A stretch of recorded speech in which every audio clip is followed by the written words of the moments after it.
Check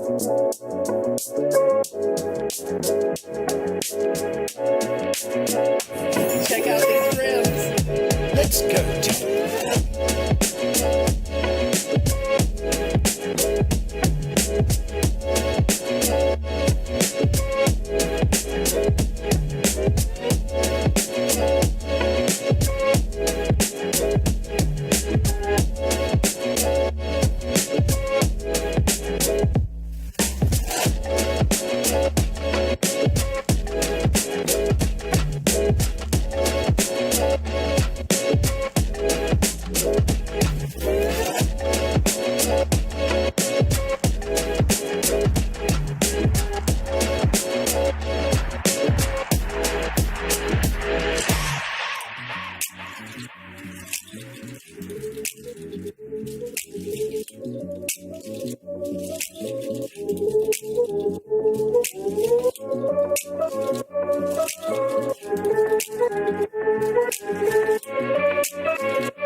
Show everyone the Maxon app.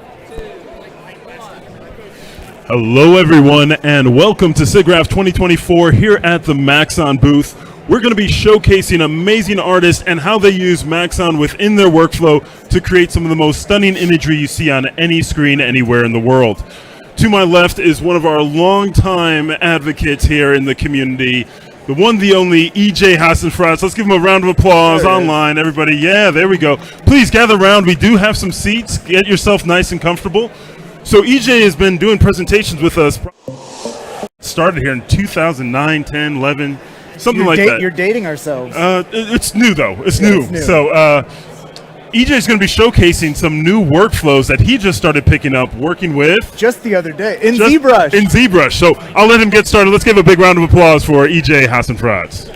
Thanks, everybody. Thank you, Matthias. Huge shout out to Maxon for having us here. It's awesome to have this in Denver, which is where I live. We got a lot of awesome Denver-based artist, so be sure to stay tuned. Oh, fixing it. Fixing it. Wardrobe malfunction. Wardrobe. Oh, geez. There you go. Okay, all right.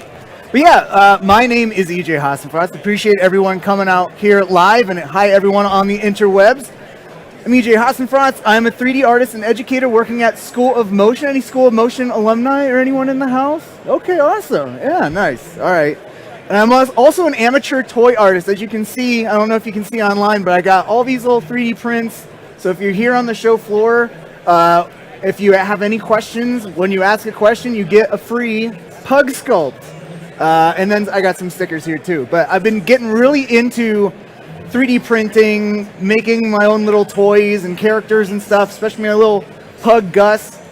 And really been getting into ZBrush lately too, and getting all these sculpting workflows. So, I'm a little bit about my background. I've been, like Matthias said, I've been teaching Cinema 4D for a very long time, and I'm just so grateful to be part of the Maxon family. I know a lot of my really good friends I've met throughout doing all these events like this. I've been able to go to Japan. I'm actually going to Japan in October, so it kind of influenced the presentation I'm going to do today.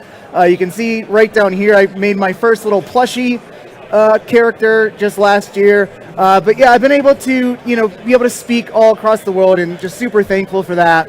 And also have a YouTube channel and my Instagram.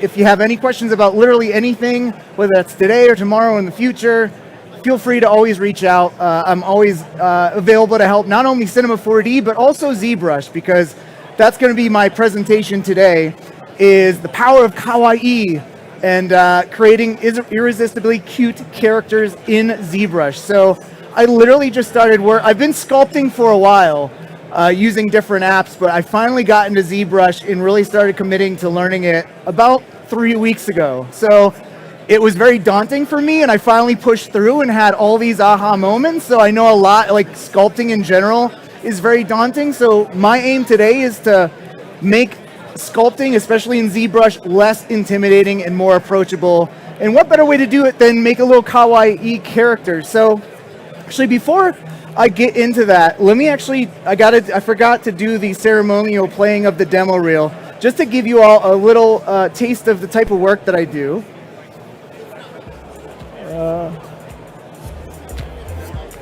There we go.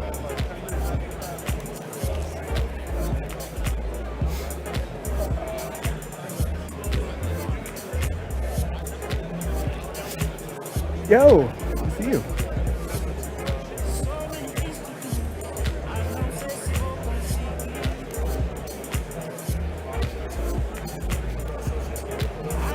And all this stuff made in Cinema 4D too.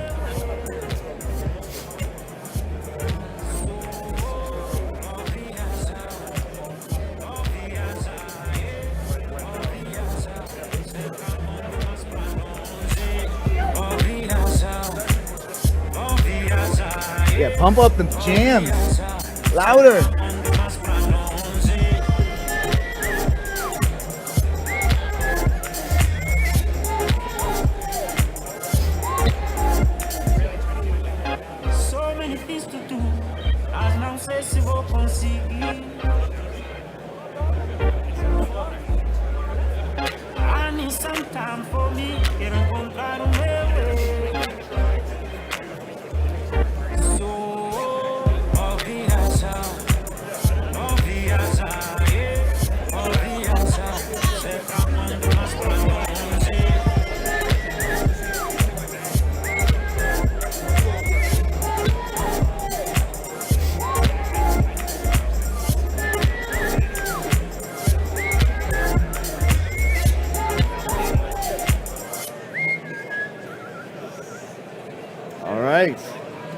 There we go. Thank you very much. Okay, so back to presentation. So before I get into my presentation, I just want to give a little bit of background on just character design and what makes a kawaii character. So for those of you who aren't familiar with that term, kawaii is basically just cute in Japanese. And its origins go all the way back to the 50s and 60s with Astro Boy. Anyone watched Astro Boy? Like that, I love Mega Man. Like Astro Boy was the OG Mega Man. The story's the same, which is actually a sad story if you look into Astro Boy. But this is probably one of the most popular mangas and animes ever, and it kind of kicked off the whole kawaii style. And then one of the biggest kawaii characters is Hello Kitty, which, fun fact, is actually a British girl, not a cat. She lives outside of London, and so a little crazy. And so she has no mouth.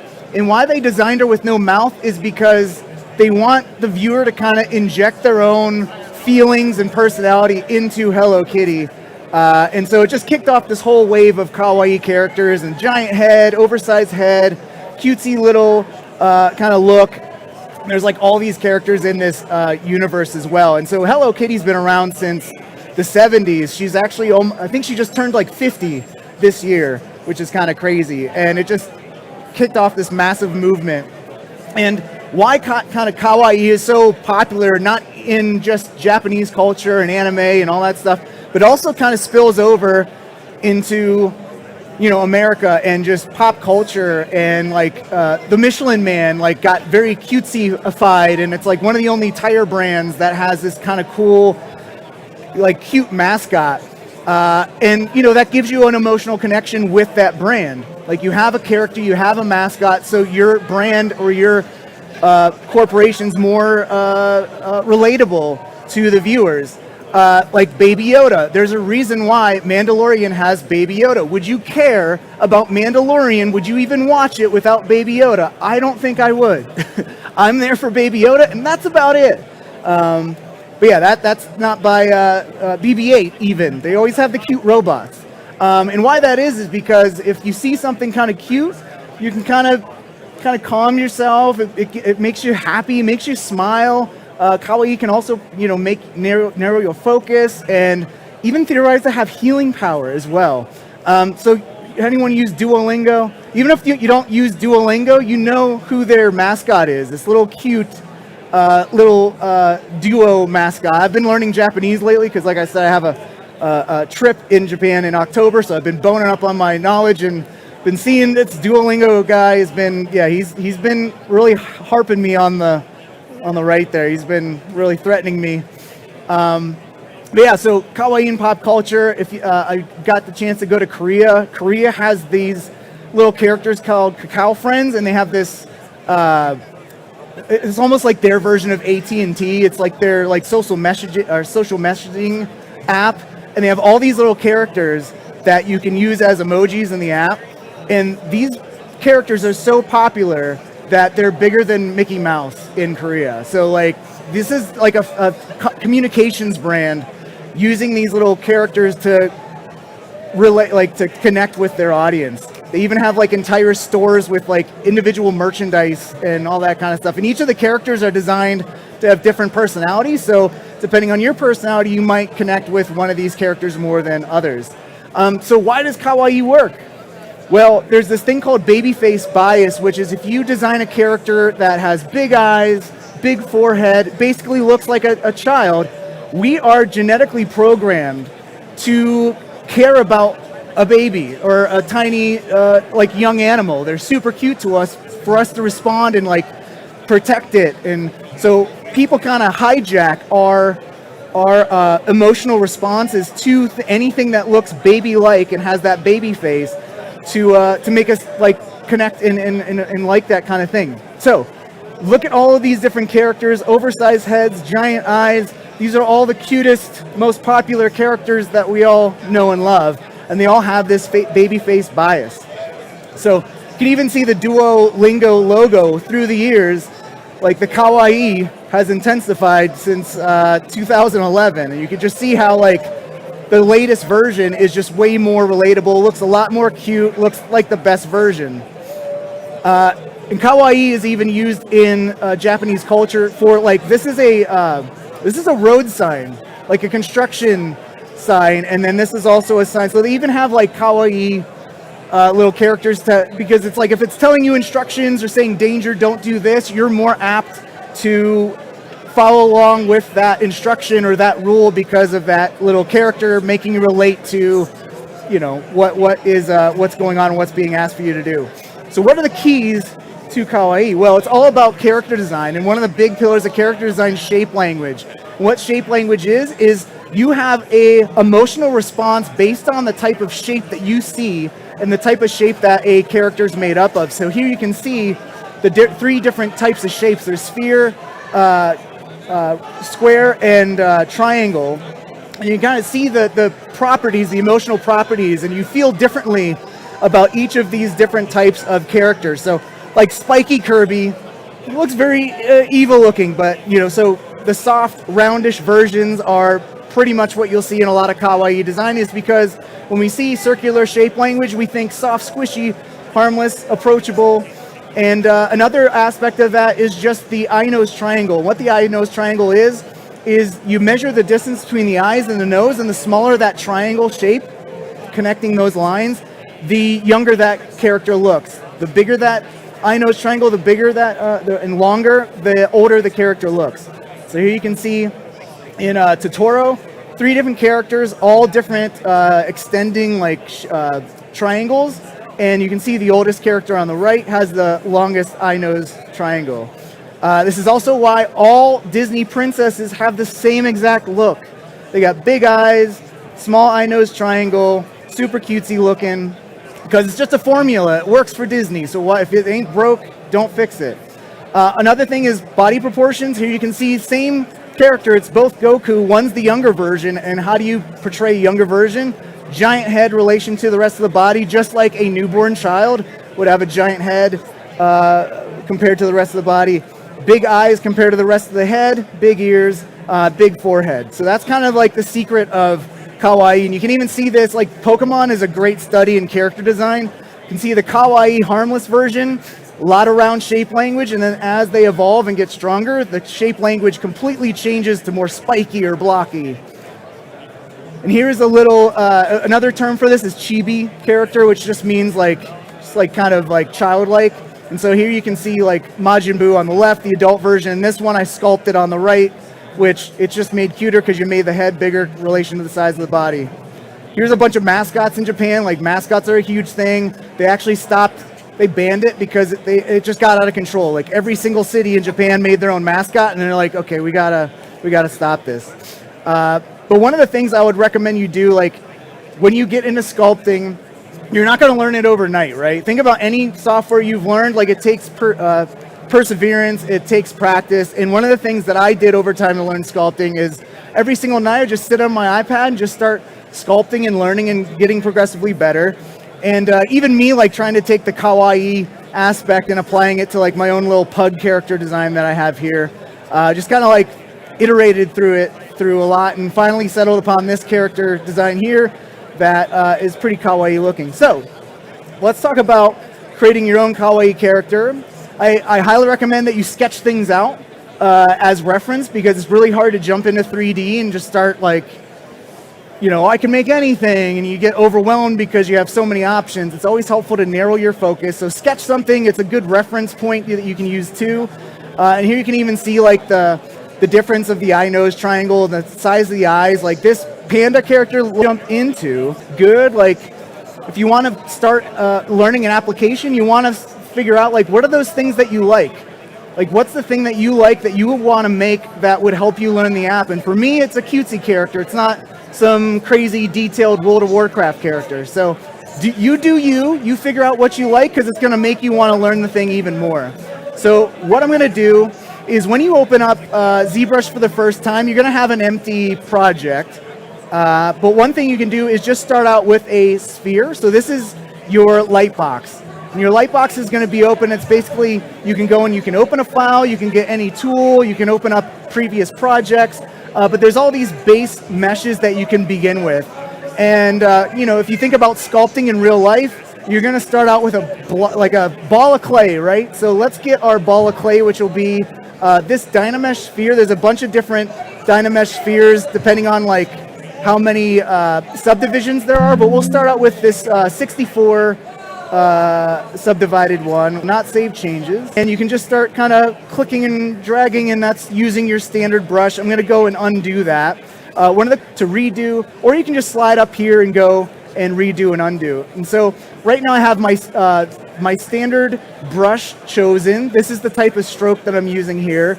This is the clay, this is the kind of material that's, it's actually not currently applied, but that's the material area. And here in this subtool is where you can see that sphere we just made. So if you think of Cinema 4D, this is kind of like your object manager. And subtools, this was a weird concept for me. Their name for objects or just meshes are subtools, okay?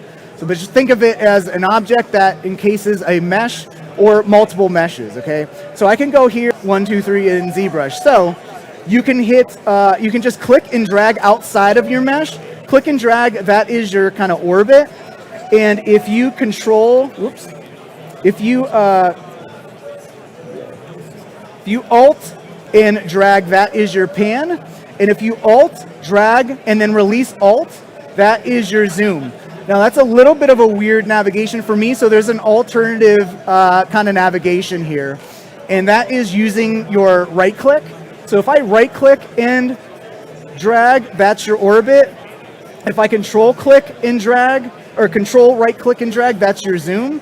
And if I control, or if I alt, which basically can snap to all these different views. You can go up, above, down below. But let's actually start like creating our little, like the head of our little panda. So if you want to go, let's go back, go to, and then there's like some specialty brushes that depending on what you're doing, if you're making a hamburger, like Patrick 4D, there's probably like a little hamburgery kind of brush that you want to use. Or if you're doing cloth, there's a bunch of cloth brushes.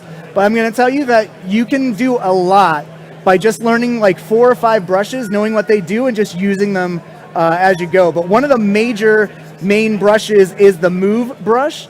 And so you can either go and click on this menu here to get your brushes, or you can hit B. And so B will bring up that same menu, but you don't have to go over to this menu here. So you can be wherever you're at, hit B, and then there's a shortcut for, you can see all these different letters here. So if I go to M, I know the brush is called Move Brush, so I can either click the M or I can just hit M, and that will kind of just filter out all the brushes that begin with M.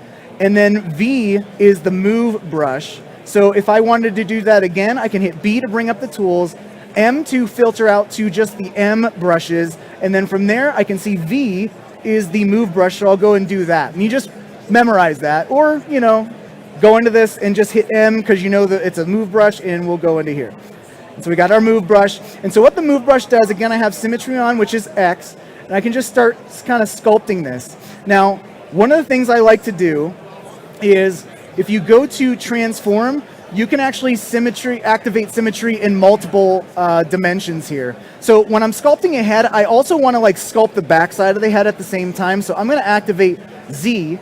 And so now you can see as I'm sculpting in the front, it's sculpting in the back, it's mirroring there. So if I go to my main view here, you can also use like an isometric perspective, which I like to work in. If you click right here, that's your dynamic perspective with like a little bit of a, distortion, or you can just remove the distortion and get to isometric view, which I like to work in isometric view. So here you can have like a flat on kind of view. You can also see you have a view of your silhouette. So if you're posing characters and you know about making attractive silhouettes, that's a really handy view for you as well. So I'm just going to start sculpting this, and I know that for kawaii design, that forehead's got to be pretty big. And so we're just going to adjust this. This is looking kind of like a head shape. Another thing is that if you hold Shift and click and drag, you're going to snap to these different views, which is kind of handy. So now I'm in my side view. And so this is the front of my head right here on the left. And so now I can start to kind of adjust things here and just kind of sculpt. Now, one handy modifier when you have your brush tool active is Shift. And if you hold down Shift, this turns into a smooth brush. As you can see, that changed when I hold Shift key down. And so when I hold Shift and start to drag, I'm going to smooth things out. Now, one beginner tip for you, and it's a thing that beginners always do when they start sculpting, is they always have lumpy meshes. And let me show you an example of that. So if I want to change the brush size, I got a pretty giant brush here. You can change the brush size by going here and sliding this in or out. And then you can see the focus shift, which is just like in Photoshop, your like brush hardness or softness. So you can see I can adjust this here. But you can also bring this up by holding or just hitting the space bar or holding the space bar down. And this is the same options here. So I can adjust this here, or if I hit S, that just brings up the size, the draw size. So what a lot of people will do when they first start sculpting is they'll be like, okay, I'm gonna sculpt like this, and their brush is way too small for what they're doing, and it gets super lumpy, and you'll be like, all right, well, let me smooth that out, holding Shift key down, and it's still lumpy. So what I recommend you do is use a big brush size and be very gentle and like just kind of touch and kind of lightly mess up the mesh or like massage the mesh. And so again, we have these undo levels here. I can go all the way back to before I started making all those lumps. Hold down the spacebar key, get my brush draw size pretty big, and again, just start like sculpting. Again, big brush strokes. It's kind of like you're doing a painting. You're getting those big broad strokes, and then you add the details later. Do not add the details right away. You want to do that when everything's blocked out. And so you definitely want to do like a character block out and get all your like proportions and everything right. So again, if I look at my reference here, you see the stubby arms and legs and all that kind of stuff. So what I'm going to do is I'm going to build the torso and then just block out the torso, the arms, and the legs there. So we'll go back into ZBrush here. And so let's just say like, okay, I'm happy with the way this is looking. If you want to go to like your gizmo and scale and move and all that kind of stuff, you can go to this menu here, or you can just hit W, and that will bring up your gizmo that, unlike Cinema 4D's gizmo where you have like, if you hit ERT, those are your scale, move, and rotation. Here we have a gizmo that has all of those combined. So we got a rotation here, which if you hold the Shift key down, that's going to snap to degrees of 5. And I'm just going to go and undo that. We also have a scale, which are these little blocks here. So if I scale this, you can see I'm scaling in the Z. And I can also scale just overall. If I want to scale overall, that's this middle yellow square there. I can just scale that uniformly. And then if I want to like move this, I can use these arrows. And if I want to move these in a 2D plane, I can hover over these little angle things there and move that around like that. And so that's your rotational gizmo, or that's your just translate gizmo where you can adjust the size and rotation and stuff. And so what I'm actually going to do is I renamed this head, this subtool. I'm just going to go and I'm going to duplicate this, and I'm going to rename it to, where's rename? Rename to torso. And I got my move tool selected, and I'm just going to move this down. And so you can see that there, and I'm just going to scale this down as well. And this will just, again, kawaii design. We have a big head, tiny torso, and I'm just going to block this out. And so to get back to my brush tool, I can go to draw, or I can hit Q, and that will bring my brush tool back, and I can start sculpting this as well. And the one thing you'll notice is that when you create a new subtool, everything kind of resets. So you'll notice that my transform, the Z wasn't really, was the Z active? Oh, I guess the Z was still active, so that actually didn't reset. But I will want to turn off that Z, and so I can go in here and just kind of adjust that. And this will kind of be the belly. Hold the Shift key down and kind of smooth things out. Now, if you want to see like your mesh, you can hit Shift F or click this button right here, and you can see your all your subdivisions and stuff like that. Now, one of the things I recommend you do is actually remesh this down to a lower subdivision level. And so it's kind of like if you've used the your volume mesher, volume builder kind of stuff. Depending on the voxel size, you can have either high fidelity, a lot of subdivisions, or low fidelity. You can do that kind of thing in ZBrush as well. So here I have all these spheres. I'm going to lower the fidelity here so I can smooth this out a little bit more, because the more subdivisions you have, the more you might kind of make things lumpy, and it's harder to smooth things out. So I'm just going to go down to geometry, and here I have Dynamesh active, and this is basically just like your volume mesher where you can change the resolution. So I can bring this down, and then you can hit Dynamesh, and actually that's not going to work until I kind of click that. And let's go into Dynamesh, turn that on. You can see how that kind of lowered the subdivisions there. I can bring down the resolution even more and click that, or you can control click and that will remesh it that way. So control click is like your mask, but if you don't hover over your mesh and you click and drag, that will do the Dynamesh right there for you. So if I up this,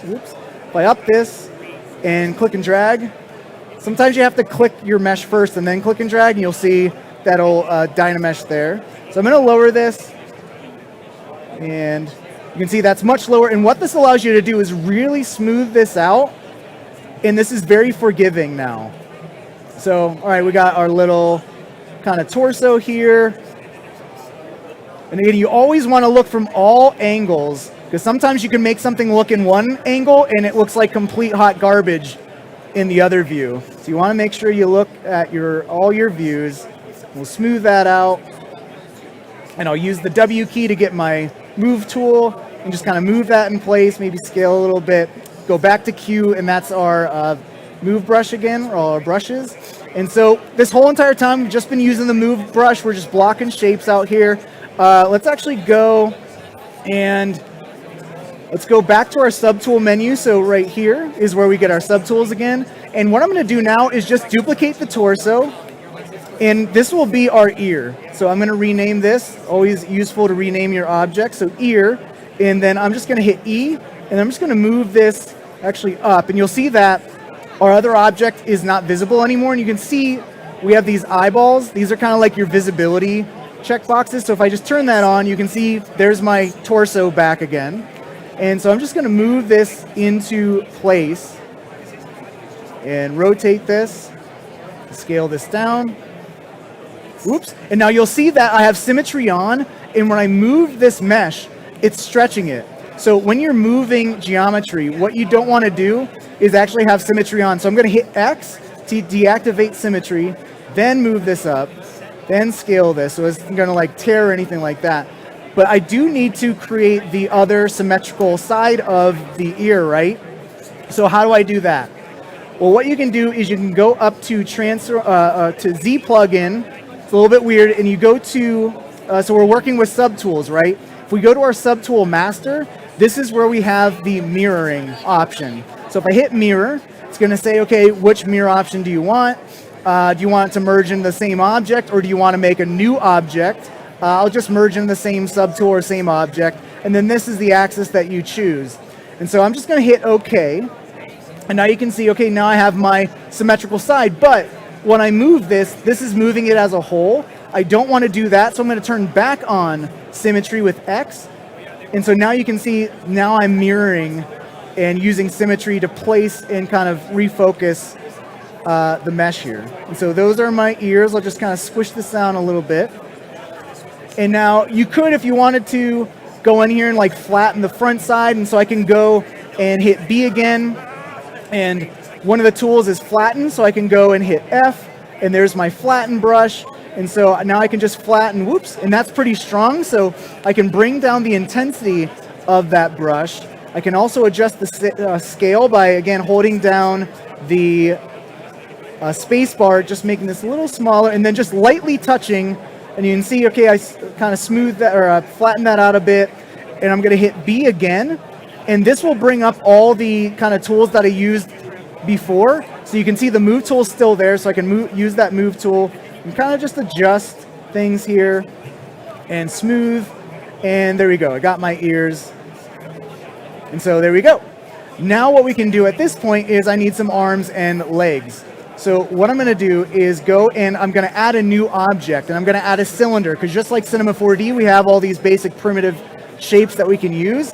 So it's a little bit weird, but it's called append to add a new object. So if I hit append, that's going to bring up all the different kind of primitive meshes you can bring in. So again, a lot like Cinema 4D, we got your torus, we got like a cone, a gear, Z-spheres, which is super fun. But we're going to grab just a cylinder. And so you're going to see it's actually right here. So I'm going to make sure I have that selected. So to select a different subtool, you can either come over here and select it, or you can hit Alt and tap, and that will select your object. So Alt, tap will select whatever object you want. And so I'm going to go and move this over here and we'll rotate this like so. Again, holding the shift key down to constrain to increments of 5 degrees. And we'll scale this down. And you can see that the subdivisions are fairly low here. And you can see that cap is kind of like the same cylinder that you'd have in Cinema 4D. And this kind of subdivision is fine for like hard surface modeling, but for kind of blobby meshes, we want to remesh this to have more evenly spaced subdivisions, just like our mesh right here. So to do that, we're going to click on this object, and we're going to go down, and we want to change the geometry of it. So we're going to go and click and drag on this menu here, go to geometry, and we're going to turn on that Dynamesh again, which again is almost like that volume mesher. So I'm going to turn that on, and you can immediately see that now we have this evenly subdivided mesh, but it's pretty dense for what we need. So again, I'm going to move the resolution down. Let's maybe go 32, and I'm going to click and drag. And again, sometimes you need to hit Q and kind of just lightly touch that to make it go. And so now you can see we have a much lighter mesh, and I can hold the shift key down and make this into like a little nub.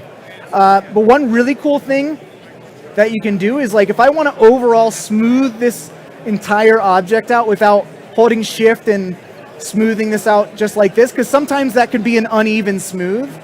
There's actually a whole object smooth you can do, and that is in this deformation tab here. And so deformation has a lot of different things, kind of like deformers in Cinema 4D. You have skew, bend, stuff like that. But the one thing I want to use is this polish. And this polish is basically gonna, like, it's like a smooth for the entire object. And so I'm just clicking and dragging this over. You see this is nice and smooth. And I can just hit E to get my move tool again. And there I got one arm. Now we're gonna go and mirror this. So we'll go to Z plugin, subtool master, mirror, and hit OK. And so there's my other arm. And again, hit X to get that symmetry, and I can kind of move things in place like so. And then I will go and go to my subtool list to get back to my objects. Let's rename this to arms. And then I can duplicate the arms and make these into legs. So rename these legs. And then I could just move this down. And so again, just blocking out the character, not adding detail to anything just yet. I just want to make sure like my silhouette looks good. So this looks like a little teddy bear at the moment, but you can see what's going on there. If you want to solo your object at any point, you can go over here and click solo, and so you can see, okay, let's make this a little shorter, and maybe we'll go to that deformation again and polish to smooth this out a little bit, or hit Q and just smooth this out with smooth brush. And we can also use move and just kind of adjust this if we want, like so. And so we'll unsolo, and you can see there is kind of our little boy here. So what if we want to flatten out the feet here? What we're going to do is use Control and Shift, and you can see these options over here are changing. So Control Shift allows us to kind of select something and either solo it, or you can actually cut it. So if you hold Shift, Control, you can go to rectangle, or actually select, and you can change, instead of from a selection, you can actually go and use a knife tool. So just like a knife tool in like Illustrator or anything like that, we're gonna go and we're gonna get the knife, knife curve, and we're gonna click and drag, holding the Shift and Control key down, and you can see that gradation is facing upwards. So that means it's actually gonna cut everything above it, and we actually wanna do the opposite. So we're gonna go over here, we're gonna hold the spacebar down and move this over, and now that gradation is below. And so now if I go and I just release all those keys, you can see I just trimmed off the bottom. And so now what I can do is I can remesh all of this by going into geometry and Dynamesh, and we can smooth this out by hitting Q and just holding the Shift key down and just smoothing that out. And you can see that's a different color right there, but that just means it's like a different poly group. And so what we can do is go to poly groups and actually just say like auto group this. Don't have the bottom of the object be a separate group, but group these two legs as two different groups. So if we need to split them later, we can. So you can see they're slightly different colors. And so there we go. At this point, what we can do is start doing some kind of details. So let me just go to, actually no, let's first block out some of the materials here first as well. So the light box turned up again. If you hit the comma key, that will show or hide your light box there.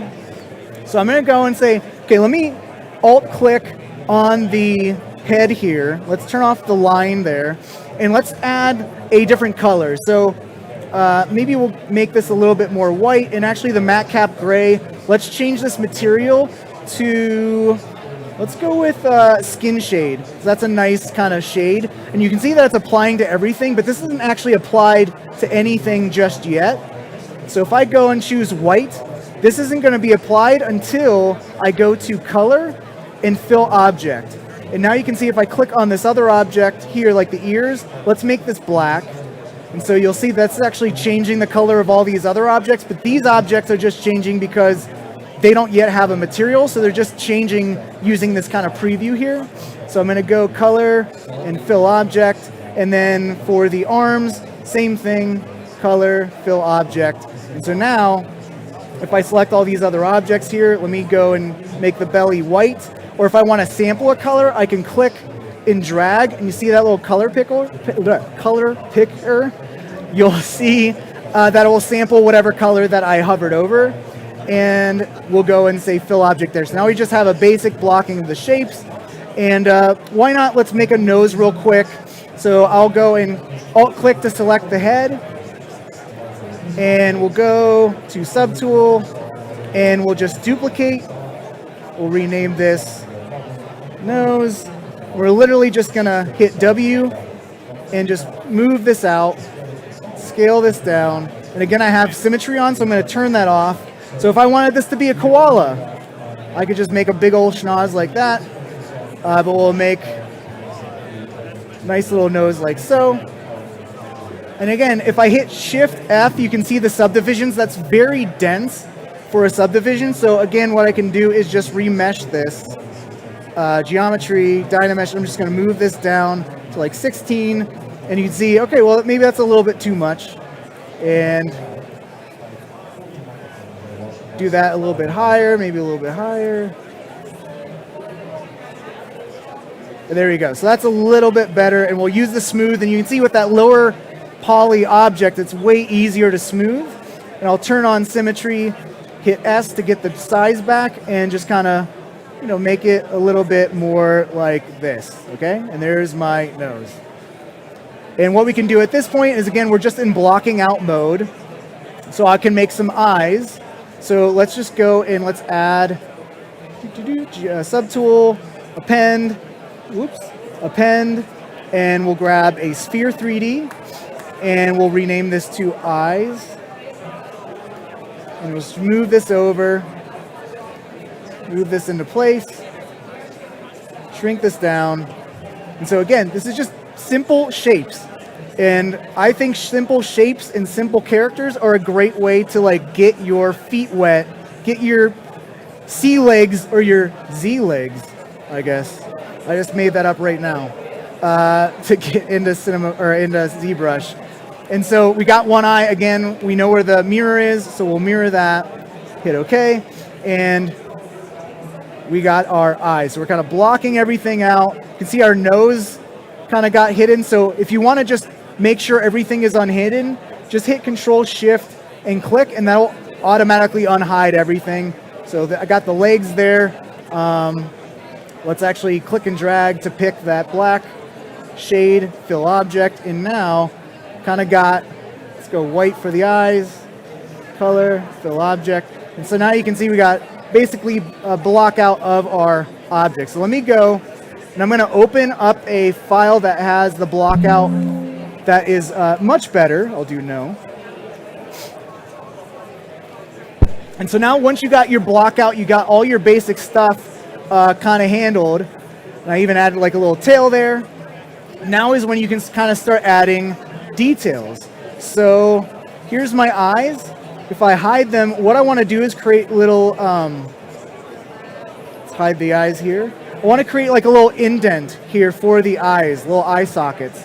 So let's go and do that real quick, and we're going to introduce a new brush. So we've been using move the entire time. Let's go to our brush menu by hitting B. And one of the objects, or one of the brushes that's great for just building up or subtracting from a mesh is called the clay build-up tool. So I know the name of the brush, so it's C for clay. So if I hit C, you can see, okay, where's clay build-up? Clay build-up, there it is. The shortcut key for that is B. So if I want to do that from scratch, it's B, C for clay build-up, or for just clay, or narrowing the focus of all the brushes to anything that starts with the letter C, and then B, so CB, BCB, and here I can start like clicking, and you can see I'm building up this mesh here, but I actually want to subtract. So if you want to subtract, that's holding the Alt key down. You can see there's a little negative sign there, and this will allow you to subtract from this mesh. Now, depending on how highly subdivided your mesh is, depends on how kind of destructive this brush can be. So if I move this, scale this down a little bit, and hit Alt, I'm just gonna like kind of go around. If you want to, kind of like in Procreate, there's like a lazy brush to help smooth out your strokes, and that's much easier, especially with an unsteady hand like myself. You can go to Stroke, go to Lazy Mouse, and I'm gonna increase the Lazy Smooth, and this is basically like smoothing out your brush strokes. So I'm just gonna deal with this Lazy Smooth right here. And now you can see we got that little lag, and I'm gonna go in here and just kind of make a little kind of hole. It's a little bit too much. We'll go in here and then just kind of smooth this out. And so if I go and I solo just the head, you can see what kind of mess we have behind there. So I'm just gonna smooth that out real quick and kind of fill in here, and I can change that focal shift to smooth it out a little bit more. So smooth, and again, the lower the subdivision, the easier it is to smooth out this stuff. So again, if I was smart, I would have used probably a smaller or lighter subdivided mesh here. So let's actually do that. So let's go, and I'll show you a nice little workflow for this. So geometry, Dynamesh, yes. And you can see that we just got lower poly. And let's actually undo that. Let's delete higher. Okay, so here we have a pretty low subdivided mesh. Let's get even lower here. Let's go to like a resolution of 24.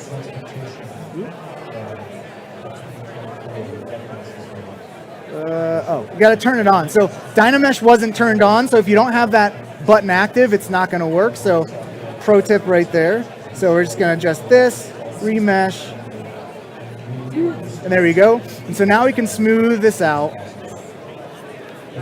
a lot better. And now if we want to subdivide from here to add in more fine detail, because if I'm subtracting from this, so I still got my clay build up here, and if I hit Alt, this is pretty heavy-handed, right? But this is fine for just blocking things out. But if I unsolo this, I basically just want like a nice crease around the eye. So I'm just going to build this back up again. Kind of like that. You can make them look angry by having a nice little, eyebrow like that. I can build up the nose a little bit and smooth that out. And actually it's better to have a bigger brush for these kinds of things, and maybe bring down the strength of that actual brush. And smooth these kind of things out. And we can go and switch to the move tool really easy by holding the B key. And because we had the move brush already selected, I can go to that real quick and start moving these kind of things and start adjusting. And so if I want to then add even more detail, like maybe a crease on the nose, I can't really get that kind of fidelity with this light mesh here. So what I'm going to do is I'm going to go up to this geometry area here, and I can subdivide this. So it's basically like a live subdivision surface generator object in Cinema 4D. If I hit this, you can see that immediately it's not going to show up. But if I kind of toggle this on and off, you can see we just subdivided the mesh. And now what we can do is sculpt on this higher mesh here. And so I actually want to like make a nice little crease. And now you could get the crease brush, or there's a very good brush that is great for high quality creases, which is called the Damien Standard Brush. So if I hit B and then D for that Damien Standard, and then if I go right here, there it is, so S, or I can just click that. And basically what this is a very nice crease brush. So if I go in and I hit the S key and just bring this brush size a little bit lower and I crease, and see, okay, now that's looking pretty good. And kind of smooth that out. We got a nice little crease going on there.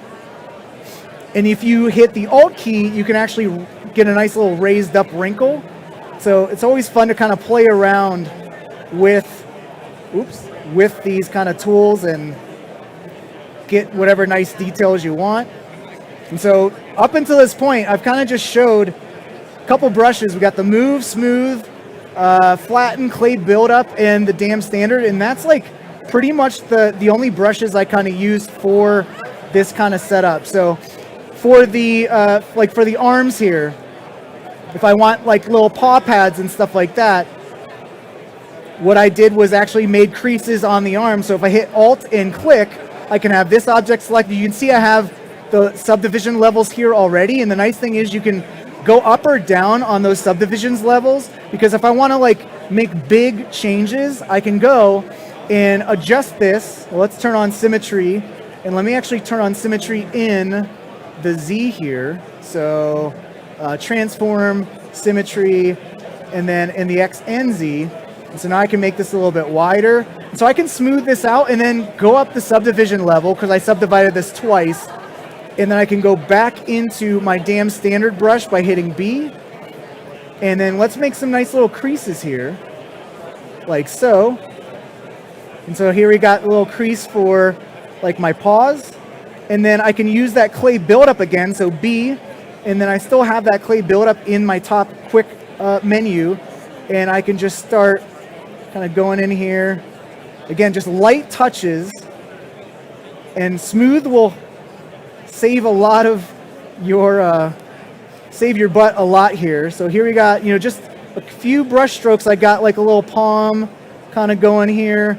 And then I can use the Move tool again and increase that size. And I can go down that subdivision level and just kind of move this up like so.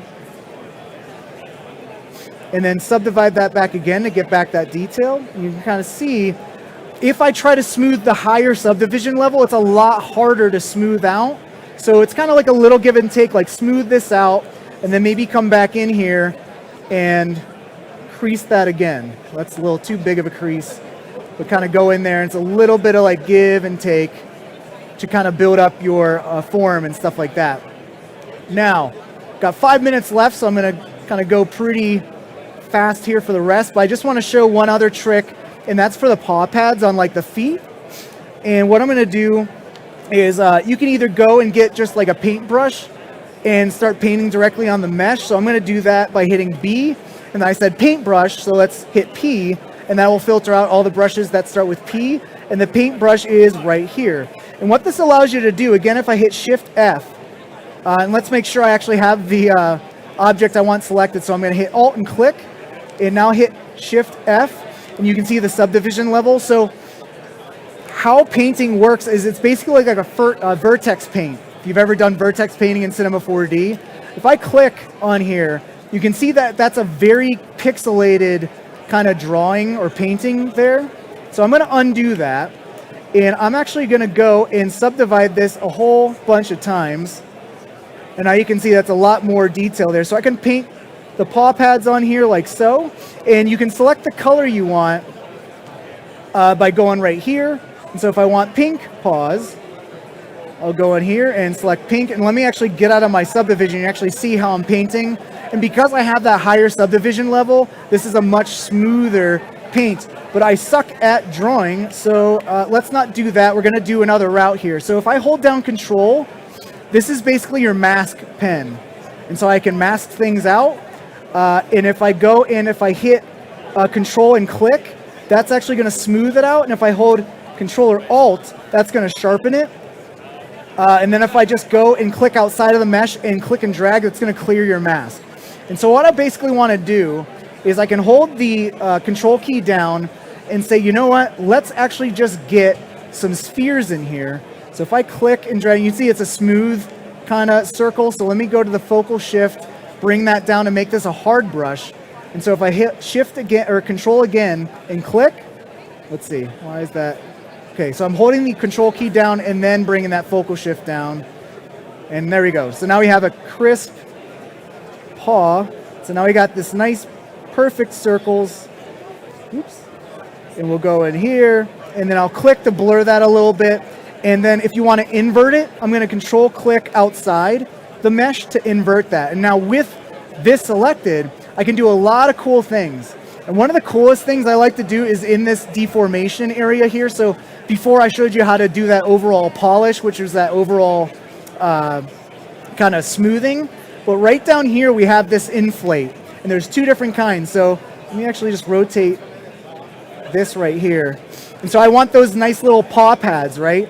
So I'm going to go and I'm going to inflate. And you can see this is just inflating those objects. Now, let's contrast that to the inflate balloon. And you can see that it's a little bit more of like a different roundness there. So this is really cool, even like for entire objects. Like if I want to click on the arm here, whoops. And if you ever get like lost and you're like, oh, I'm all upside down, you can just click here on the head. And then if you want to frame up your view, just hit F. And that'll frame up whatever you have selected, and I can just zoom out. So if I wanted to make the overall arms thicker, what I could do is I alt-click that object, and I'm going to go inflate, and I can make this much thicker. And you see how that kind of closes the gap between the paws, and I can kind of smooth that out a little bit. So I love using the inflate balloon. Maybe it's a little bit too thick. We can go in the negative amount. Oops, not that negative. But go negative and kind of, you can smooth that kind of stuff out too, really easily. But inflate is super cool, or thicken. It's kind of like the thicken generator object in Cinema 4D. And so we got this nice little paw pad here. I'm going to alt-click to just kind of smooth that out. And I'm just going to remove that. Actually, let me undo that. And let me invert. And I'm actually going to color the rest of the object to that panda black color.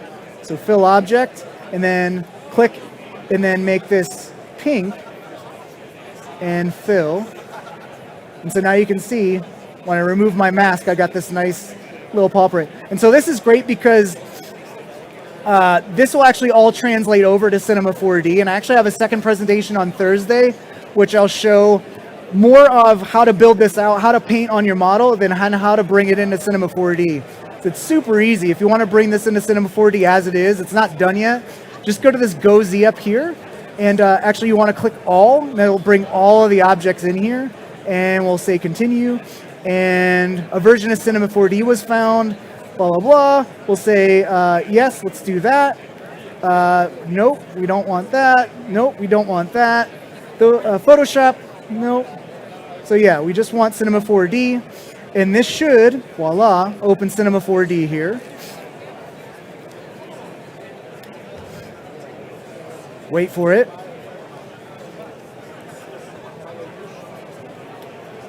You can see we got all these different subtools. Whoops, there we go. Got all those different subtools, and now I have to rewire my brain to the shortcut keys in Cinema. Okay, okay. And I think it... But you can see how it brought in all of my different objects, and I think this froze because it couldn't handle the awesomeness. There we go. There we go. And you can see if I click on... Oops. Man, I'm like, my shortcut keys, my brain. Okay.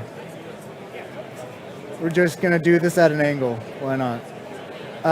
Let's go up to View, Frame Default. There we go. So we got our objects. And remember I had that paw paint? You can see that's right there. And you can see my legs. Where are my legs? Right here. And so that's automatically applied as a redshift material because that's all vertex paint.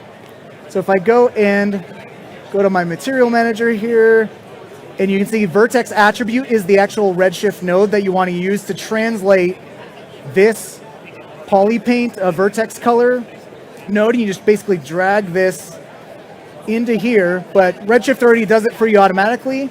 And when you render this, so we go to Redshift, start IPR, you can see that polypaint, it's very blocky because this is unsubdivided, but you can see how you can get all your like vertex paint over here into Cinema 4D and make it lit and rendered very nice.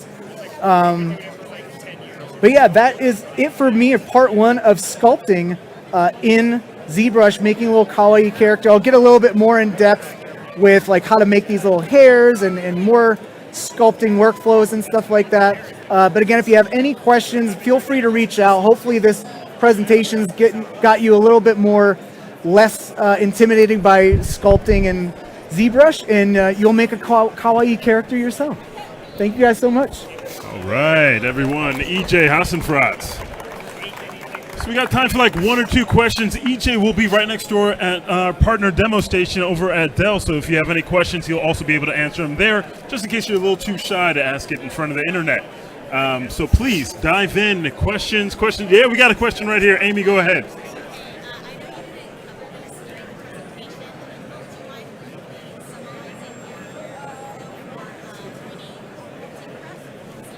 Oh, okay, yeah. So the question was, can you summarize your workflow from ZBrush to 3D printing? Is that correct? All right. Yeah, so I mean, you can literally just like get your, so here, let me show you the final version. So I actually have... Does she get a pug, by the way? She gets a pug. She gets a pug. Everybody gets a pug. No, don't say that. Oh, no. I only have so many pugs. Pugs were a hit. People were just coming up and stealing them without me knowing. For my presentation, it's all right, I'll print out more. But really, all you really got to do is, I mean, there's ways to like, you know, merge everything together, which I'll show.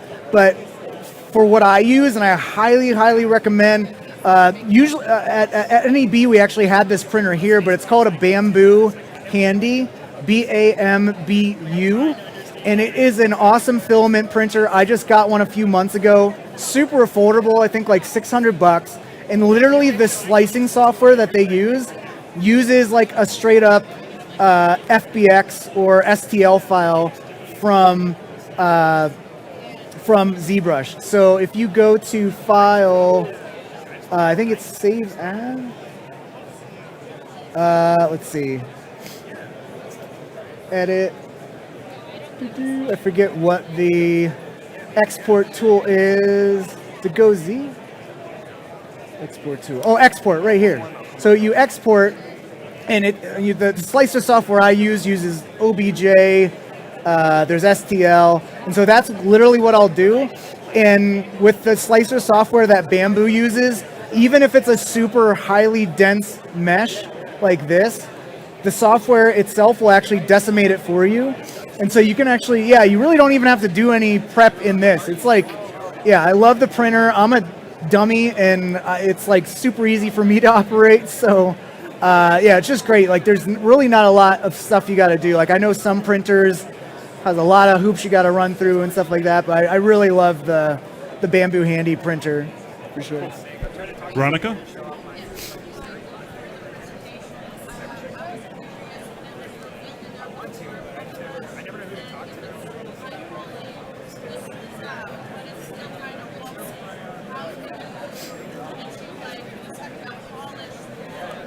Yes. So the question was, how do you achieve that polished look when you're moving the mesh around and everything to get it pretty much uniform all around? Yeah, so that's where you really go in, and you know, we have like Scott is going to be presenting some workflow stuff, way more detailed sculpts and stuff like that. But there's different like workflows and things to do. So remember how I was showing the subdivide, and again, it's like almost like you have your low poly mesh in Cinema 4D, and you're like, let me add more detail. I'm going to throw it in a subsurface object, and you can kind of up the subdivision like very procedurally and parametrically in it. And this is the same thing, because if I hit Shift F, you can see that I subdivided this 4 times, but I can go low and go to this like lower subdivision level. And this is where, again, I showed that deformation thing with the polish. I can polish the heck out of this. And this, when you smooth anything at a low poly level, it's really gonna smooth things out. And that's why I always say, like, you wanna build stuff procedurally, sure. Because then I can smooth things out like this, but I can go up and then go back to, whoop, up to that higher subdivision level, and then start doing like my creases again. That is gonna do like very, where's my damn standard? There's my damn thing. So this is at this high subdivision level. That's where I can do more of these finer sculpts, but it's really a thing where it's like, you don't want to go and do something like, oh, let me get the move tool here, and let me go and, you know, do stuff like this, and like, whoops, this is a little lumpy back here, and then, because when you're trying to smooth at a high subdivision level, like I'm trying to smooth right now, but it's not working. So that's when you go back to the lower subdivision and smooth that out, and that's how you get rid of all your lumps. But it's using that workflow of always having that lower subdivision level and then cranking it up, doing the details, going low, smoothing things out, and then just having that flexibility. Because the great thing is every single object here has its own undo level here, which is super cool. Because like, if you're used to working in Cinema 4D, you're like, you never want to commit to a change. You want everything to be procedural. And here it's super cool because now I can go back undo levels for this arm, and I can go to undo levels on just this head. In other apps, like, you're undoing every single thing you did. So it's like, oops, I made a lump here on the arm, but like I did a bunch of changes to the head. Like, you'd have to undo all the head changes first, and so you can even see like my progression of how I modeled the head here and made the little hairs and stuff. So it's a really forgiving app to be able to do whatever you want. And even remeshing, like I'll show that Thursday, is super great with using the Z remesher, which is the exact same Z remesher in Cinema 4D. So it's a lot of parallels to like modeling and using Z remesher and subdivision surface and all that stuff in Cinema. I got one more question for Michael. Great question, Veronica. Last question. Will there be a light version that works on your iPad and your tablet? So the question is if there's going to be a light version for the iPad. That's above my pay grade and my position here.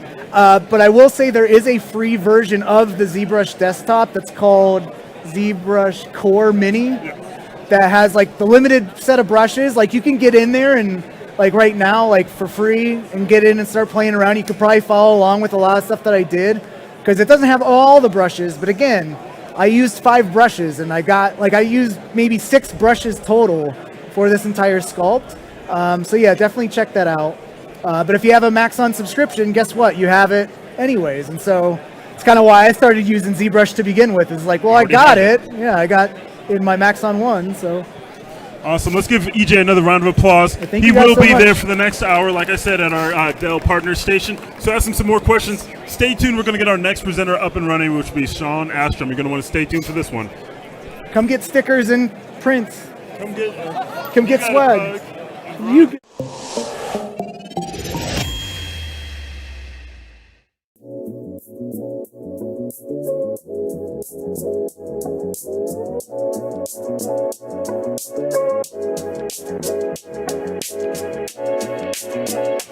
Check out these rims. Let's go, team.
Hello, everyone, and welcome. And I'm sorry about that. A little bit of feedback. Hello, everybody. Hello, everyone, and welcome to the Maxon booth here at SIGGRAPH 2024. I'm Matthias Omatola, aka Major VFX on all the different socials. I'm accompanied by some of the most amazing artists, showcasing how they use Maxon 1 to put together some of the most stunning visuals you'll see on screen. One of my longtime friends and some warm Maxon welcome to Sean Astro. Thank you, Matthias. Wow. Hello, everyone. Thanks so much for having me out here, Maxon. Well, and I say having me out here, but I happen to live here in Denver, Colorado, and I was thrilled to see that Maxon was here in Denver. So for SIGGRAPH, so pretty darn exciting. But yeah, a little bit about me here. As Matthias said, my name is Sean Astrom, and I'm the owner of SA Studios, which is more or less the company that I freelance out of and occasionally sell fun assets such as these HDRI skies and terrains, and more recently these exoplanet, 16K exoplanet maps. And this is just sort of some fun stuff that I kind of do on the side in between all of my regular freelance work. But yeah, so I thought it'd be kind of interesting to do a brief timeline. I've been using Cinema 4D for 18 years, and yeah, it's just this incredible software that I've just been so fortunate to have learned and been able to use, because it really has been like the backbone of my entire 3D career. So needless to say, I'm a pretty big fan. But so my first job was at this really cool design shop called the Firm Graphics. And there I was making all sorts of rave flyers, for a better lack of term. And one of the things I was always so impressed with were all these abstract 3D graphics that you'd see on these flyers. And I thought, I'd really want to learn how to do that. And I called a buddy of mine and said, hey, what's a good 3D program to learn? And he he told me Cinema 4D, and at the time I hadn't heard of it, and I looked it up that night, downloaded it, installed it, and I was able to quickly, throw a sphere into the scene and get it to render, and I immediately was like, this software is crazy intuitive, and so I was pretty much hooked from me for a lot of stuff. So 2008 rolls around, and I get a job at a company here in Denver called Citizen Pictures, and they are a TV production company, and that's where I really got my hands dirty with motion graphics and really starting to learn how to animate in cinema, and so that was a great experience and also pretty funny. I did not know how to use After Effects when I took that job, and I think they kind of expected me to know After Effects, but I didn't, so I had to kind of but again, like, great experience. All of this is Cinema 4D, but I was heavily leaning towards the 3D side of things. So anytime they wanted me to do 2D graphics, I was like, well, I'm just going to do it in 3D, I think. So around 2010, I started SA Studios and just started taking on a lot of freelance client work. Fortunately, a lot of my previous employers, Citizen Pictures and the Firm Graphics, continued to hire me. So I just had some great opportunities to continue to make some fun work. Some of the Fisk Planetarium, and he pretty much was like, hey, we're looking for someone to come help out with our planetary films for NASA. And I said, yeah, sign me up. When can I start? That sounds amazing. Also, massive learning curve. We had the challenge of making all this work at 4K, 60 FPS, and everything had to be kind of rendered with a fisheye lens. And all of this stuff was done in Redshift. And we really focused heavily on keeping render times low. Some of these frames for some of this work, we really had stuff under 20 seconds a frame, and this is 2018, 19, like less powerful hardware, but Redshift really came to the rescue on this work. And then zip forward another 2 years, I had another really amazing opportunity come my way. My buddy Chad Ashley gave me a call and said, hey, how would you like to come work for Grayscale Gorilla? And at first I was like, doing what exactly? So he's like, we need someone to jump on and help out with the materials. And so one of the first material collections I did, well, of course I said, yes, please, I would love to do that, although it was difficult. So the first project I did for them was this car paints material collection. And yeah, one of the big challenges with this was getting a car paint shader built that looked one-to-one between all three render engines that they support, Arnold, Redshift, and Octane. And so that was a really fun challenge. And then shortly after that, I jumped in to do this tech products material collection. And again, like another massive challenge. I feel like that's probably where I really started like relying heavily on loads of reference. I think I actually went to Best Buy for like 2 hours with my cell phone lens, just taking pictures of products like a weirdo, like walking around the store for 2 hours, and then used a lot of that for reference. And so that was a fun one. Did about 85 tech products materials. And then shortly after that, it was Metals Volume 1. And another massive challenge.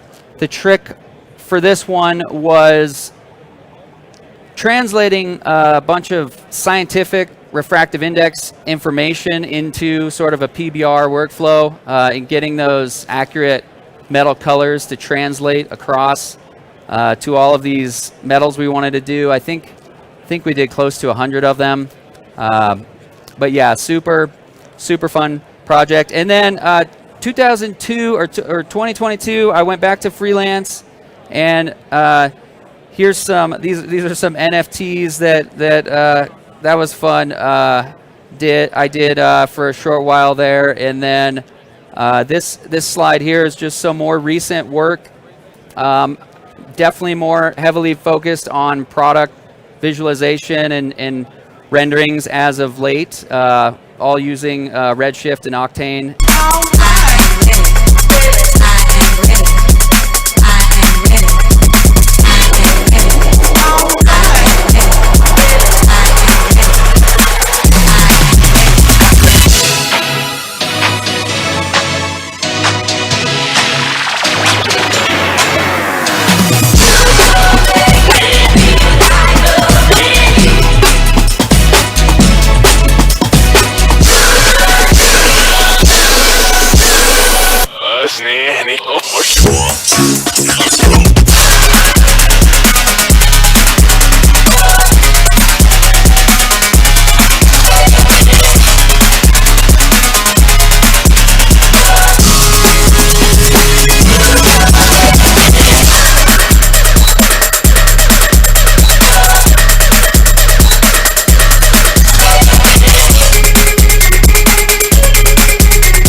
Oh, thank you. It was a good excuse to put some more recent work in a reel. So yeah, so moving along finally here to the actual kind of presentation. I wanted to talk a little bit about like working simple in production. It's kind of a term I came up with because I often find in Cinema 4D, like one of the things I love so much about this software is you can build just incredibly complex setups using very simple tools and ideas and concepts, and there's so many good high-level tools inside of Cinema 4D that it really makes for some pretty easy setups for something that might seem incredibly complex. And so for this first example, I wanted to talk about this project I did for Carbon VFX for the Maryland Lottery. It's kind of this crazy like roller coaster concept, and of course, the client had about 3 weeks to execute this project. There was like a total of 12 shots. Fortunately, they had all the creative sort of worked out before they reached out to me, but this was kind of like maybe you could say a smaller project for them, and they really had a small team. So it was creative director Ian Bradley, and then one other Cinema 4D artist by the name of Young Ho Kim, super talented, and then myself. And it was kind of like, we got 3 weeks. Can we do this project? And the nice thing about that sometimes is when you have a real deadline, that can help for sure. So there wasn't a whole lot of back and forth with the client. But I'll play this full spot here quickly, and then so you can really see it in all of its entirety.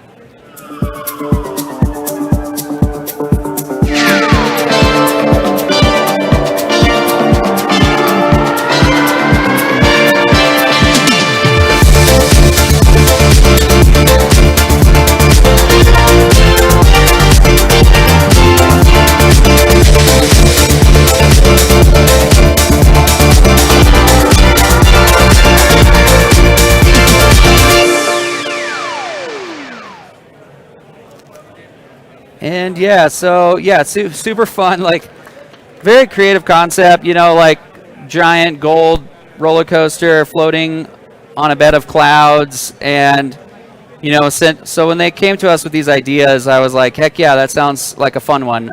Sign me up. So for this little demo here in Cinema, I wanted to go over how I built this coaster.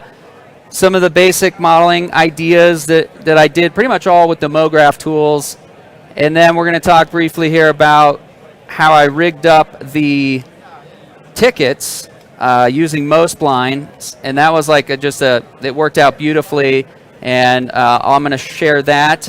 And then lastly, in this project, just wanted to touch on lighting with a single HDRI. So for this one, I ended up kind of building a custom HDRI, but it really saved us a massive amount on render time and everything else, and it worked beautifully to, the concept of this coaster being in an open environment like this. All we needed was a single HDRI. So let me, I'll dive in here to Cinema. And so the first thing I want to share is just kind of how I built this coaster setup. So, yeah, I'm going to just model out a quick car here. Make this cube. You always got to start with a cube in 3D. So I'm just going to punch in some values here. Going to crank up the fillet here to 16. And we'll subdivide it a little bit. So if I turn on the wireframe view here, we can see this geometry, but this is really just going to be a placeholder. I'm going to make this editable, go into a side view here, and then if I go into edge mode here, this is when I can start to maybe chop this up a little bit.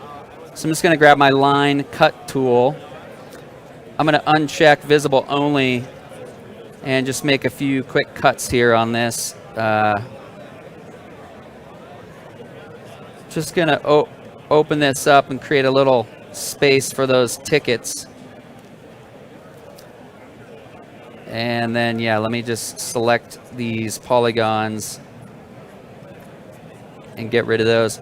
So oftentimes when working on complex projects, I really try and start out simple and build out a basic setup, something that I know is going to be fast and, you know, easy to work with. So in this case, building out a quick low poly car like this is a great start.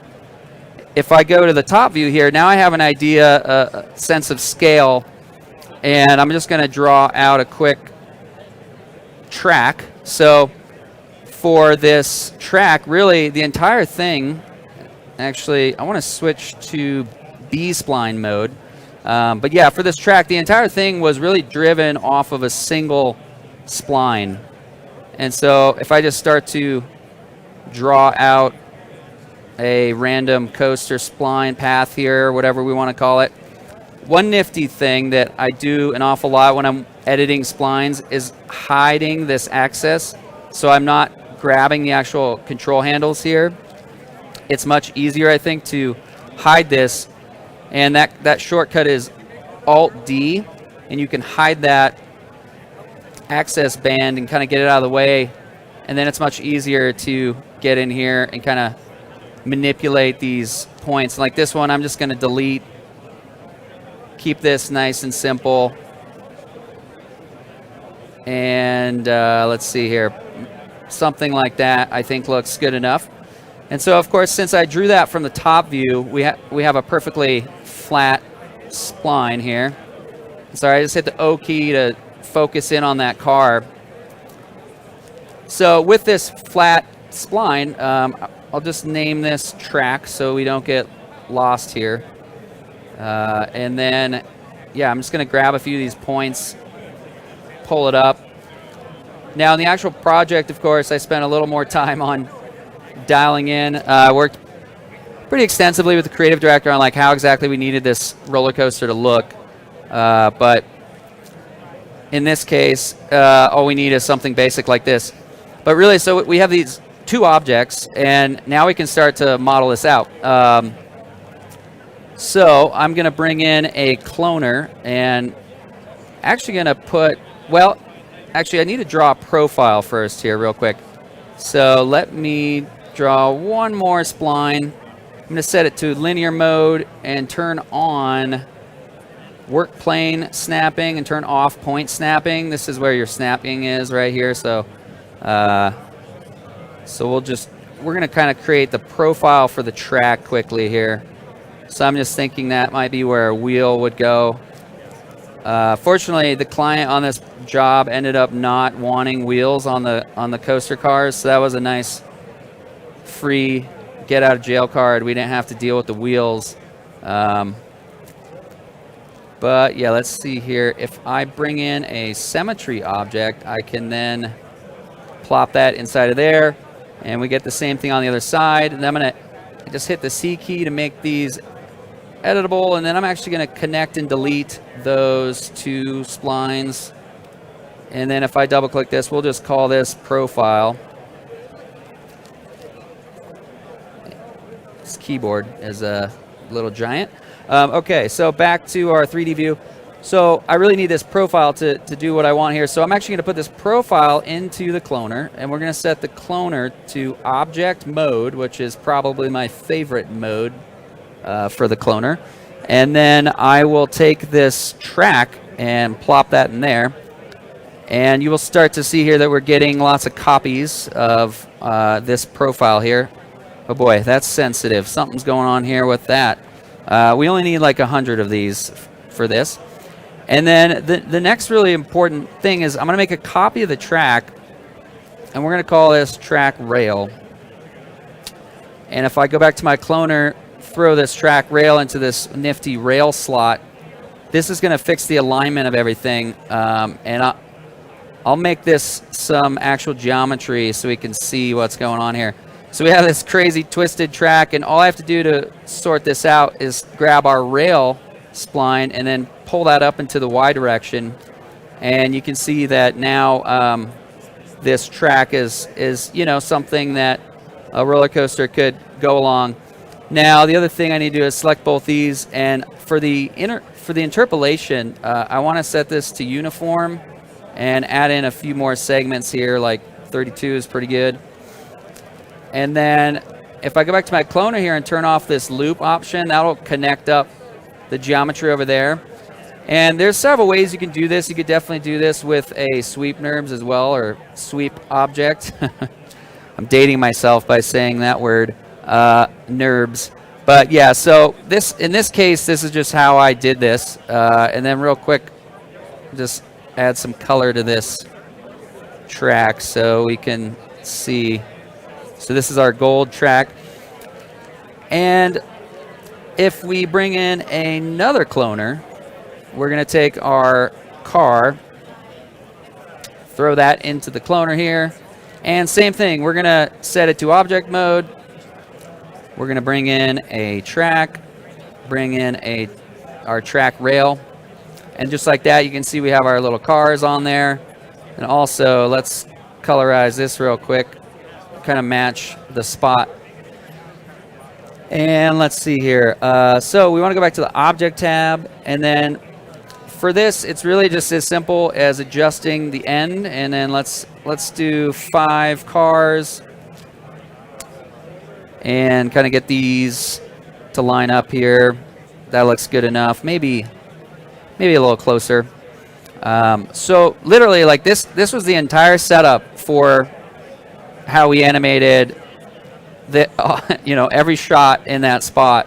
And it's just, I just love how simple some of these setups can be inside of Cinema. So if I drop in a quick keyframe here, let me actually add a few more frames too, and then let's go to the end here, and let's see here.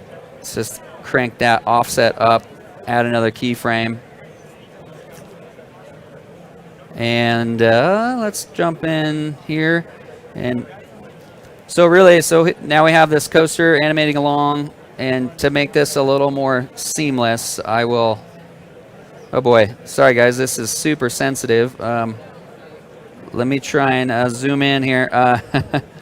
Okay, so we're just gonna set the interpolation of that animation to linear. So now the cars are just kind of moving along as they might do.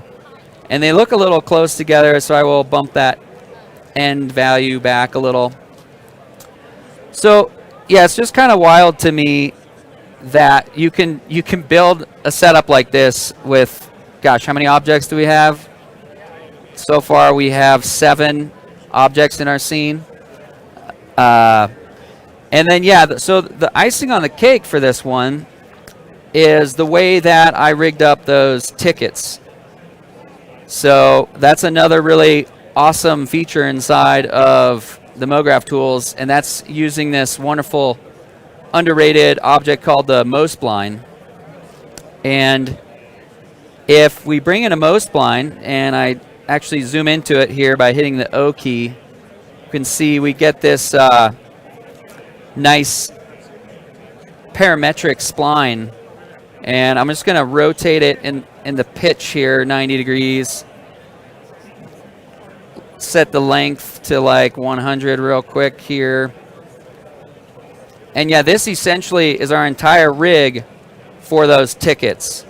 And without using any joints or anything complex, I'm going to bring in a plane here to just use as some base geometry. It doesn't actually matter too much the size, but I do want to reveal the wireframe or the garage shading here and show how I can basically attach this plane to the MoSpline here. And the way we do that is with probably my favorite deformer here called the spline wrap.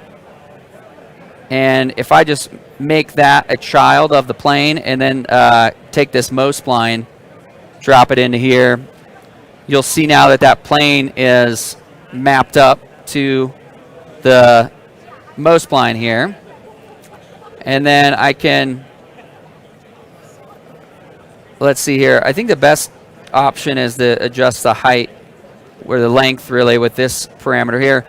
But with this curve control and bend right here and then twist, you can see that we already have like a really nice bit of control over this plane, which ultimately ended up being our tickets for this project. And again, like such a simple setup for something that could have definitely been set up in a much more complex way, but by doing it like this, it just made the whole thing super simple. So I will drop this into a null here, and that was hitting Alt-G. We'll kind of group everything. I'm actually going to put the most spline in there as well, and we're just going to get these inside the car here, and I'll do another null here, and actually, let's see, we'll just throw all this into here. Get rid of that one. So if I zoom out here, and here we go. We got our cars moving along, and it looks like our most spline here is going the wrong direction, so I can just bend those guys back into maybe a position that's more like they would actually be. And sorry guys, this tablet is super sensitive. But yeah, so I pretty much had this rig very early on in the project. And let's see here, we have 11 objects in our scene. And then really like a huge bonus of using these most splines is they are affected by not only effectors but forces. So I was able to bring in a turbulence force in this case.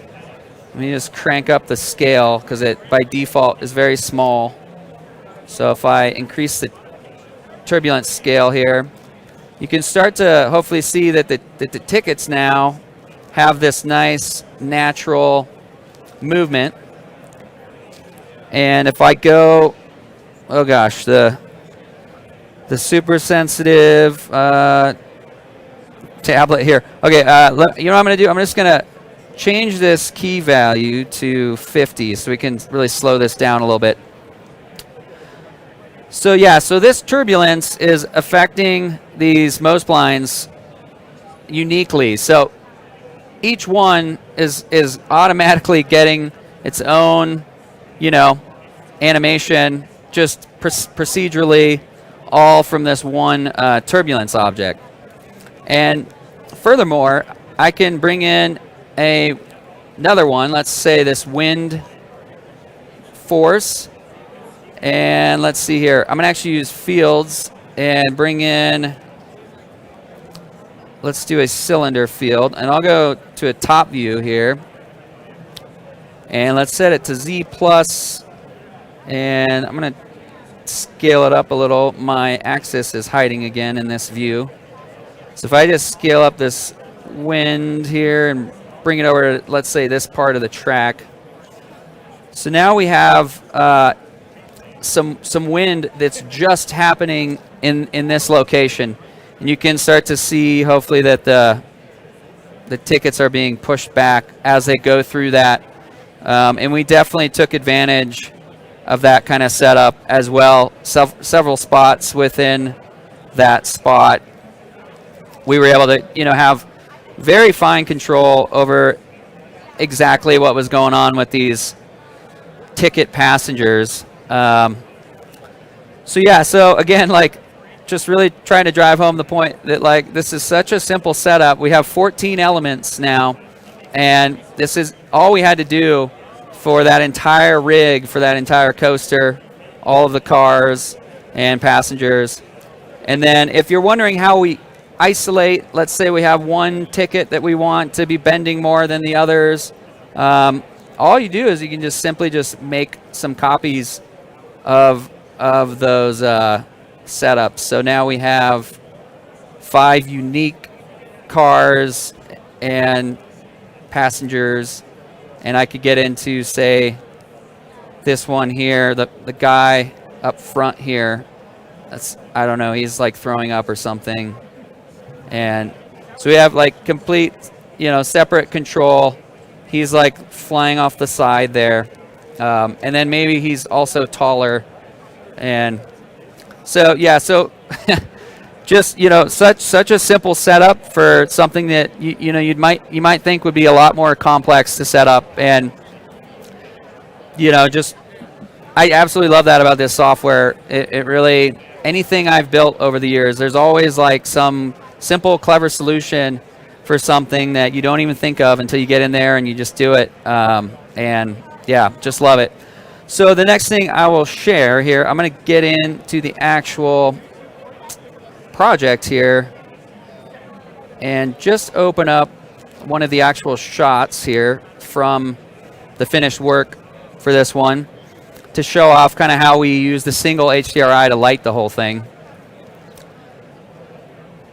So yeah, if I hit the play button, so this was a 2-second shot, but kind of a important one because there's this like hero element where we're going through the loop, yeah. So this is we have all this money flying down. Those are just alembic caches actually, but if I hop back into the camera here, we can see all the mayhem going on. But the nice thing with this is, yeah, the lighting setup was just super simple and fast.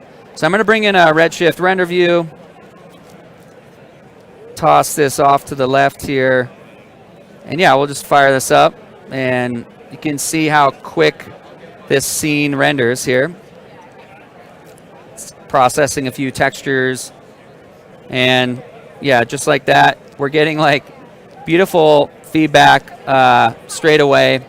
And I believe in this shot I did add one area light, so I cheated a little bit and added one extra light to hit these cards right here to give a little bounce light there. But if I turn these off, like you can see, literally we're in a black world, and if I turn on that single HDRI, that's literally all we have lighting the entire scene. And the benefit of this is really just super quick render times. The less lights you have, the more, obviously the quicker it's going to render, all that good stuff. And then, we had some nice control over, there's a protection tag on there now, but we had some nice control over the angle. Gosh, something is going on with this Wacom tablet, guys. I apologize here, but yeah, so rotation here is really easy, and then we have our bed of clouds below, and yeah, so it just made for, the whole project, it just made for super simple setup in terms of the lighting. And yeah, I don't know what's going on with this tablet here, but technical difficulties, all good. But yeah, so that's that shot, and that kind of sums up that quick little segment for that part of the demo. And yeah, the next part I want to share of this little talk here is another project that I did for Hovercraft Studio, another awesome shop here in Denver. This was for Converse. And yeah, essentially this project was very much, we have no time, and we have to build out and model out several shoes. 3 were unique, and then there was all the different colorways. So I think we ended up doing like 9 versions of these shoes. And they reached out to me really to tackle a lot of the modeling and the materials. And so they knew they kind of wanted to do these abstract like shots with some of the fabric like going around. And I thought this was a perfect opportunity to build out, basically a little mini collection of shoe materials that we were able to then apply to all these different shoes, and then save a ton of time rather than going over to like Substance Painter, hand painting each shoe and each colorway and everything else. We had this little collection of materials that we could use across the board. So the main thing I thought would be cool to share here is there's a really nifty technique that I kind of came up with utilizing a height map shader inside of Cinema and building out some simple geometries to then bring into Substance Designer and use in the materials. And I'm going to show you guys how we can make a height shader inside of Redshift. And yeah, so, I'm jumping ahead here. But if we fire up this amazing software, I will get in here and show you guys a little bit of the magic of Substance Designer here. So I'm going to try and open up this file here. And I did slim this down a little bit, so hopefully everything loads up here. But let me set this to the good old Substance map ball. And I'm going to change the mapping a little bit. And yeah, so this was definitely one of the hero elements. This sponge crater was this recycled rubber material that they use on several shoes, but it was very important that it, looked nice and realistic as possible. And so one of the things that I thought would be sort of tricky to do inside of Substance Designer was to make these shapes. So, this particular material had all these ground up chunks of recycled shoe rubber. And these are just the height maps that are driving all of those little bits that you see here in this material. And again, like trying to think of what's a simpler way I could do this rather than, you could certainly build a shape like this in Substance Designer by itself, but you would end up probably needing about 30 nodes to really get this kind of like, distorted. Maybe not quite 30, but it would take some time to set that up. So in Cinema, I knew that I could model that very quickly. So let me jump in here and open up a scene I've got here. So in Cinema, I simply just had a little setup where, I have a cube, and then I'm using a couple deformers to distort it and alter the shape. And then I have it in a connect object here. And if I go to my overhead camera, you can see that on this particular one, I have several shapes. And it was just super quick to get in here. Like in this displacer, for example, if I go into the shading tab, I can change the seed value. And all of a sudden, I get a different shape. And that's really all I needed for this. But the problem is, like, how do you get it to render correctly so you can actually use it as a height map? And so for that, I'm just going to show you all here briefly how you can set up a height shader here inside of Redshift. So I'll just bring in a new material, and I'll open up the node editor here. And we'll just see if we can dock this somewhere in the layout. Although maybe down here would be good. Sort of. That's not where I wanted it. There we go. Okay. So we don't actually need the standard surface here. We just want a empty material here. I'm going to hide the render info. So we actually only need like 3 nodes to do this. So the first node I need is called a state node. And this is sort of a magic data node inside of Redshift that you can pull all sorts of valuable information out of. But in this particular case, I need the ray position. And you'll see we start to get some world space normal data here. And another thing I'm going to do is go to the color management here. And I want to set the display space, the view transform to raw. And that's actually going to give us more accurate color information. It's just viewing the raw data so that we can see what we're doing a little better here. And then from this state node, we want to bring in a vector change range. And the reason for that is this state node has some negative values in it, and we want to remap those to be more in a 0 to 1 space. So I'm just going to see here. We basically want to map from -1. This is X, Y, Z, even though they're not labeled. We want to map from -1 to +1. And we want to definitely uncheck this clamp to new range. And you're not going to see much of a change here until we add in our last node, which is a vector to scalars, or scalars, however you say that. And this will essentially split this 3D data into single channels. So we have X direction, Y direction, and Z now mapped to their single channels. So in this case, we definitely want the Y. And then if I go back to the vector change range node, just in the Y direction, I need to just kind of decrease the range max here.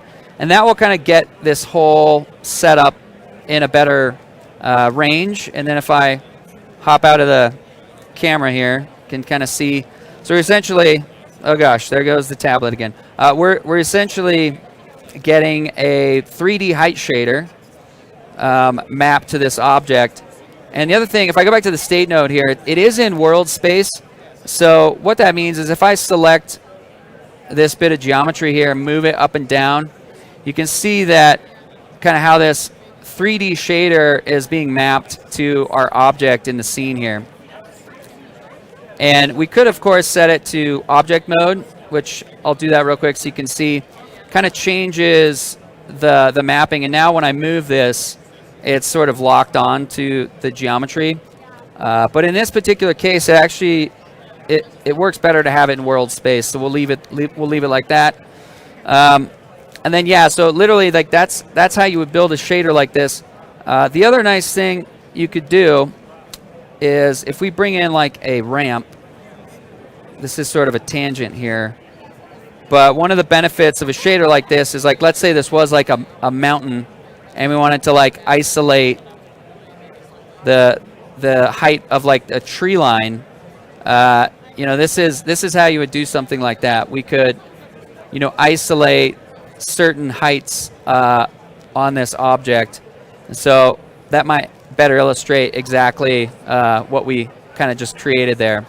But in this case, we just want that pure height data, and it's very similar to like a depth pass that you would get out of like a multi-pass render. But I like setting stuff up like this; just gives you a little more control over what you got going on here. So yeah, I have a finished one here. I thought it'd be fun to render something maybe a little more complex. So I brought this Raspberry model in from the asset.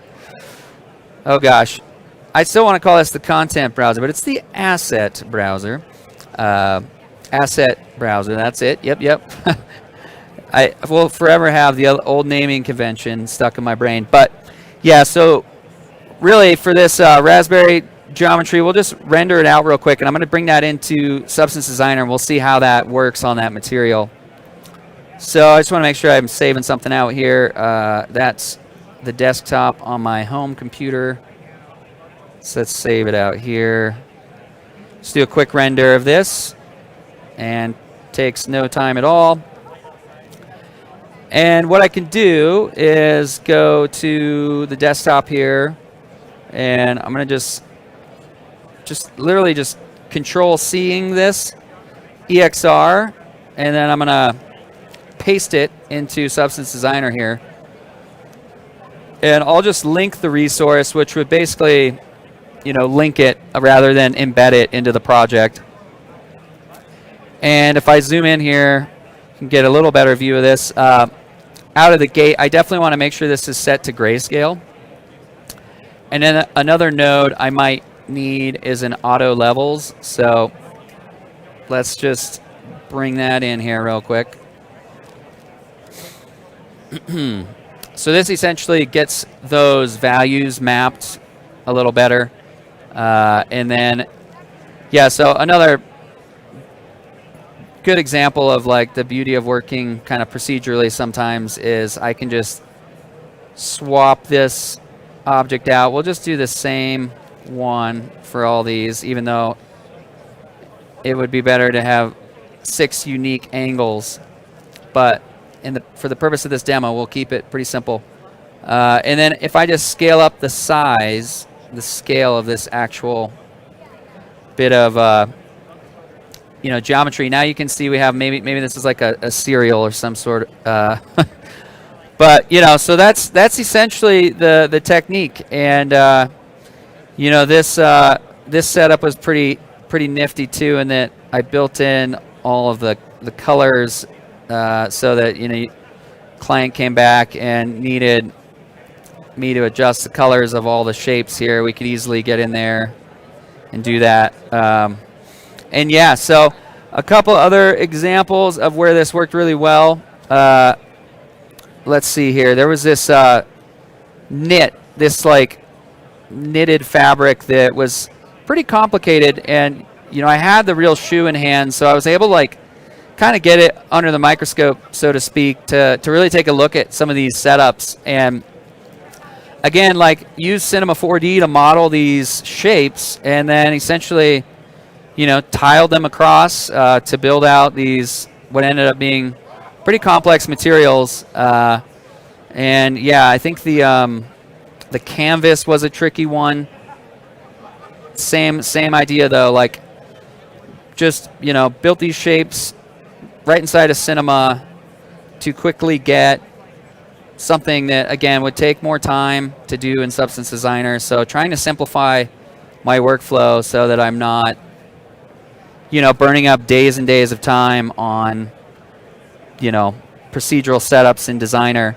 But I'll just open up real quick a couple other shapes so you can see what those look like inside of Cinema. So here was like a simple like weave, and so I ended up like rendering out some of these weave shapes to then again like just bring into Designer and use across the board. I think that one might have been one of these. I don't know. There was a few. We made quite a few materials. But that technique really saved the day and saved me a ton of time when it came to setting all these up. So yeah, so with that kind of concludes these techniques I wanted to share with everybody. And back to my slideshow here, I do want to give a quick shout out to all these artists here up on the page screen. You know, being self-taught and learning this crazy software over the last 18 years, like, it's incredible to me that you can hop on the internet and learn all this advanced stuff from all these people here. This is a short list of so many over the years that I wanted to share and just say, you know, thank you to these people for, you know, putting all the knowledge out there and allowing people to just learn it. And then, yeah, that's my last page. Thank you, Sean. Awesome. Indeed. We do have time for a couple questions, so if you have questions in the audience here, go ahead and raise your hand, shout it out, and I can get to it. And if not, Sean will actually be available at our demo station right next door at our Dell partner station, so you can ask some questions if you're feeling a little bit shy. But stay tuned. We're going to have our next presenter up here in about the next 5-10 minutes, Scott Unride, and you're in for a treat. Woo.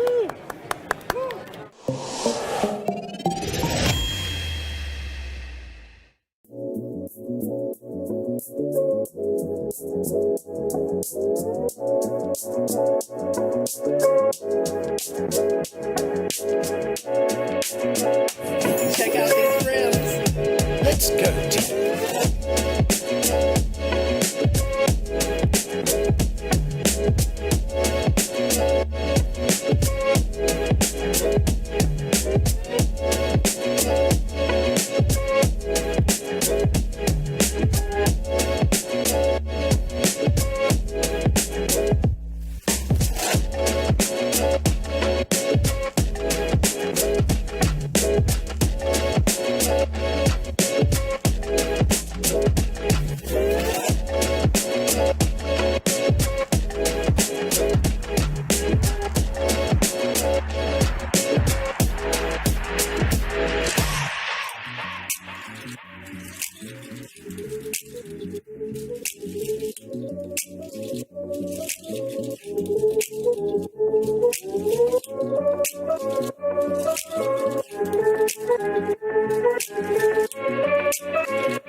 Hello, everyone, and welcome to the Maxon booth here at SIGGRAPH 2024.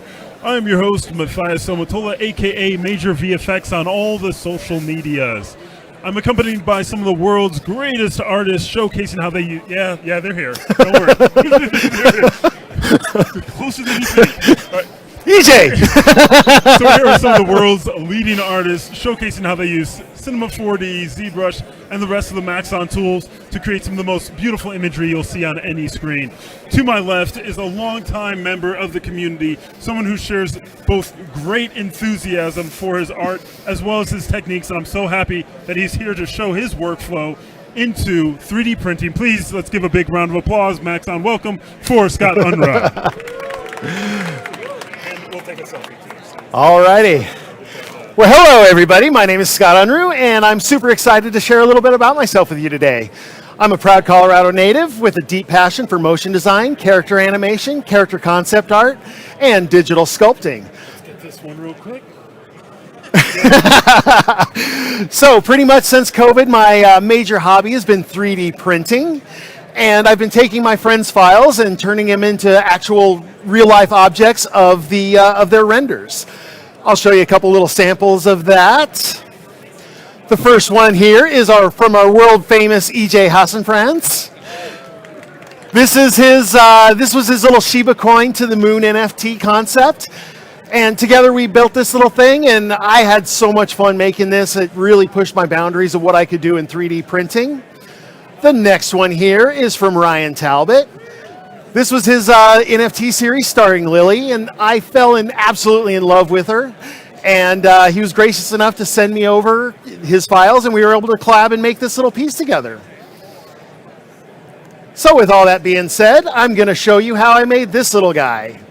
This is my little Deadpool in the world of Mega Man. I'm going to break down the sculpt, and I'm going to show you some of the tricks I've learned along the way. But before we begin, I'll show you my little sample of my work here.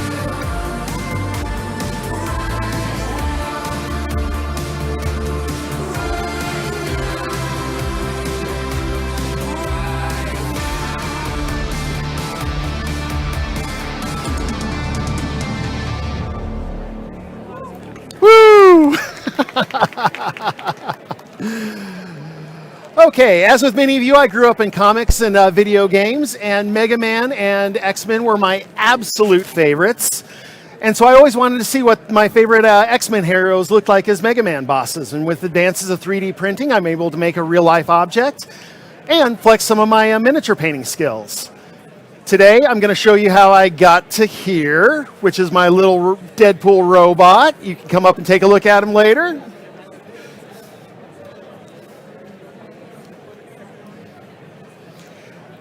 And so basically what I usually end up doing is I start this whole process in Photoshop. And what I do is I just start with a black silhouette. I bounce around between a lot of really loose shapes, a lot of really fast shapes. I'm just really trying to kind of nail the concept here and just experiment. As I keep going down, I'm just gonna keep adding little details and things like that. One of the most important things you do have to realize is when you're doing this, balance, especially if you're printing, is going to be super, super important.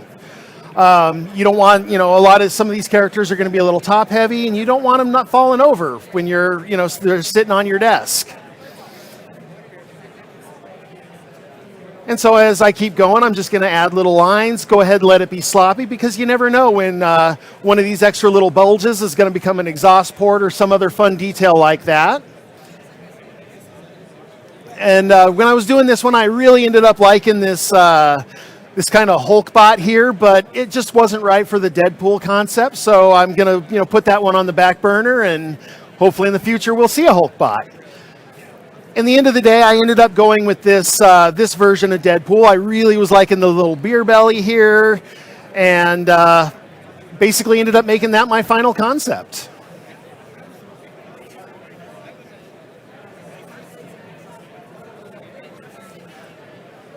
Okay, so let's get into ZBrush here and start sculpting this thing out. Within ZBrush, there's so many ways of sculpting, and I envy the people that can go in and just throw in the blob and just start pulling things out and making this amazing thing. I'm just not built like that, so I take a very leveled approach. So being from Colorado, I used to be a big-time snowboarder, and I remember the first time I went down my first black diamond, and standing on top of the hill and looking straight down and seeing how scary and intimidating that was, it makes me feel like a lot like when you're seeing these incredible sculpts and just, you don't even know where to begin. So my best friend basically told me, never look down at the whole mountain, break it down into parts, get to that next rock, get to that next tree, get 15 feet down, get 20 feet down. And then pretty soon by the end of it, you're looking down, you're at the bottom of the hill and you look up and you're blown away by like how far you've come. I definitely take that approach when I'm doing sculpting. So I sculpt in a bunch of different phases. So my first phase is just a block-in phase. This is all really super low poly. And this just gets me my proportions. This just gets me my rough shapes of what I like to do. And then I build on from there. So then I usually go on to a second level. This is my primary detail level. And for this one, I'm really focusing on the silhouette. I'm trying to just get all the pieces in there. Really, this is where I spend a bulk of my time. And as I feel like a lot of times if I nail this process down and I nail this step, so much of the decision making and so much of the harder work is done for me here. And then I can just focus on having fun and adding little details. The next level is when I start really going in and start, hammering out those little hinges and little panel lines and drawing in logos and doing rivets and things like that. And then eventually I move on to the final phase of it where I'm doing surface details, telling story with damage, getting my posing in there properly, and going from there.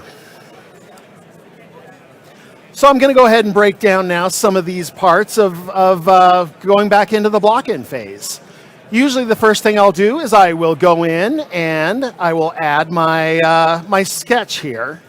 So I go into the texture tool, you go ahead and import. I'm going to go ahead and import my sketch. Go back in here, select him, add him to the spotlight. You can zoom him up so you can test what you're doing. And I like to just kind of put him over here, put him in the corner, get this over here, and then when you hit the Z key, that removes the little spotlight section, and then you can kind of, bounce back and forth. You can turn it on, you can move it, you can scale it up, and you can just kind of bounce back and forth and test your proportions. So when I'm in this first block out phase, I just bounce, like I said, this is all super low poly, and I use the Q mesh a lot brush. So basically, if you go into B, and then Q, nope, that's not right. So it's going to be B, Q, Z. There it is. And that's going to start giving me these lines of what you're doing. So if you Shift F, that's going to give you your actual topology that you can look at here.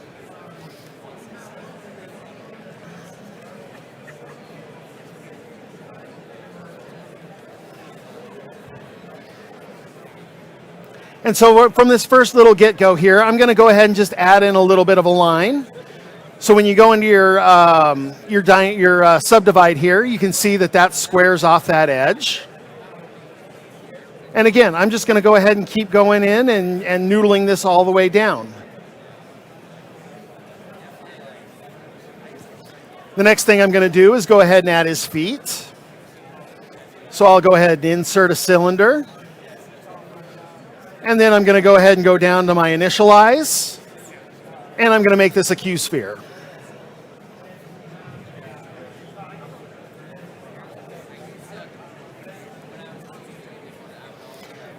From here, I'm going to go ahead and when you grab your edges and you hit the shift key or the spacebar key, you're going to bring in a bunch of different menus. So you can bevel an edge, you can insert extra edges. I'm going to go ahead and bevel this center edge and split it apart. And then I'm going to go ahead and select it, inverse the selection, go to my move tool, squish this down to make the bottom of his foot here. Release that. Then I'm going to go to the side here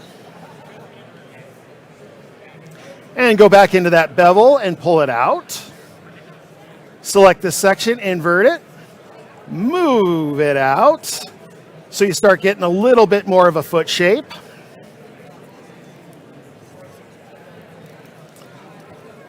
Select the edge. I'm going to insert an edge here right into the center. And from here, I'm going to select this edge and start to give him a little bit of an instep in his foot.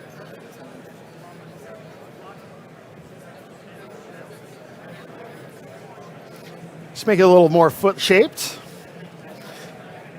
And then when you go into your subdivide, which is D, you can start to see that this is starting to look what I want it to look like.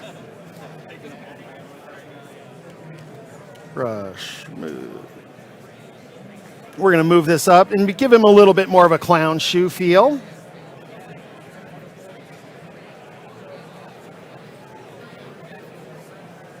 And again, I'm always bouncing between D and Shift D just to kind of check and see where I'm looking here. And once I get that looking the way I want to do, I want to go ahead and give him the sole of his foot. So again, back into the Q mesh, or the Z modeler, I should say. And I'm going to go into the Q mesh here. We're going to do a poly loop, because what I'm going to do is pull this out and make a little bit of a bottom of his foot. Now again, when you go into Dynamesh this now, you don't have it's really super rounded. So the way around that is you're going to add just the tiniest little bevel here inside these edges. Just pull it out just a tiny little bit. And the beauty about using the Z modeler is it's going to remember its settings. So this little width of this bevel, by just clicking on it, it's going to do the same thing here. And it'll do the same thing down there. So now when I go to do my my subdivisions, you can see that this is really like squared off and looks a lot more like a foot. And then let's go ahead and just center my axis point. We're going to move this into place here. Scale it up. And then go ahead and go into your plugin, Subtool Master, Mirror, and we're just going to mirror this sucker over. And that's really going to give me my first level in my process here.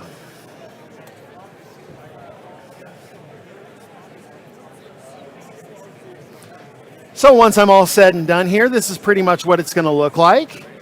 And then I'm going to start the next level of my detail. So this is my primary shapes.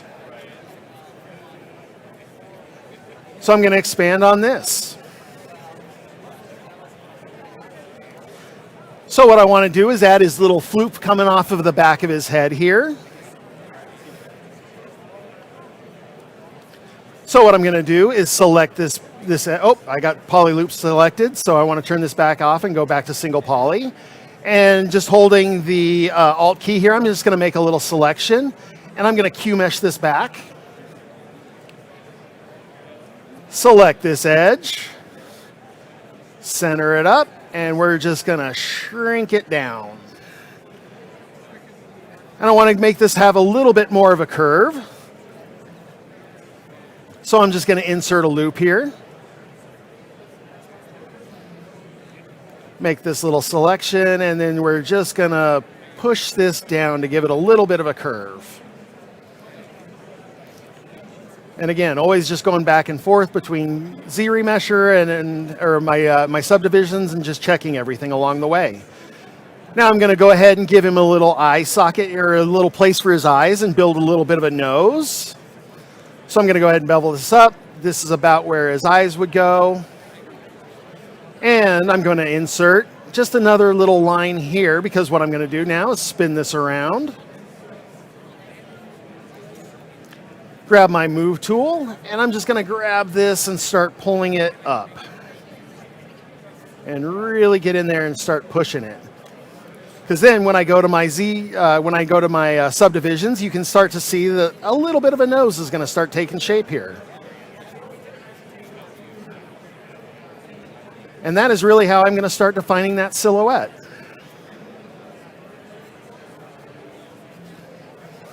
All right, now we're going to go ahead and do his little belly joint here.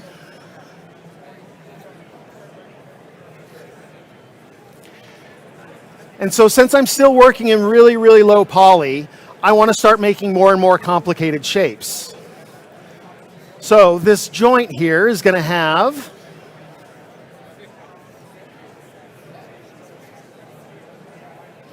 his belly, it's going to have a cutout for his torso, and then it's going to have a little bit of a cutout for these hip joints.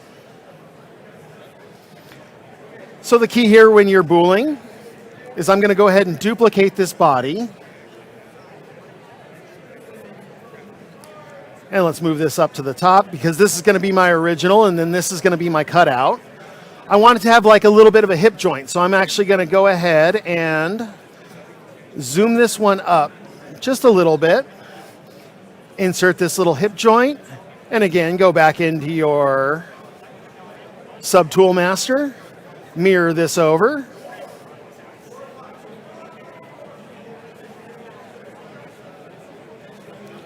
And now what I want to do is I'm going to go ahead and make these, I'm going to up my subdivisions really, really high on this one.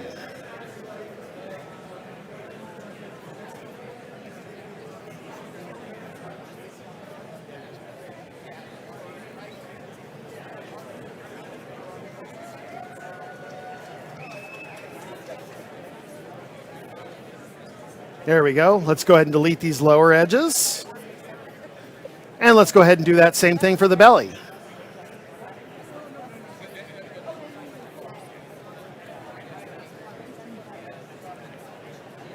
And let's delete the lower. So now what I'm going to do is you select your little cutout tool, which is this little thing here, and this is going to be your start spot for your bool section. So then when you go to do your live Boolean, you can start to see that I've got a little bit of a cutout.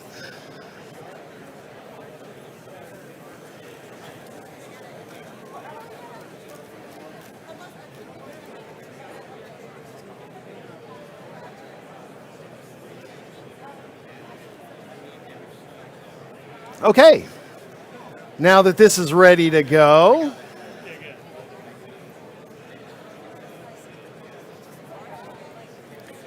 I'm going to go ahead and go down into my subtool, pick the Boolean part of it, and we're going to make a Boolean mesh. So this is going to drop it into its own brand new subtool.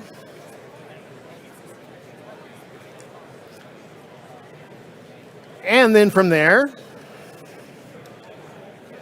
you can see that there's a lot going on, and I don't want that because I'm still sculpting in low poly. So let's go ahead and Z-remesh this thing down.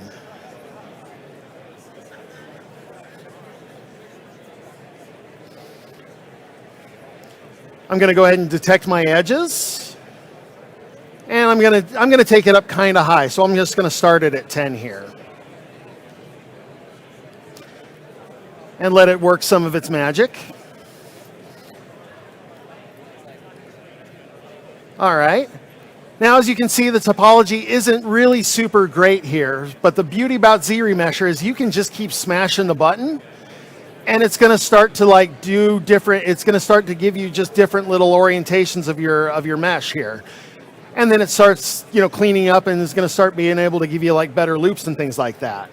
Then I'm going to go ahead and just walk it down. Let's go ahead and take it down to 2.5.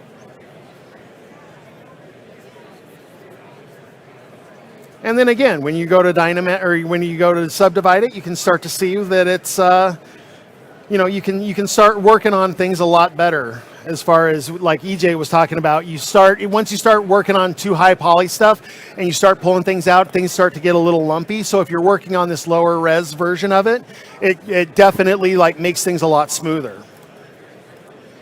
And then once you're done here, go back into your original file here.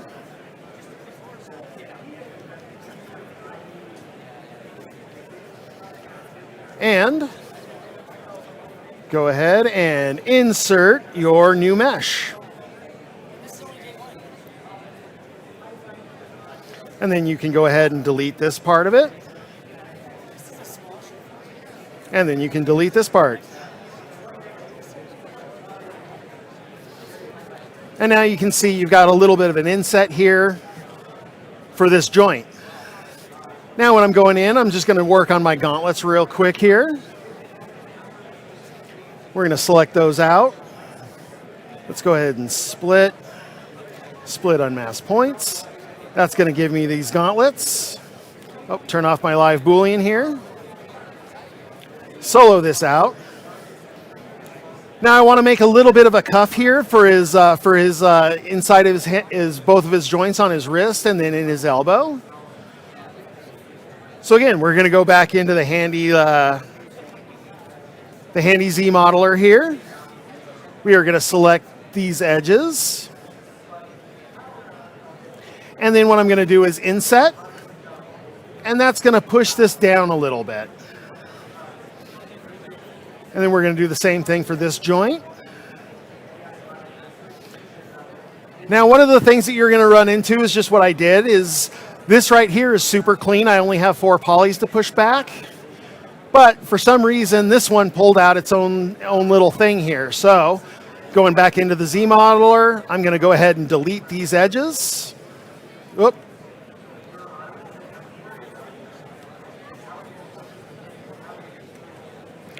Going to delete that little section, the last little section. We're going to go into the bridge section. Select that. Oop. Select this edge. Why is that not working?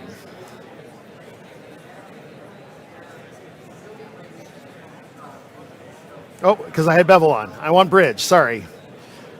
And I'm just going to fill these in.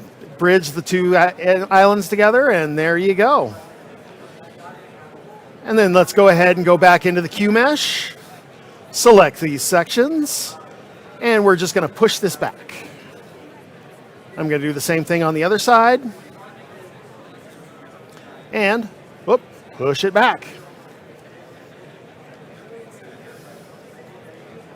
Now you can start to see that that's got a little bit of a nice feel to it, but it's not quite there yet. Again, we've got that rounding problem on all of our edges.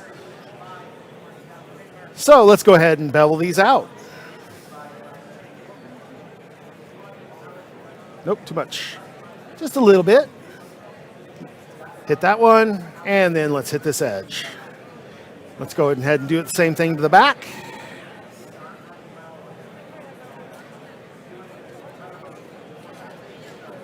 And there you go. You can see that that's squared off nicely. Last thing I want to do is I want to make them even a little more square on the sides. And you can just do that by inserting a nice little loop. Oop. Inserting a loop here. That'll square that side off. And one there. And that's exactly what I'm looking for.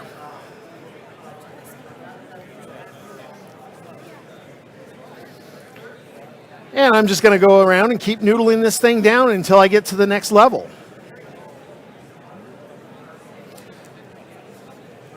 And really, so once I'm done doing all that, this is what I pretty much end up with. So that's going to show my next level of detail. And then again, we're just going to start back over from the very beginning and just work from the head and start working down and just adding details along the way. So I'm going to go ahead and show you now a little trick on how to make his little Deadpool face mask here. So we're going to take the head and we are going to go ahead and duplicate that. Let's go ahead and solo this out. Now what I want to do is go ahead and subdivide this up really, really high because I'm going to mask out this part of his face. Delete the lower.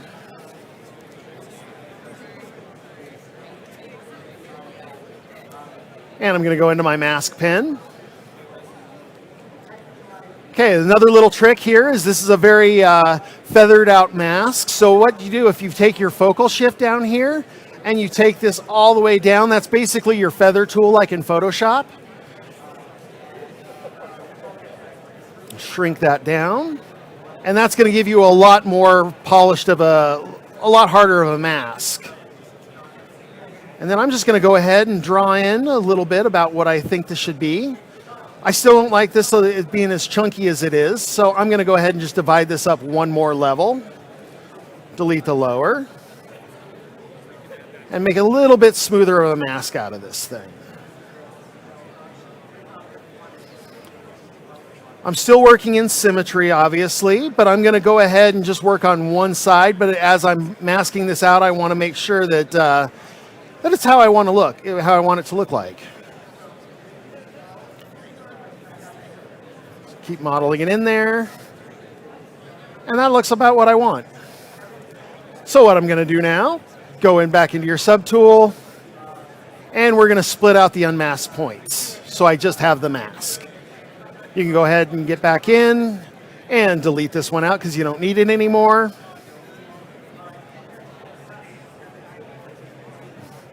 And I'm actually going to go ahead and mask out this one because I only want to work on one side, but my symmetry is on.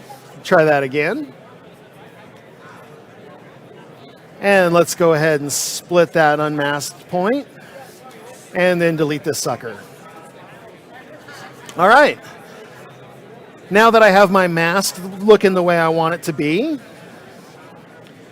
I'm going to go ahead and make a low poly version of this. And we're going to do that using the handy Z-Remesher tool. Now, when you look at this, this isn't still what I want. This is still really chunky, and it's not going to be very pretty when I go to QMesh this thing out and extend it out and make it bigger. So what I'm going to do is go down into my deformation tab. There's this beautiful little tool called Polish. Select that little button. And just give it a little polish by groups, and then go ahead and maybe polish the edge a little bit. And that's going to smooth it out really nicely along that edge. And then when you go back in to Z-Remesh it down,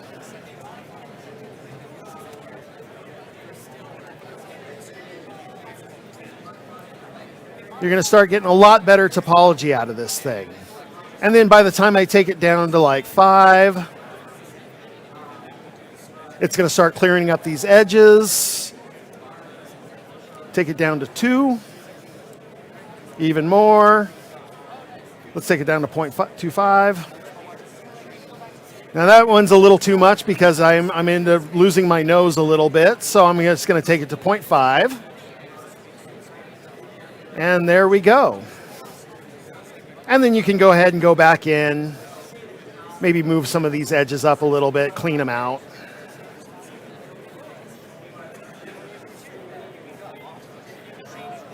And then we're going to go back into the handy Z-Modeler. Select over a face, QMesh, and then this time we're going to go all polys. And we're just going to pull this out.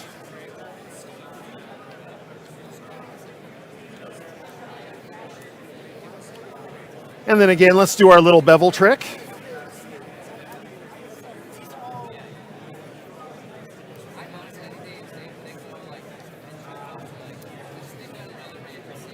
And there we go.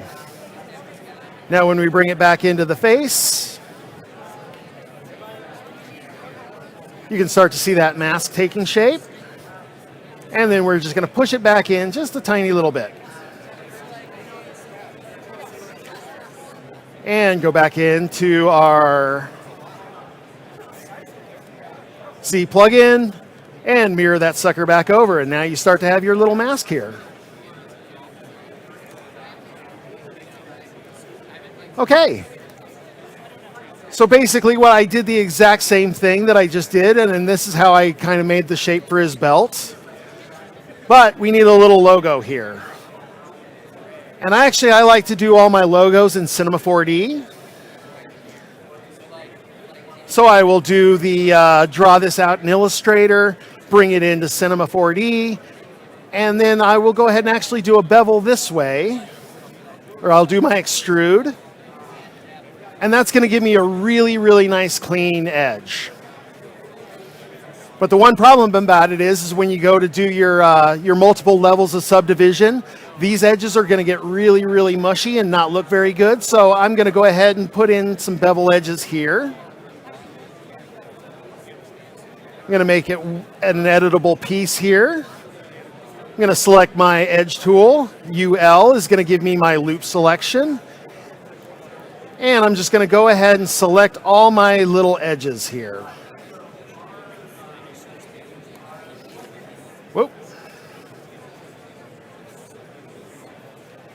Ooh, definitely got some sensitivity stuff.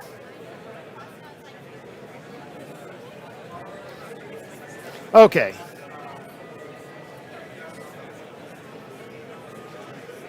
Now in this too, I also want to go ahead and select any edge that's a corner.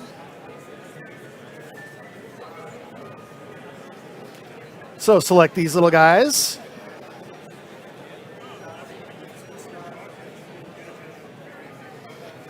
Select these corners down here.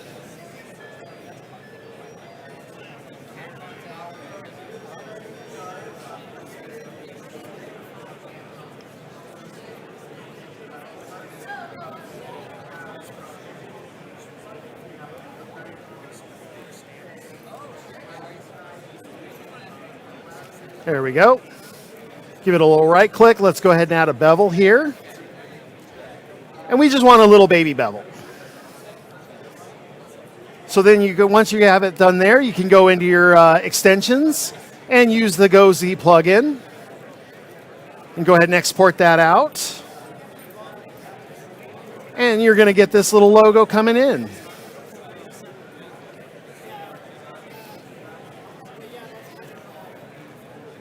And so here's a version of it without me doing that bevel step. So then again, when you go to look at your, when you go to subdivide it, it doesn't look very good. But when you do add the bevels, it looks a lot cleaner. And ends up giving you a really, really nice little a logo that you can kind of play with and push back in there. Drop it into place.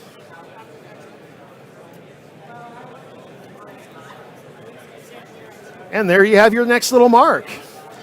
And again, going down, I'm just adding all these little hinges and adding these little details of pushing and pulling back low poly geometry. And then once I get done here, it'll end up looking like this.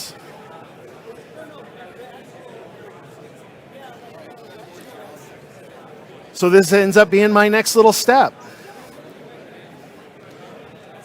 And all these panels are just making selections, pushing it back, pulling little parts forward, making it really simple to kind of just maneuver this stuff around. And as I'm going, each level is getting more and more dense and its topology goes. But now it's time to start adding some surface details. So what I want to do for his mask here, we're going to go ahead and go down to this tool called Surface. We're going to add the light box. And this has got a ton of different stuff you can choose from. This is just going to give you an insane amount of things you can play with. I like this one for his little, I kind of wanted a little leathery texture, little sci-fi leathery texture, so I grabbed this one here. And then when you go into edit, you can actually go ahead and play with all these different little settings. Change the scale, change the strength. Now, a lot of this, when you start getting into this surface level of detail, is really going to start being driven by your printer. Different printers have different levels of stuff that it can print. So really, this is going to be dependent on your printer. I can't give you a setting that's going to tell you that it's going to work for every printer.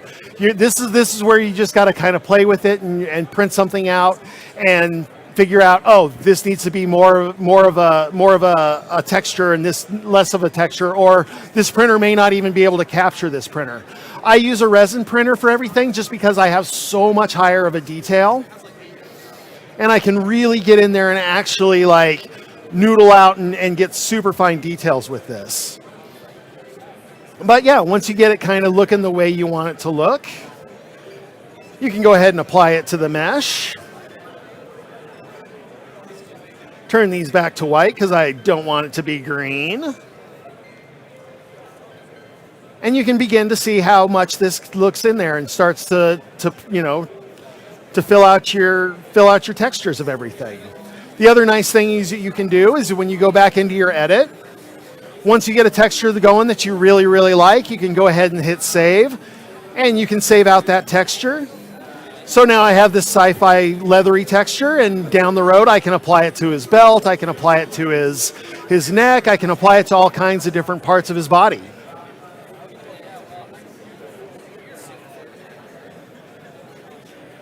And once I got done with that whole thing, I ended up with this. I found this really cool diamond plate texture that I ended up putting all over his head. I ended up finding this little honeycomb for his eyes. I found a really cool kind of metally, like eroded metal texture for all these gears. And I just saved everything down and just kept adding and adding and adding. Like I said, for me, this leveled approach really, really works well for me just because I am able to break things down and just move step by step. It's a very, methodical process that works well with my brain. So now at my last little level here is going to be start telling some storytelling with some damage. This is the best part of everything because you do get to like turn off your brain. You get to get into your head a little bit. You get to add gunshots and nicks in his armor and things like that. I'm going to go ahead and add a little Wolverine scratch across his head.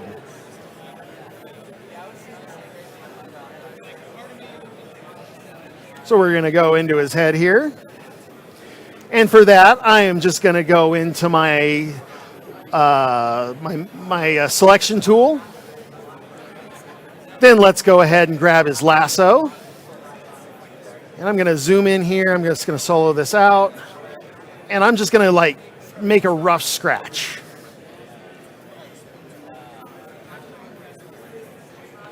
Wolverine's got 3 claws, so he needs another one. And another one.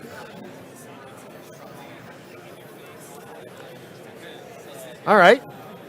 Now that's a little blurry. I don't like that. So we're going to go ahead and go down into the masking tool.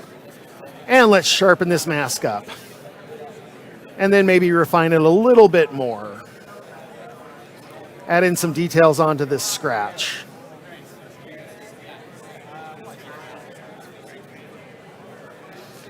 And let's sharpen it up again. There we go. Okay, if you alt click it, that's going to reverse the mask. Now the bad part about this selection tool is it's actually going to project to the back. And you don't want that. So you can go ahead and just select that out. Just double check and make sure you don't have any little stray mask parts. And then I'm just going to take this and I'm going to move it back. So if you have your little locator icon, that's going to center your thing. And by hitting Alt key, it's going to unlock it. So you can actually go in and move this where you want it to be. Just by holding down the Alt key. And then let go of it. And then you get to push it back. And that's going to start giving me my depth in this part of it. And let's go ahead and I like for this level of damage, I really like the orb crack tool. So that's going to be B, O, and then C.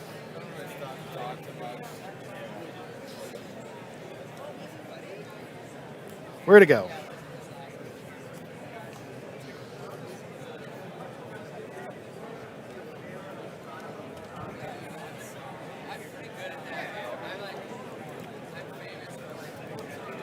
Brush. Oh, it's not working. Well, anyway, you can go ahead and do a clay buildup as well. Now, by holding, I'm going to go ahead and actually turn off my my spotlight section here, because that does tend to kind of mess up some of your things.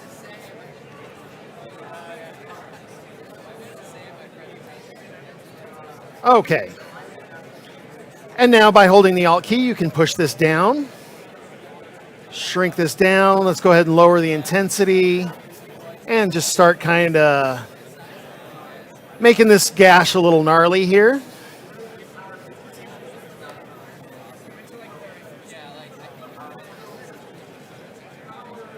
Smooth it out.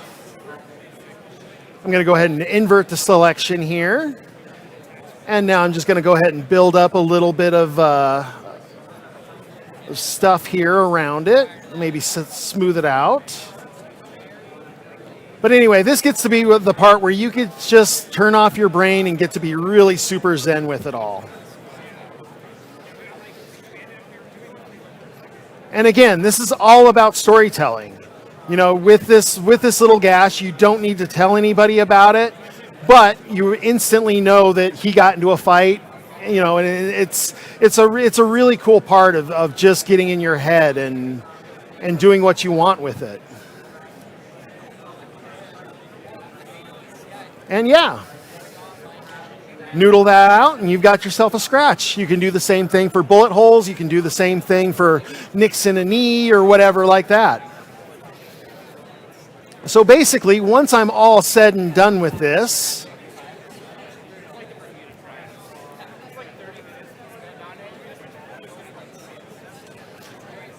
I'm going to end up with this pose here.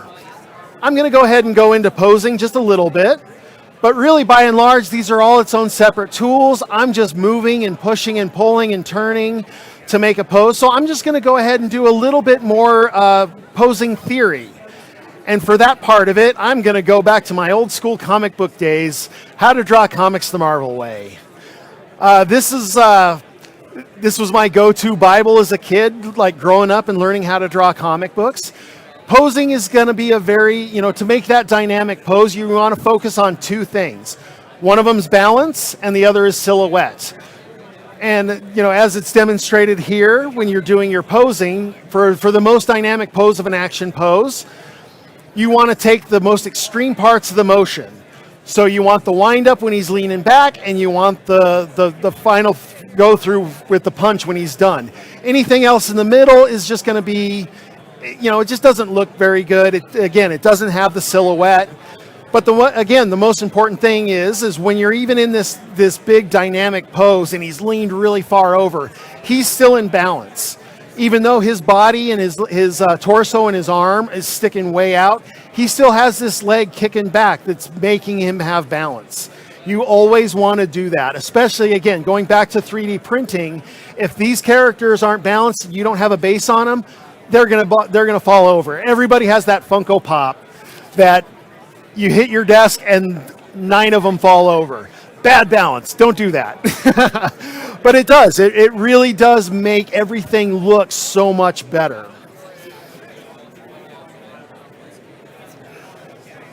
So then for this, since I don't have an action pose, what I did end up doing is making a very statuesque pose. So that you do that by basically really following curves. So you see here from the tip of his head down to that back leg, you've got a nice little C curve. You've got this little C curve here. You've got a C curve going from leg to leg. If you're going from the side, you've got a nice little S curve that comes down into his thing. You're going to want to twist and turn all of his all of his joints. So if his head is looking, to the right, you want his shoulders looking left, but you want the hips to go back the other way. That's going to give you your biggest range of motion and give it that big statuesque feel. Now, as far as that goes, once you have that ready to go, the very last part, and this is the most time-consuming part, it's the worst part of this, but it's really an important part. You're going to start making keys. Keys are basically your square hole inside your square peg, to put it, as its easiest part of it. And as you go up here, you can see that's what I've done. Because what's going to happen is you want to start breaking this apart. You're going to want to break it apart for several different reasons. The first reason is you're going to want to be able to print this at different sizes. Your printers are going to have a very small bed unless you've got a lot of money and put a lot of money into a bigger printer. So a lot of these printers are a little bit smaller. So you want to break them apart. That way, once you can, print the head at 120% or 150%, and you can start breaking it apart and make a bigger piece out of it. But with that being broken apart, you got to put it back together. So this is where these keys come in and are very, very important to do. The most important part of your keys is you want to make sure they're beveled, because all of these, resins and filament printers, they're solid. So if you have a key that's flaring out in the opposite direction, it's not going to go in the hole. But you also have to be wary of undercuts. So if you're pulling this part of it out and you have a hard edge here that may not line up here, you're going to have to go in and smooth this area out, or it's going to get locked up and you won't be able to put it into place. But really, the most part of the keys I'm going to be doing the exact same thing that I did with the boule. I'm going to take a square, I'm going to shrink it down, and I'm going to boule out one part of it while taking out while adding it to the other part. I'm not going to go into a lot of detail, but if you do get to this step, I want you to go check out Mr. Ian Robinson's course here on the YouTube. He did this fantastic thing about 3D printing, and so he goes into 2 hours into keys. Like I said, it's the worst part about it, but it is so important to nail down. But he does a whole it was his week 2 of his DDP. And again, 2 hours, he shows you how to scale it, how to measure it, everything like that. So, make sure that's there for you. And then finally, we're going to go into the last part of it. And this is going to be your slicer. Once you have everything done, you're going to save everything out as an STL file, because all the slicers use STL files. Every single printer has its own slicer. And basically all a slicer is it takes your files, it adds the supports, all the automatic features are really, really good, so it's a very low barrier to entry.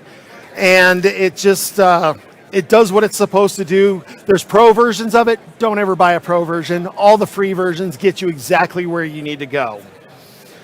So with the resin printing, the first thing you're going to want to do is hollow it out.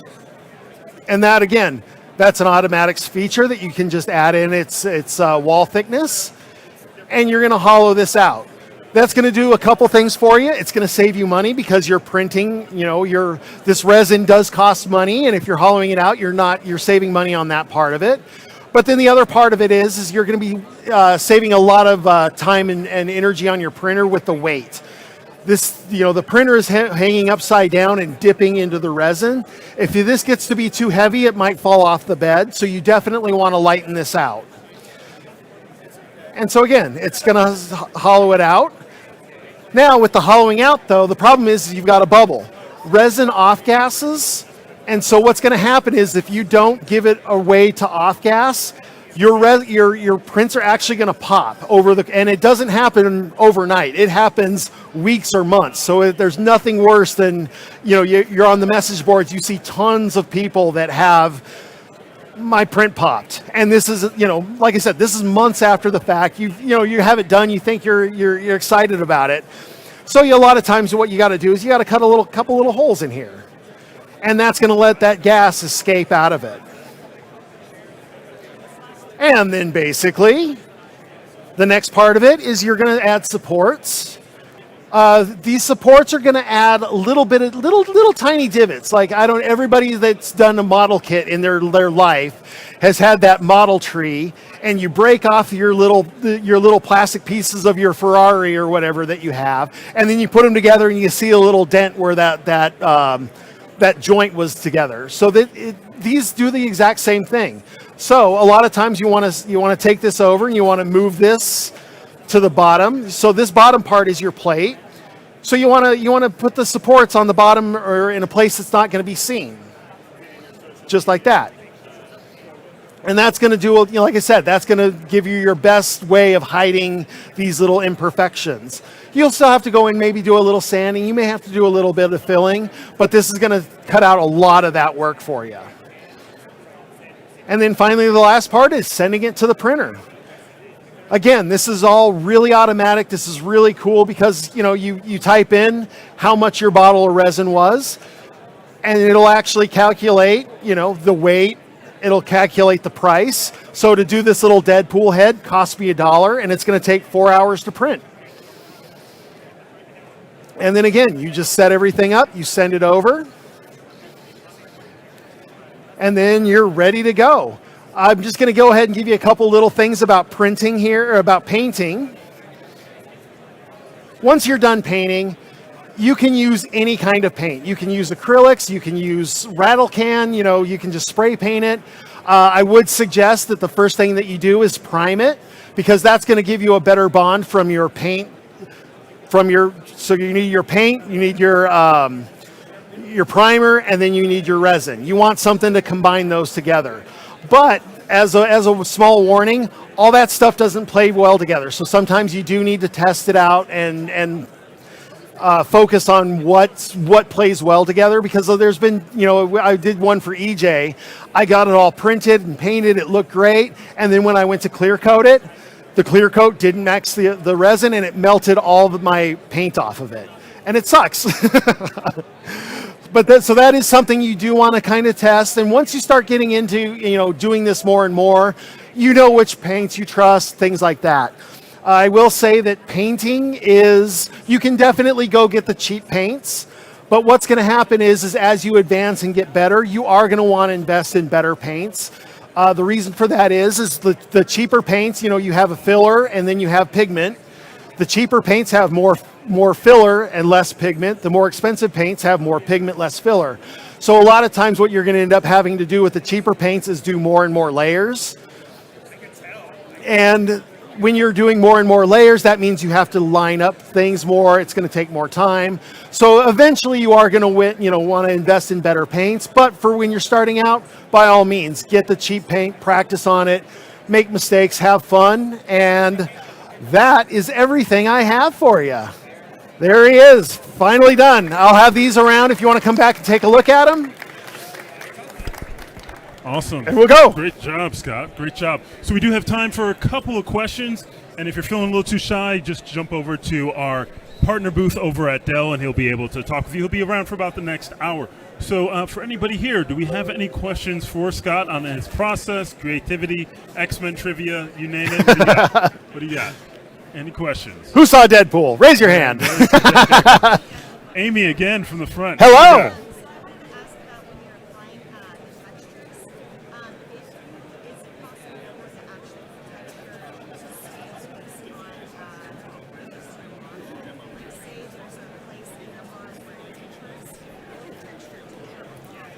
So there is a projection. Repeat the question. Okay. Online audience. Okay, fair enough. So basically it's a question about texturing and how it maps onto the piece. There is one thing that I do need to talk to the production crew about. So if you worked in Substance and things like that, you know about triplaners and things like that. Unfortunately, there is no triplaner that I know of. Hopefully Ian can tell me differently, but as far as I know, there isn't one. So a lot of times you're going to have to mask out sections, hit it this side, hit it this side. It's a little time consuming, but it is like a way to map it out as far as getting that diamond plate on this side, on this side, on this side as well. So yeah, hopefully they do get that a little bit more. Like I said, a triplaner would be amazing in that part of it. But right now it's just, as far as I know, it's just masking. Any other questions? All right, well, let's give Scott another round of applause. And any other questions, just visit him at our partner station. Stay tuned. We're going to be up with our next presenter, Sarah Gibson. You're in for another treat. Thank you, everybody. See you in a little bit, Internet.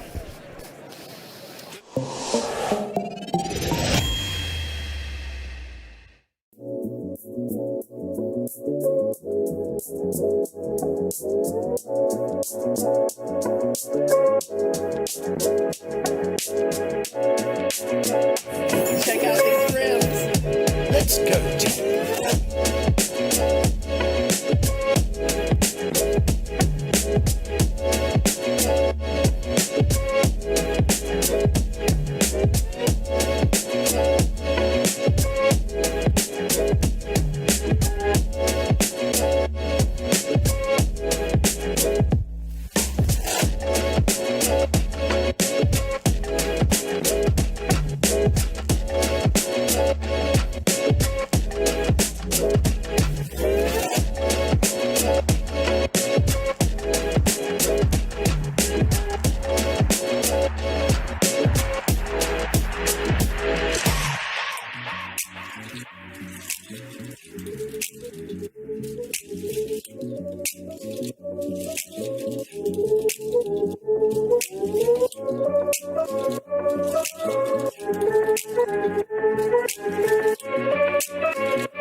Hello, everyone, and welcome to the Maxon booth here at SIGGRAPH 2024. I'm your host, Matthias, a.k.a. Major VFX on all the socials, accompanied on the stage with some of the most amazing artists showcasing how they use Maxon 1 in their workflows to put together some of the most beautiful imagery you'll see on any screen.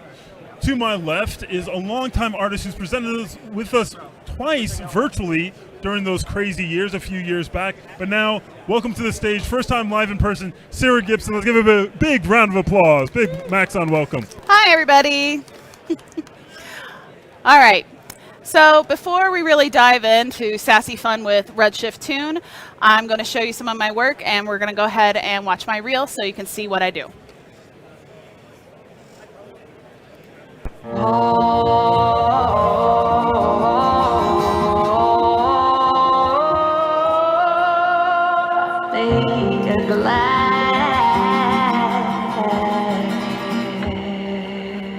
Of them bubbles.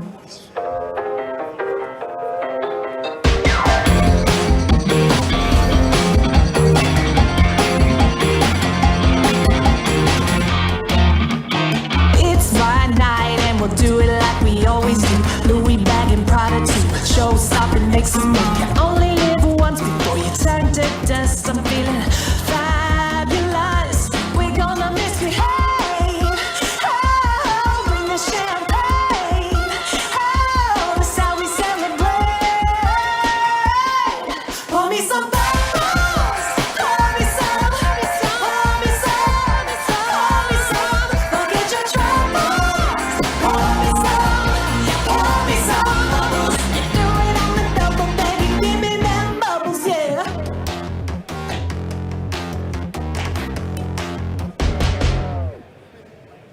All right. Thank you. Oh. Next. There we go. All right. So this is just an overview of what I'm going to cover today. So we're going to be adding sass to a walk cycle. We're going to talk about texturing and UVing and Cinema 4D. I'm then going to bring that into Marvelous Designer. And then we're going to make a very quick outfit for a Marvelous Designer. And we're going to show, well, I'm going to show you how to export that from Marvelous so that you can bring it back into Cinema 4D as well as into Substance Painter so you can bring all those texturings together into Cinema 4D and some rendering and post stuff. All right, I'm going to exit out of this. And so here we have, as I call her Kitty, my burlesque dancer. And this is a loop that I made of her that's very, very simple. Window. I want to show, where, there's the timeline. All right. And I pop this. I like to have it down at the bottom.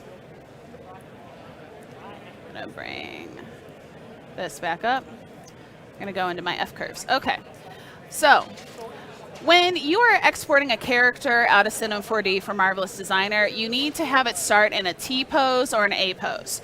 So if I go to frame 0 here, you can see that she starts off in more of an A-frame pose. This is just what I prefer.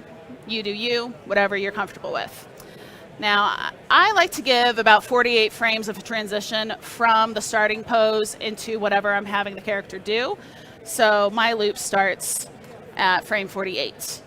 And so if I press the space bar, this is basically I removed all the sass out of her walk cycle. And I kept the movement in the hands because we're mostly going to be focusing on the hips, the spine, the neck, and a little bit of the feet. So if I hop over into this view here, and I'll go here.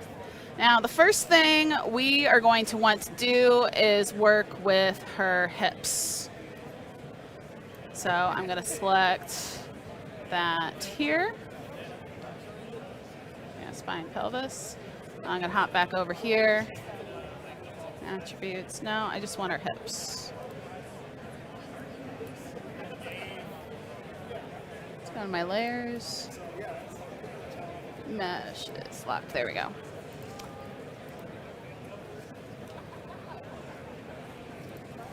Tool, attributes. Let's make that selection smaller so we can get just the hips. There's a spine there.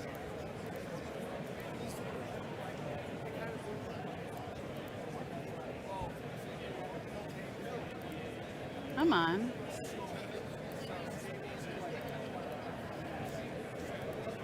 Spine, pelvis. Object, coordinates. Sometimes selecting them can be a little finicky. Finally, got the hip controller, I think. Coordinates, mixed. Fine, hip, oh. I know what the problem is. My background isn't locked.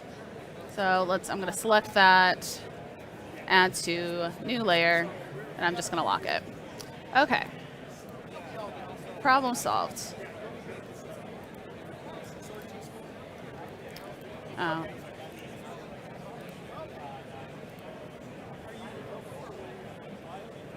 Oh wait. I accidentally locked all of it. Alright, select that, add to new layer, lock it, okay. Spine, pelvis controller, okay.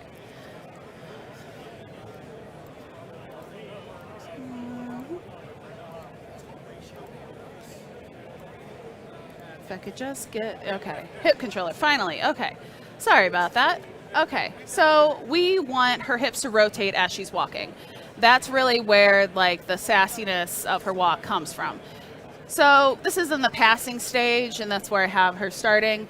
Here you don't really need that much of a rotation really at all, and we're going to be working with this here in the B. So I'm going to leave it at 0. I'm going to turn auto keyframing on here, and that just means I don't have to constantly be selecting that as a keyframe each time I do this. So we're going to go forward to, and I'm going to go to this view here, so I can see when the foot lands. So right where it lands,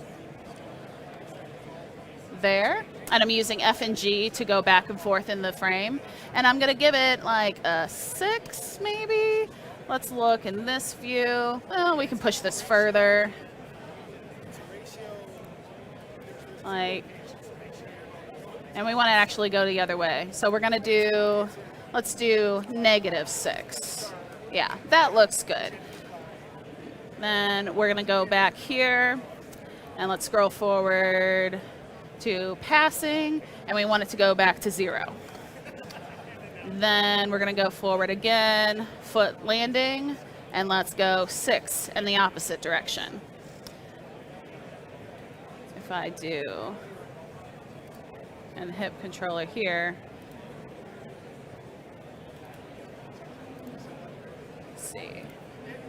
Now let's take a look.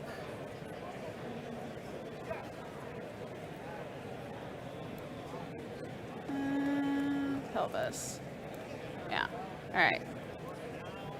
So you can see a little bit of a movement here. And basically you would just do this over and over again. I'm going to go ahead and close the loop here at 85. Well, just so we can just play this part back and forth.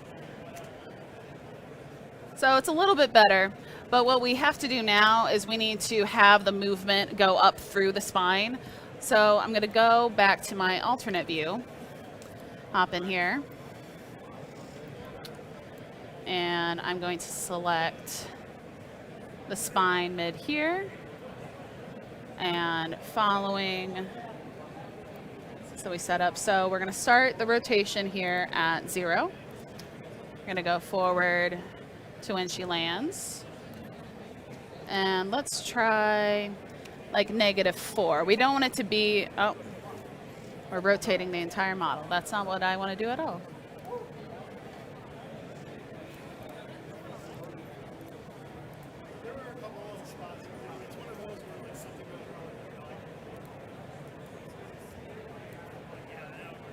No, we want this one.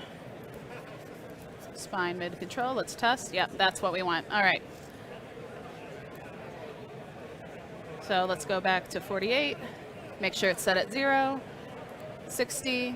Let's try 4. You're really trying to kind of offset, because when your body weight shifts, your spine will kind of try to compensate for that.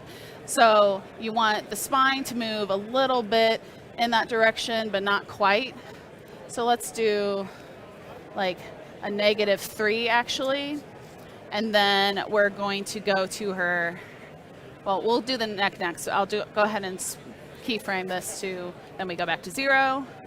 And then here we will do 3. And I'll play that. And you'll see it flows a little bit more. And now we're going to add the neck as well.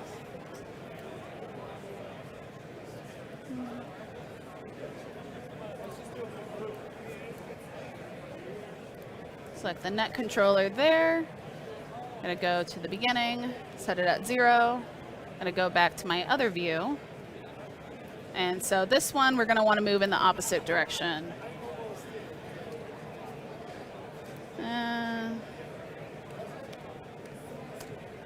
Yeah, so -3 will probably be good, but we're going to start at 0. Go forward to frame 50.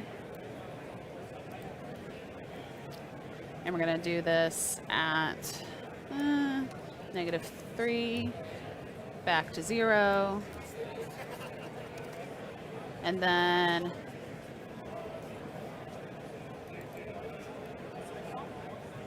this will do 3 positively. Let's play that.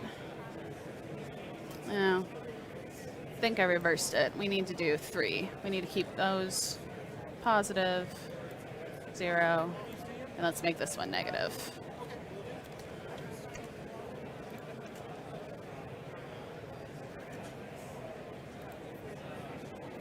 Neck.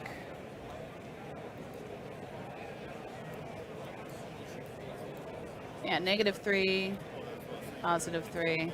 That flows a little bit better. That gives you basically the idea. Now, the next thing to really accentuate the hip movement, I actually animate her feet crossing in front of each other.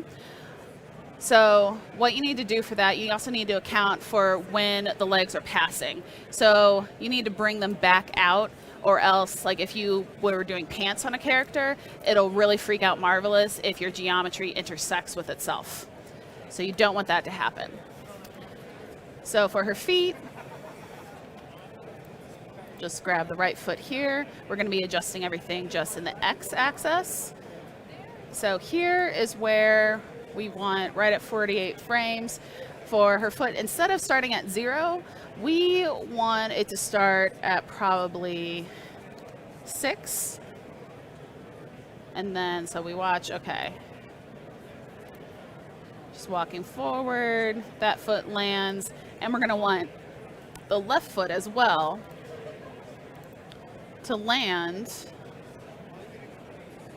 at 6. No, at -6. And so now you can see they're kind of crossing in a little bit.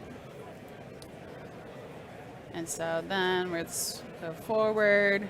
And at passing here, this is where I add a keyframe on the passing foot, which is the right foot in this case. And I want it to go back to, I think I cheated this one and I did it at like 3. And that was pretty good. Mostly I'm just checking to make sure her thighs aren't intersecting with each other. That will cause an issue. And then when we go back to land, we want that foot to land back at 6. So that way it still looks like she's walking completely straight, but having the legs go across to each other really accentuates the hip movement and that sassy walk. All right, and to really show that, here's a walk cycle that has all of that in it. So there she is, strutting away. Let's say we are very happy with this and we want to bring this into Marvelous Designer and make some clothing for her. So what we want to do is grab Kitty. That's her name. Her name's Kitty. I'm going to grab her. I'm going to open up a new file. I'm going to paste her in there. Doesn't matter. We don't need the textures for this. Okay, now when you're exporting your character for Marvelous Designer, you really want to get rid of anything you don't need. Her hair would be a problem, so we're going to delete her hair. We're going to delete anything we don't need, like this is a hat I had made her at one point. She's not wearing these. She's not wearing these shoes because when I export it, it's going to send everything. Another very important thing that you're going to want to get rid of is, well, at least turn off, you're going to want to turn off your subdivision surface. If you don't do that when you are running your Alembic through Marvelous, simulating your clothing, it's going to freak out and polygons will fly everywhere. It's a mess. It causes a lot of headaches. So here we have her. Then we just go to File, Export, Alembic, and I always click the little gear. So you want to pick your start frame and your end frame. So we're going to have it start at 0.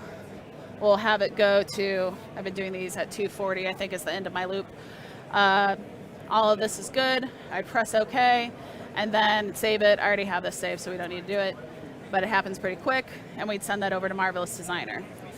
Now, before we jump into Marvelous, I'm going to hop over to my little burlesque set scene that I made that was in my reel. And I'm going to mention a little bit of UVing. So working with the Toon Shader, I really like combining Substance Painter custom materials with the Toon Shader. And I want to call out, well, where's my materials window? Window, materials.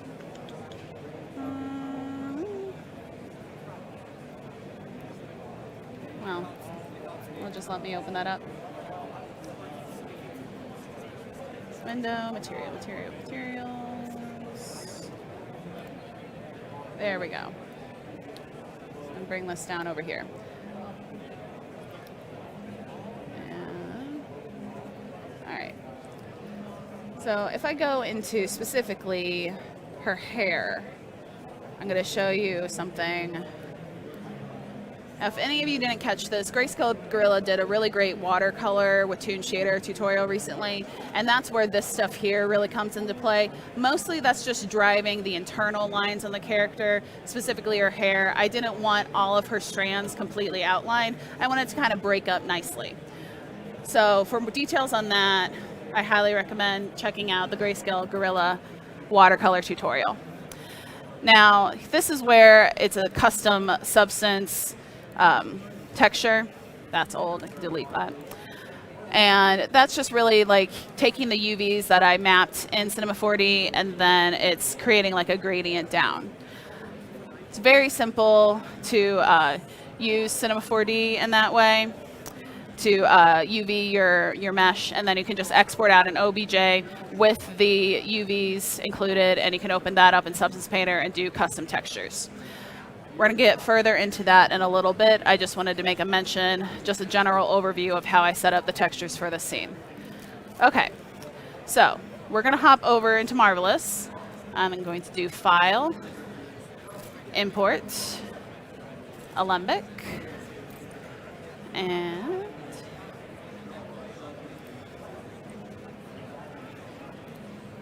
SIGGRAPH.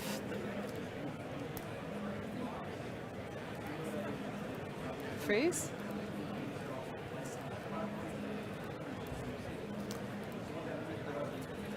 I'll just open up one, I guess. All right, project files. Okay. All right.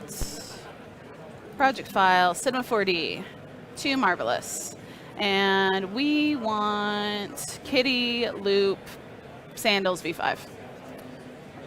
Okay. And there she is. Now, I'm going to make her something really quick. Does anyone have any requests of what I should make her wear really fast? Anybody? Like a dress? Okay. We'll just do a really simple dress. Okay. I got the idea. This means dress now. Okay. So, I want to go, this is the UV editor. What we actually want is the 2D pattern window. And I like to start off making my patterns just using the polygon tool here. And you can see there she is, itty bitty. All right, zoom in. Now, I always work left to right, probably because of I grew up in the United States and we read left to right, so that's just how I work. Okay. So for a dress, let's just do something simple like a tank dress. So I'm going to click here. I'm going to loop in, and holding down, I'll drag out, and I'll make that a curve. And I'm going to ignore that it's going to mess up here. I'll come back and fix that after I draw out the basic pattern. Let's do just like down here. And let's go out a little wide and make it a little bit loose. Maybe kind of like fit and flare it a little bit. We'll bring it in a bit here. We'll adjust as needed. I'll probably curve it in a little bit because she's a curvy lady. As my friend said, she's thick like a bowl of oatmeal. Up here, over, and there. Now, using this, I'm going to adjust this line here, and I'm just going to bring it in to straighten that line out, and I'll show you why in a second. But now, as you can see, it's put it in the 3D space in the exact same place it is in the 2D window, but it's really far away from her, and that's going to be problematic when sewing. So, using this transform pattern tool here, shortcut is A, click here, and it should pop over a little guy over here. All right, now I'm just going to push it back so that way it's closer to her. Yeah, and using the right click, this is how I'm rotating around. Okay, like not the craziest dress, it's just something very, very simple. Now I'm going to click here. And now this is really cool that I can do unfold with symmetric editing and sewing. I do that, and it makes it into one piece. There's not even a seam in the line. And now it's a full frontal piece of fabric. Now, what then I do for the back, I'll select the whole thing. I'll do copy, paste, and I put it right on top. So that way it's in the exact same spot in the 3D view. Clicking on it again, grab this, and I'm going to push it behind her. Now here's a little trick. Right click on it and do reverse normals. Where is that?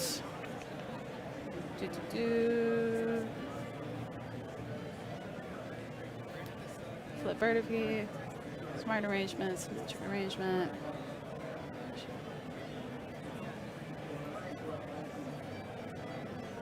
Flip normal, there it is. It always takes me a second to find it because I swear it moves. Okay, so that all looks good. Now in the 2D window, what's nice is after things are arranged in the 3D window, they're going to stay there. So I can move the pattern around in the 2D window and it doesn't mess with this, which is great because I need these to be separate. So I tend to put the back above the model in the 2D pattern window. That's just how I work. You can put it to the side, you can put it wherever. This part doesn't affect UVs, so do whatever you want.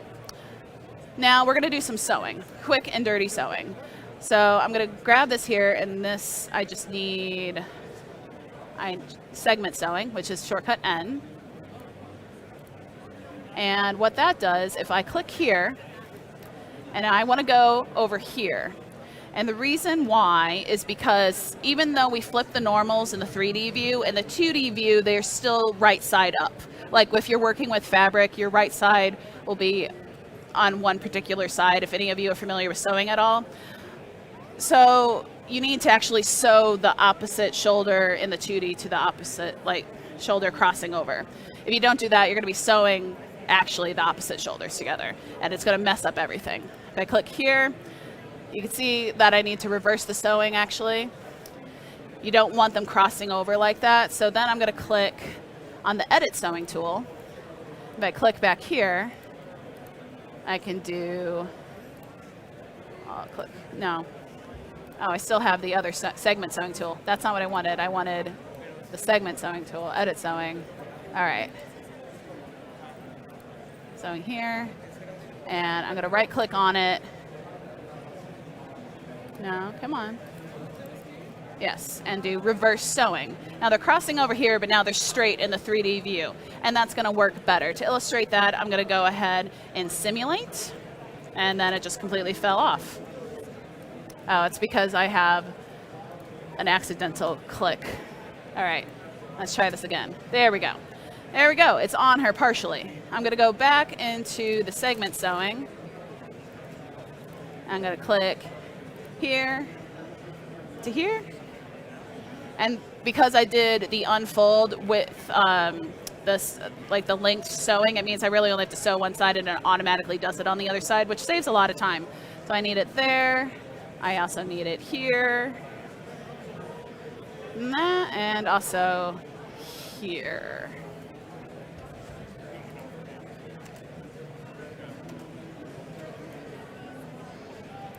I'm going to take both of these. I'm going to highlight all of these, and let's bring the particle distance down to 10 on the cloth. Oh, it also looks like I have a weird sewing happening there, so let's try to figure that out. Let's reverse sew. Yeah, that's better. It's climbing up on her. I think we're gonna need, I'm gonna grab this and then give some more breathing room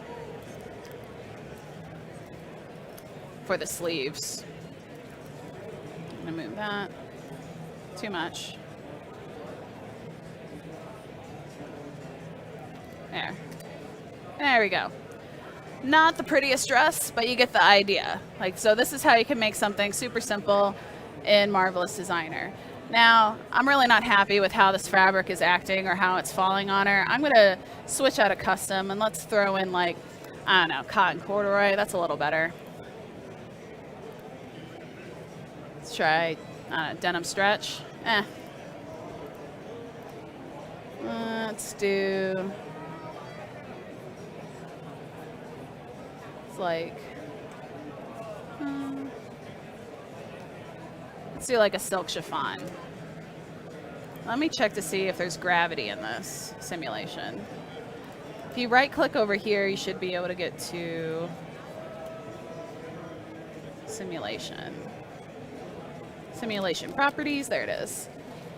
All right, yeah, gravity's on and everything. Okay, I don't know why it's laying like that. I'm gonna bring down the particles again and maybe that'll help.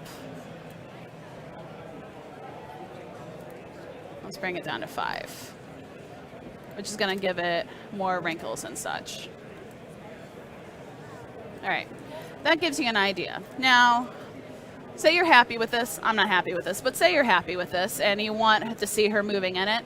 Now we're gonna need to record it. So we're gonna go up here to animation and click record.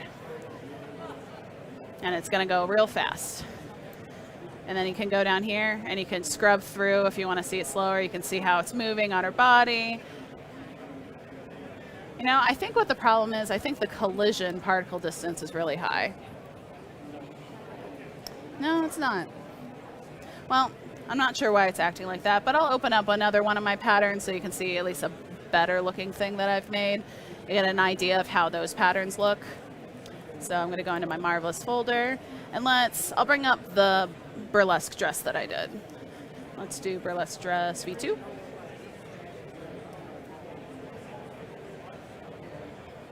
Skip.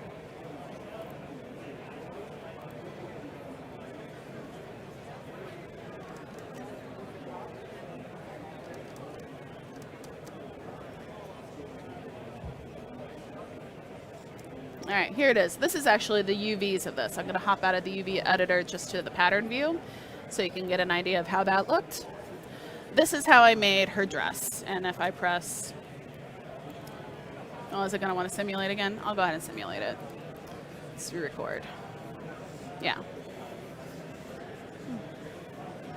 And you can see how the fringe is all moving, and each one of those fringe pieces is a separate piece of cloth. It looks way more complicated than it is, but yeah. So you get the idea of like different patterns. So that's her little dress with her fringe moving around. Awesome. Now let's hop back over to the one we made. Say this is awesome and we want to bring it into Substance Painter. Let's go into the UV editor. And UVing in Marvelous is super duper easy. Everything is flat because it's cloth. And cloth is 2D and only becomes 3D when it's on somebody. So what you want to do is you're going to take your patterns and you just need it to fit in this square. And you want it to take up as much space as possible, just as that way you can have more data. So I'm moving these over. We can move them close together.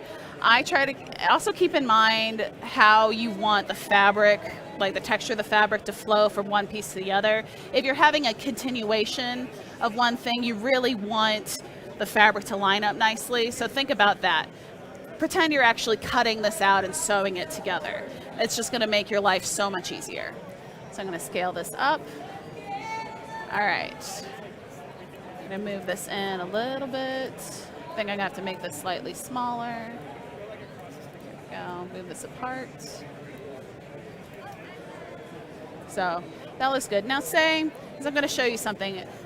You're going to have, if you have multiple fabrics, when you export this for Substance Painter, it's going to actually basically layer every kind of fabric you have. So to really show you how that looks, I'm going to go ahead and make a second fabric, and I'm going to assign it to one of them. Yeah, I need to do it in the pattern. It won't let me do it in the UV. But I'm going to put that on the back just so you guys can see how that looks when you bring it into Substance. So you can tell what fabric is assigned to what piece when, none of them are selected, I select fabric 1, it highlights whatever it's assigned to. I click on fabric 2, it highlights what it's assigned to. I'm going to jump back into the UV window. All right, so super simple. That looks good. Now what we're going to want to do is we're going to want to export these UVs. So I'm going to click here. I'm going to select a saving path.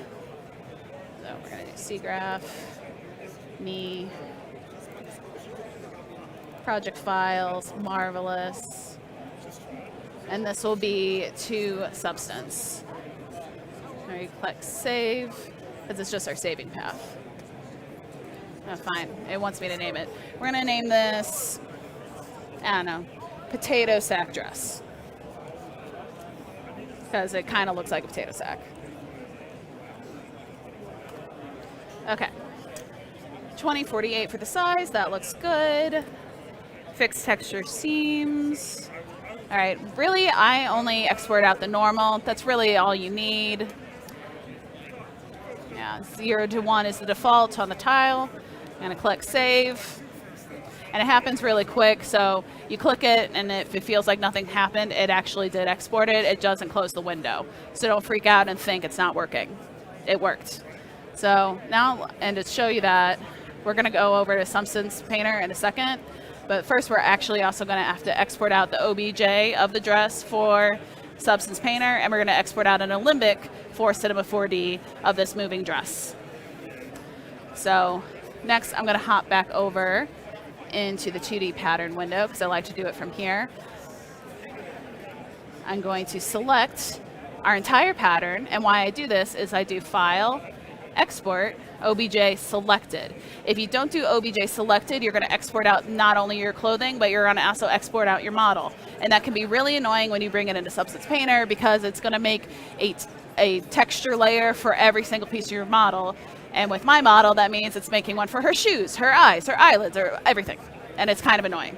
So, selected only makes life that much easier. I'm going to go back to my SIGGRAPH folder, project files, and we're going to go to Marvelous, to Substance. This is how I arrange my files, but do whatever you want. So, I'm calling this potato sack dress. See, there's the normal already popping up because it's in the same folder. And I'm going to call this V001. Save. All right. I basically always just keep the default settings. They always seem to work for me. So I just press OK. Now, to export out the Alembic, we're going to do the same kind of thing. We're going to File, Export, but we're going to go to Alembic here. And same folder setup, but I'm going to go to Marvelous, to Cinema 4D, and call this Potato Sack Dress V001. Save. All that looks good. Default settings. And this is the one thing you need to pay attention. You want the OGAWA, not the HDF5. Cinema 4D does not like that. Don't ask me why. I'm not that techie, so I just know this one works. So press OK. And you see down here at the bottom, it's thinking, it's saving, it's saved. All right, let's hop over to Substance Painter. And we're going to do File, New. And I'm going to select the template. And if you're doing transparency, you really want to start off, you can change it later, but you want to start off with, where is it?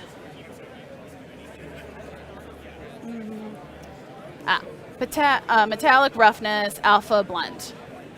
That's what you want to start with. So I try to make that my default just because a lot of times I need opacity and I don't like going back and adjusting things. So that all looks good. We're going to select our file. To SIGGRAPH 24. My folder. Project files. Marvelous. To Substance. Let's do date modified so I don't have to dig. Potato sack dress V001. Open. All right, now here's the other thing. Import baked maps. I'm gonna add. I'm gonna change this to details. Date. Potato sack dress V001. It looks like it exported everything when I just wanted the normal. Normal. Open. Press OK. There it is, and all its potato sacky glory. Okay. Now, next thing you're going to want to do, in the texture set settings, I'm going to scroll down, and I'm going to click Bake Mesh Maps. And this is really, and you just like bake selected textures. It's just the one dress. In the back. It's got a very high polygon count, so that's probably why it's looking potato sacky. All right, return to painting mode when it's done. So now I'll go back to our texture set list. I'm going to pull this up. So you can see here's the front and the back. And that's what happens when you have multiple fabrics, which can come really in handy. It's just something you need to keep in mind when you have multiple fabrics. You're going to have to combine those textures together, either in Cinema 4D by using like a mix shader, or a lot of times I just will do it in Photoshop by hand. And there's also a plugin you can get that's a free plugin, but you should give the creator a little something, something. And you can, you know, combine them with that, which works pretty well most of the time. I only really have trouble if opacity is involved, which a lot of times happens. But, all right, so that is how you bring in your your dress, your clothing, whatever that you've made in Marvelous into Substance Painter. Let's throw on just like something really simple in here. Let's just look at, we'll just use the default library for this. Let's do fabric.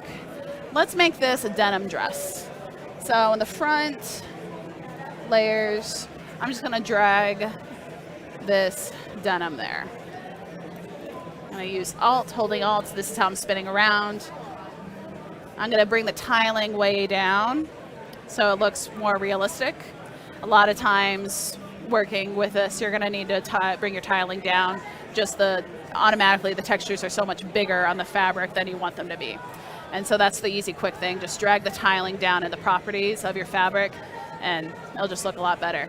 Now I'm gonna do the same thing on the front. Just drag this in, but I'm also going to tweak it. Since we did all this trouble of doing two fabrics, let's change the color. Let's make this, I don't know, like a purpley, like a pink and blue random denim.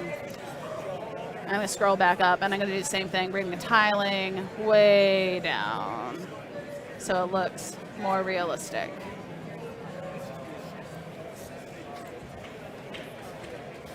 Oh. Hopping back and forth between all these things, I always end up right-clicking because that's how you navigate at Marvelous, and then in here you have to hold down Alt to rotate around. So that's why that keeps popping up. Okay, say we're so, we love this dress, it's the best dress to ever dress. We're gonna export it out as the textures for Cinema 4D. Let's go to File, Export Textures, and we're gonna change this, well, we don't have opacity, so we can leave it at just the PBR metallic roughness. I tend to do 16-bit because I'm extra. And Dilation Infinite is the default. I like to do just, because that basically means your fabric is gonna just fill up the whole frame, not just to the UVs, which can be problematic when you're combining textures. So you don't want it to just go all the way to the edges. You really kind of want it to just, you want no padding pass through, and then it's just only going to go to the edges, which just is going to make your life a lot easier if you're combining them in Photoshop, even if you're combining them in Cinema 4D. It just makes life just a little bit easier. So I do that. I'm going to look at the output templates, make sure the right one is selected. So PBR metallic roughness, it's giving us all of this. List of exports, it's going to show you everything. Now, let's go back to settings, and we're going to click on the output directory and set this up. So this is what I do. So project files, substance, exports. I'm going to make a new folder, and we're going to call this potato sack dress. Double click, select folder. We're going to press export first. And then I always like to click Save Settings after I export. If you click Save Settings first, it's going to close the window and they have to set everything up all over again. I don't know why. It just does that. So then I click Save Settings, and for some reason, then it actually saves the settings. I don't know why. Just a thing I've noticed, and that will make your life a little bit easier. Okay, now let's go back to Cinema 4D. I'm going to go to Kitty Walk Loop 2. Let's go to our main view. And let's go File, Open, SIGGRAPH, Project Files. And first let's bring in the Alembic. So to Cinema 4D, date modified. Did it not save in the right place? It might have saved it in the Alembic in the Cinema 4D file.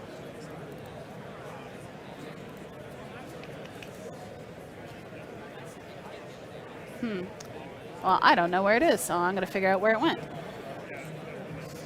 File, Export, Alembic, Project Files, Marvelous 2, Cinema 4D. Yeah, there it is. It's there. Okay, that's weird. Let's hop back over here. File, Open.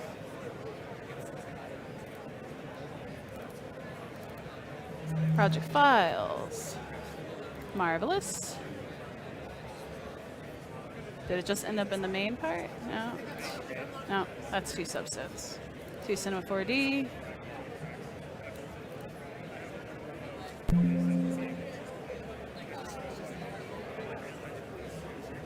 Where are you?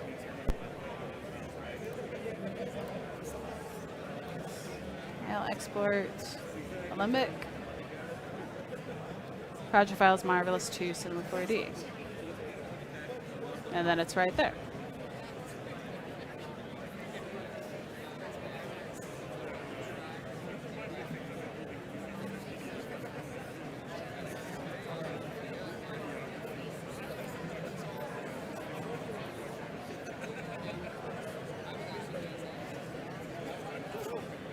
Cinema 4D.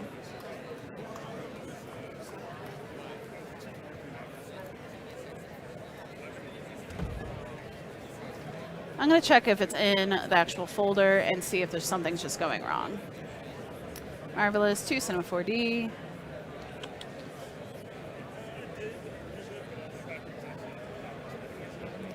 Yeah, it's not there.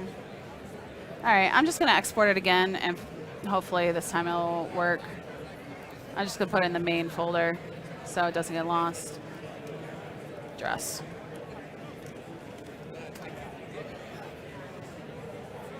Okay.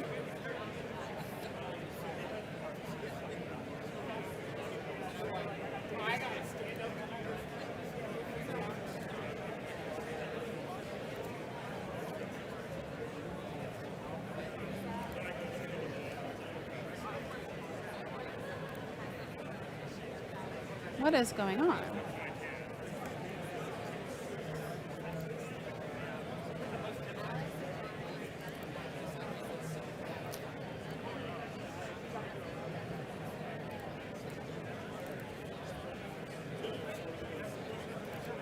Cinema 4D. I'm just going to open up another one that I've done just so we can keep going because I don't know why it's not showing up here. All right. No. So we'll just do File, Open. We'll just open up another dress that I've done. Export, Project Files, Marvelous. To Cinema 4D. And we'll do the last dress I did, which was like a silky dress. So we'll open that up. There it is. I'm going to grab it, copy. Let's go in the walk loop. I'm going to paste it in. There it is. It's going to move with her. Or not, because this is a different animation. I shouldn't have done that one. I knew she did a spin in this thing.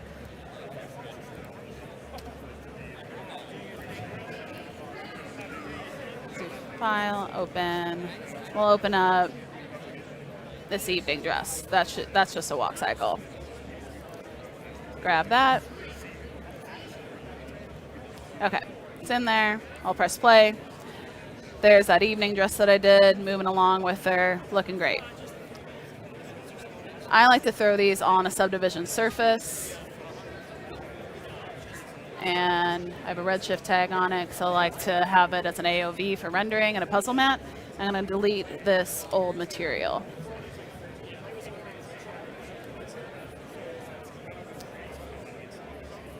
All right. Now, to bring in the materials, I typically will just create a new material. No. In redshift materials. A material and bring that in, and we're going to need a texture.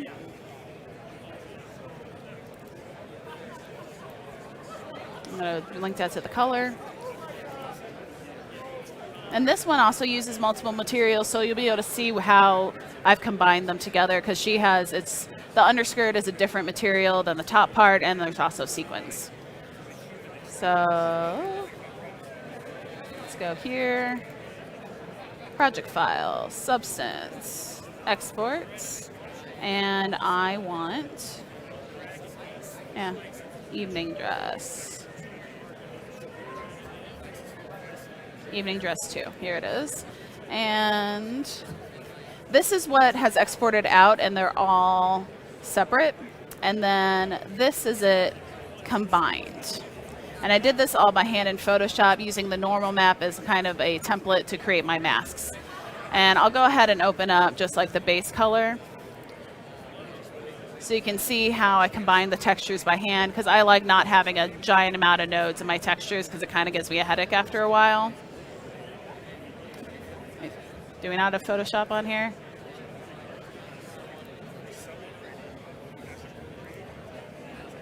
Oh, I might have just opened up. Yeah, I put the Photoshop file in there. That's not what I wanted to do. I wanted to open it up and show you, so I'll have to do that. But I'll put in the color correctly as the PNG. If I go into the folder, and if I go to Substance, Exports, Evening Dress 2, Combined, and I open up the base color Photoshop file, always.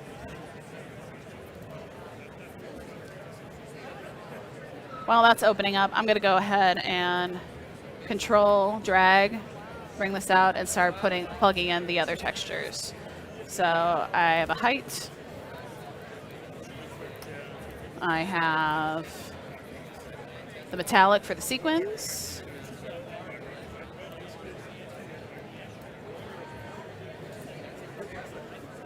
I have a normal.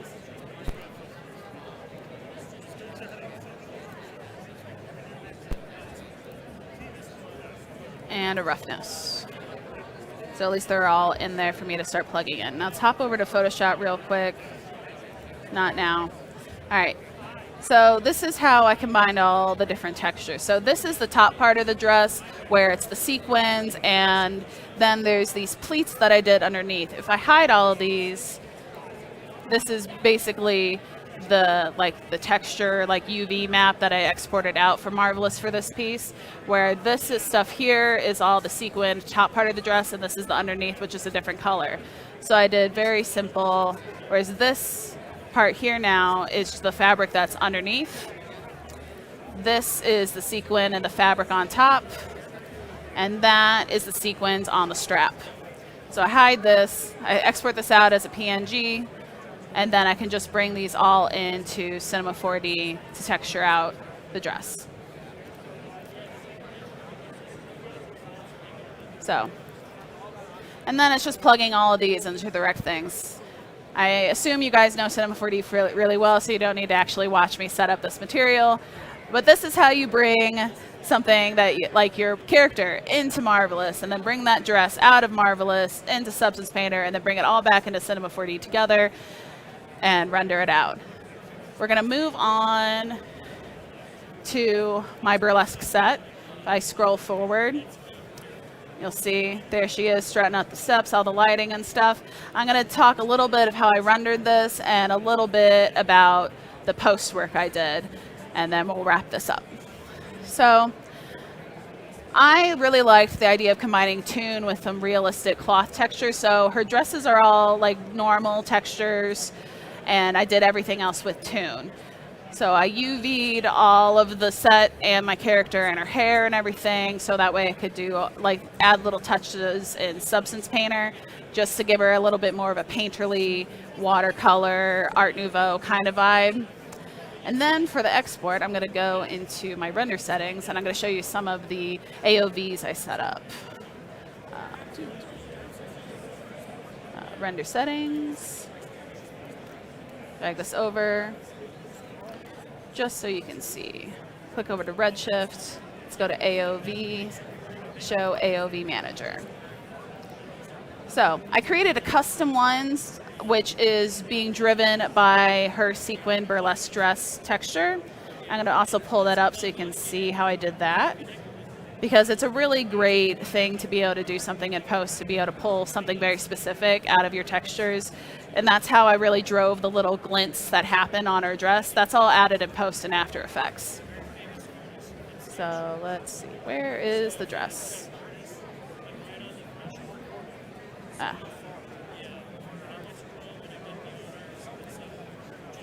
It's good.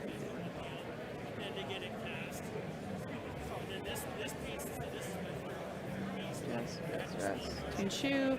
Dress multi. That's what I want. All right. So you can see here, this is one that I didn't combine in Photoshop, so you can see that it's a little bit more of a mess because I didn't clean it up beforehand. I brought it together in Cinema 4D, which is why now I bring it together in Photoshop because it makes life a little bit easier. But this is the metallic pass here, and I have that going to a store color to AOV, and that's where I added the custom pass, which I called sequins, because I knew what I wanted to drive the sparkle in After Effects. And then from that, the material blender is plugged into that for the beauty, and then plugged out on the surface. You have to set it up that way or it won't show up in your AOV options. So that's where that AOV comes from. Then I have one for the shadows, for the bulbs as they're lighting up, because I wanted to be able to tweak that in post, because I wasn't really happy with the color, and I like having flexibility after I render for 10 hours, that I don't have to do it again just to tweak a color. So shadows, bulbs, a Z pass, and then the puzzle mat is, I'll show you in After Effects, but it's basically just like, I did one for like her body so I could do a little bit of a light wrap, so the effects I was adding on top of the bulbs wasn't over her body because that wasn't realistic. It needed to be kind of like hitting the edges but not covering up her feet as she's walking up the steps. So let's go into After Effects now. And add your files, After Effects, burlesque scene. We're going to open this up. Yeah.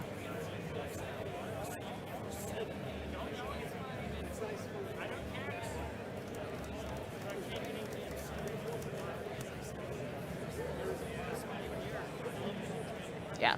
I use Real Smart Motion Bro Pro. That's really just for the champagne happening in the background. That was another thing I puzzle matted just so I could add that and smooth out the liquid simulation. Okay. All right, I'm going to hide, well, actually, let's undo that. I'm going to solo. This is the render with no post effects added. Just as is. You can see why I wasn't really happy with the bulb color, and I knew I wasn't going to be, and I wanted to tweak it. So with the bulb pass, I don't know how my effects window isn't open. No, effects and presets. Oh, it's over here. I'm used to it being over there. Never mind. Okay, so I did a linear color key on that, and then I added a star glow on top and just tweaked that so it was a little bit more of a straight glow and not like a full star going out. I wanted it to just be more of like a line. And that you can do in the individual lengths here, where I turn them all down and turn the left and the right way up. And that's the champagne, which I pre-comped and then did a Real Smart Motion blur on. And then the sparkle, which is what is controlling the sparkles on her dress. If I click into that, and again, you see there is the custom AOV I made of just the metallic pass of the dress, which is really all the sequins I put all over the dress by hand and substance. If I click out of the graph editor, scroll over, you see there we go up. And now if I actually like, as I did like a matte on it, that is the direct AOV. And I have a white solid on top of that that is being masked by it with a Luma matte. And on that I put a fractal noise and a levels, and I'm animating the fractal noise to kind of just drive when the sparkles happen. And so it's very short, so they're just glints, little tiny glints just happening on top of each other. So that's how I drove. You can see here the sparkles happening on the dress as she's walking up and forward. So that's how I did that, because I really wanted to try and recreate that. If anyone remembers Anastasia, the Disney movie, and when she's at the opera dress and you pan up and the little sparkles on her dress, I always thought that looked really pretty. I wanted that same kind of effect, and this is how I did it. Then on top of that, I did a chroma, and with the Z pass, I'm really making it only affect the outer edges because I like to add some imperfections. And then on top of that, I did a grain. And then in Photoshop, using watercolor brushes, I created a custom vignette that's animating, I think, on 4s, which is just giving it kind of a little bit of a glitchy watercolory thing around the edges. And yeah, all right, that's it. Any questions? And there's Matthias. There you are. I was like, where'd he go? Not far away. Got pulled into another convo, as we always do here on the showroom floor at SIGGRAPH 2024. So we do have time for about just 1 or 2 questions before our next presenter gets ready. So if you have it, now's a good time. If not, Sarah will be right next door at our Dell booth, so you'll be able to go over any of her workflow a little bit more in depth. Any questions now? So that's when you know you did a good job, because then they don't have questions. I guess That's it. so. I tried to cover everything, and I did. I You did hit it all. your points. I did awesome. it all. Thank you. Let's give her another big round of applause, and we'll see you right after the break. See you soon, Internet.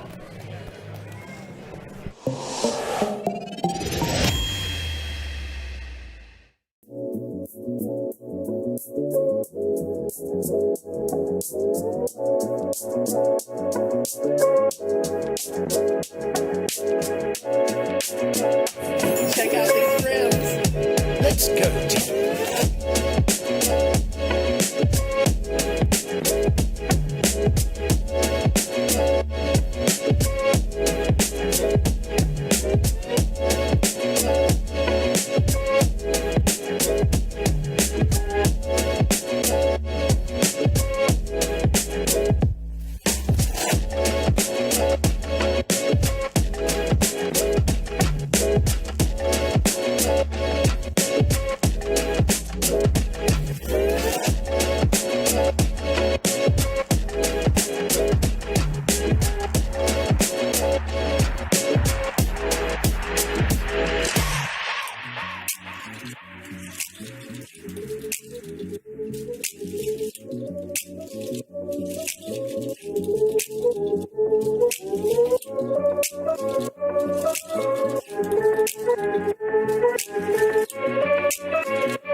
sipping lean. Fuck a chill, pop a pill, make a scene, 50 racks on the bins, off my jeans, froze chillin'. Both them must get dizzy. I can feel my keys and I'm trapping like I'm Whitney. Yo, bitch with me, my boy she ain't missing. Hold up, who you dissing? I say hold up, cock my glizzy, bang bang.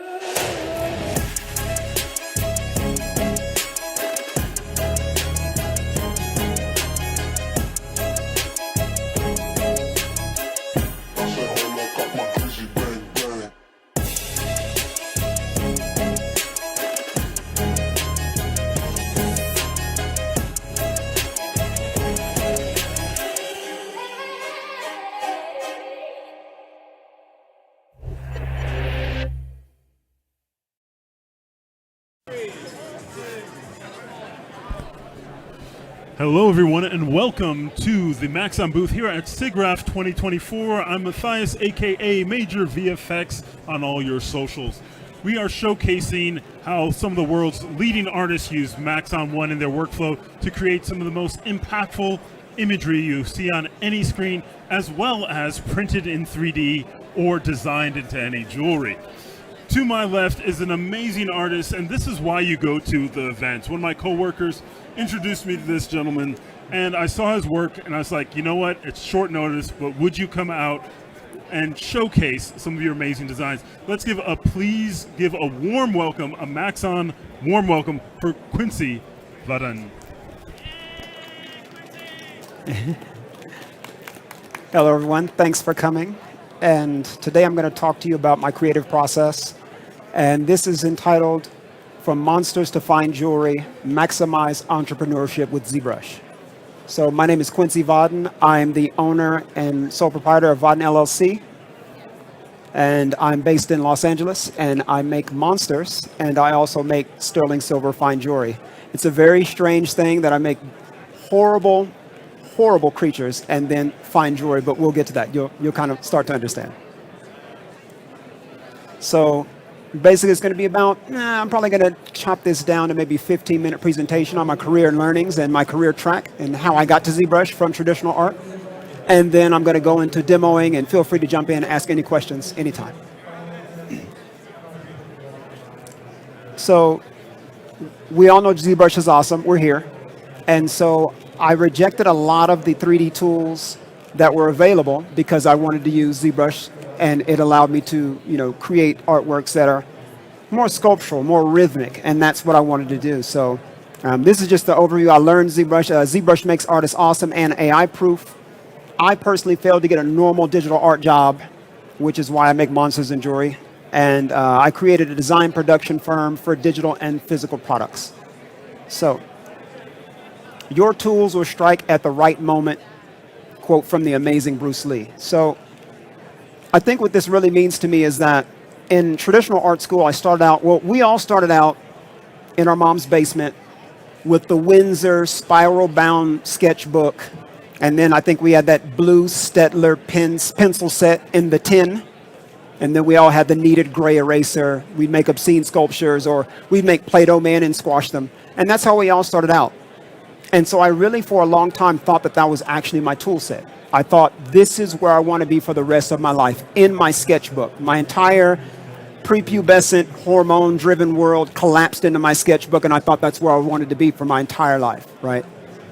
So then I went on to art school, and I was introduced to other mediums. I was forced to graduate and murder my darling, which was my sketchbook, and get into pen and ink, graphite, oils, watercolors. So instead of just doing pencil and paper in my sketchbook, I'm doing watercolor washes with warm colors gradating to cool colors and splashing salt on them and watching the granules separate the pigments. And I felt like a chemist, and I was like, wow. I thought sketchbooking was my tool, and as my art education progressed, I started to notice that we shouldn't be afraid to murder our darlings. We shouldn't actually think as artists that one particular medium is ours. We should be open to adopting new mediums that move at the speed of our imaginations. And so that's what this quote means to me. Your tools will strike at the right moment. And so we shouldn't cling too hard to those. So ZBrush is awesome. I mean, I think that statement kind of speaks for itself. So block modeling is nice. Box modeling is nice. It depends on your output. If you're doing mechanical designs, it's awesome, and I love looking at it, but it's not something that I particularly wanted to do. I wanted an inexhaustible ocean of topology. I want to do anything. I don't want to be limited by points and verts. It's just something that I never wanted, which is why I chose to come over to ZBrush. So shout out Autodesk, you're awesome, but that's not exactly what I wanted to do. So for me, Maya didn't feel modular, whereas ZBrush did. I feel like to model in Maya, I have to navigate the entirety of the program in order to perform an operation. And the menus weren't as simple in Maya or 3ds Max. ZBrush and Mudbox were a little bit easier to understand. And Mudbox had good brushes, but ZBrush had more. You know, and this is 2013 when I'm learning, so I don't know what Maya is doing now, but in 2013, those tools were not what I needed them to be. And so sculpting classically was not available in Maya when I decided to learn ZBrush in 2013. ZBrush and Mudbox had those features. And Maya is written, I feel, by coders. And that's beautiful, but I'm not a coder. I'm a traditional artist. I'm used to actually getting my hands dirty. I was one of those guys with the black fingernails from ink. You know, I was one of those dudes, paint on my shirt. And I feel like ZBrush was actually made by people who were interdisciplinary, and it showed in the way that the program is structured. For me, it was an easy decision. And so, yes, ZBrush makes the artist awesome and AI-proof. So me personally, I failed to get a normal digital art job. So this is the normal track of artists where they went to school for computer graphics or 3D, and they were able to just cruise right into a job at Blizzard, texturing or whatnot, whereas I was a traditional art guy who abandoned traditional art because I decided that I didn't want to paint kittens, you know, for a living, or wine glasses and grapes. I just didn't want to do it. So it's been a long, winding road for me. So instead, I created a digital design production firm for digital and physical products, which brings me to beautiful and terrible. So this is what I do. I do really graceful things, and then I create horrible monsters, and here are some examples. So this is some of the design work that I do for my jewelry clients. So this particular heart brooch was for Dita Von Teese. So this was scanned from an antique brooch. I imported the scan data, Z-remeshed it, subdivided it, and so all of these were individual beads.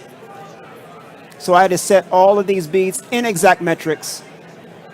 So I think I did this for her a couple of years ago. I also did this swan bracelet for her. So there's a hinge here, and so the swan opens and closes like a clamshell.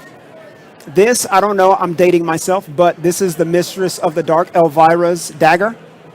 So I actually got the honor to redo Elvira's dagger, which was really, really cool. So I got the original dagger, had it at my house with me for like a year, and I was able to scan it.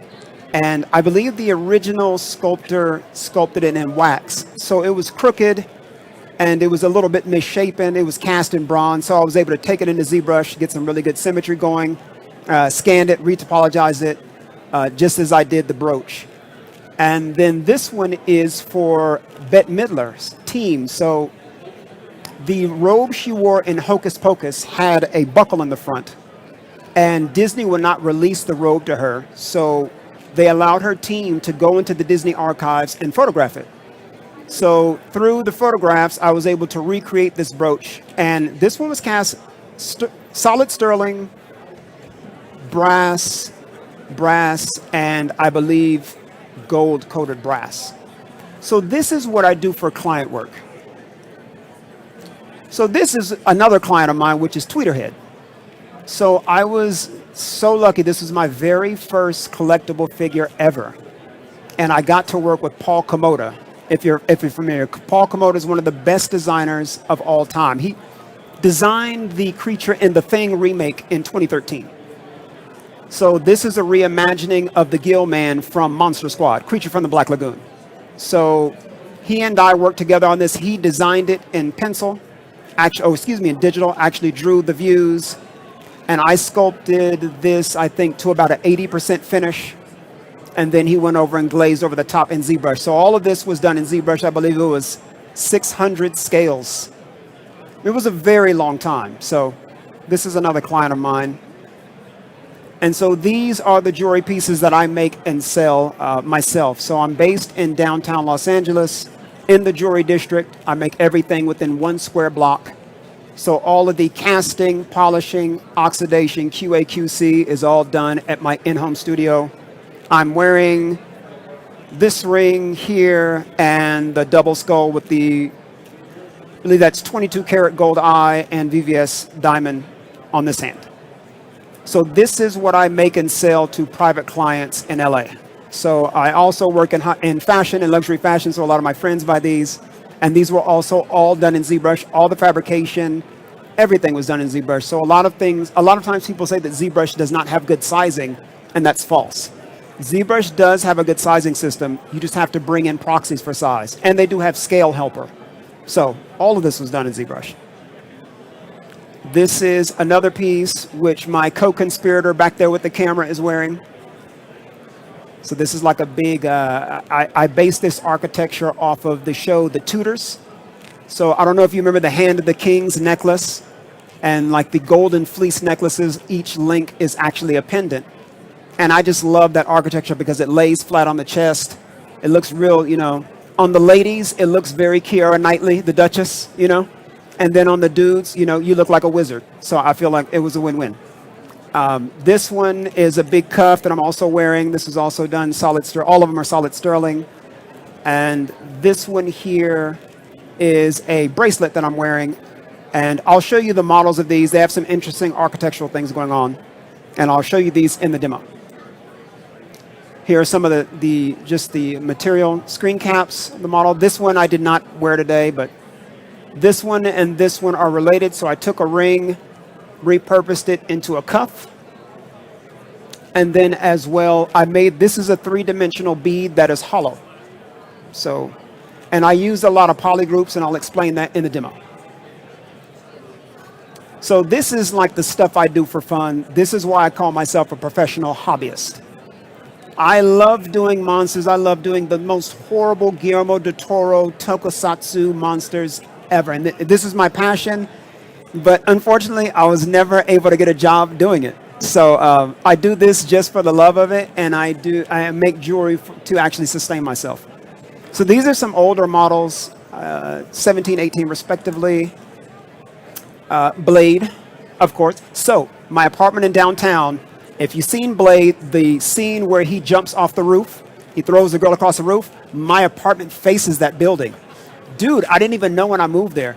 So I'm watching Blade, third day in the house, because I make a pilgrimage to watch Blade every once in a while. And when the guy the crispy vampire fell out of the window and landed in the ambulance, I recognized the street. And I was like, oh my God, dude, that's the building. It's right across the street from my house. And coincidentally, I also live by the Palace Theater where Thriller was shot. And those are two of my biggest influences, because that was my introduction to monsters, was Thriller. So it's really weird that I didn't even know that these places were there when I moved. So I digress. But yes, Blade. And this is a piece it's a crab samurai. So I wanted to reimagine a samurai that was entirely made of crustacean. And I just thought it was a really weird idea that no one had attempted. And I think this piece, apologize for the crop, but this is the most important part. I think this piece took me 4 months. It was a really long time. I think each subtool was like 25 million polys. This is before Sculptress. And that was in 2015. So another one, this model I brought, and this will be part of the demo. I call this the Fang. And I tried to think of what is the scariest thing, the most menacing thing I could think of. And everything, it always came to mind is an open snake mouth. I think is one of the scariest things you can think of. And so I'll explain a little bit more in the demo, but that's what this is based off of. And then this one is what I like to call the Flesh Reaper.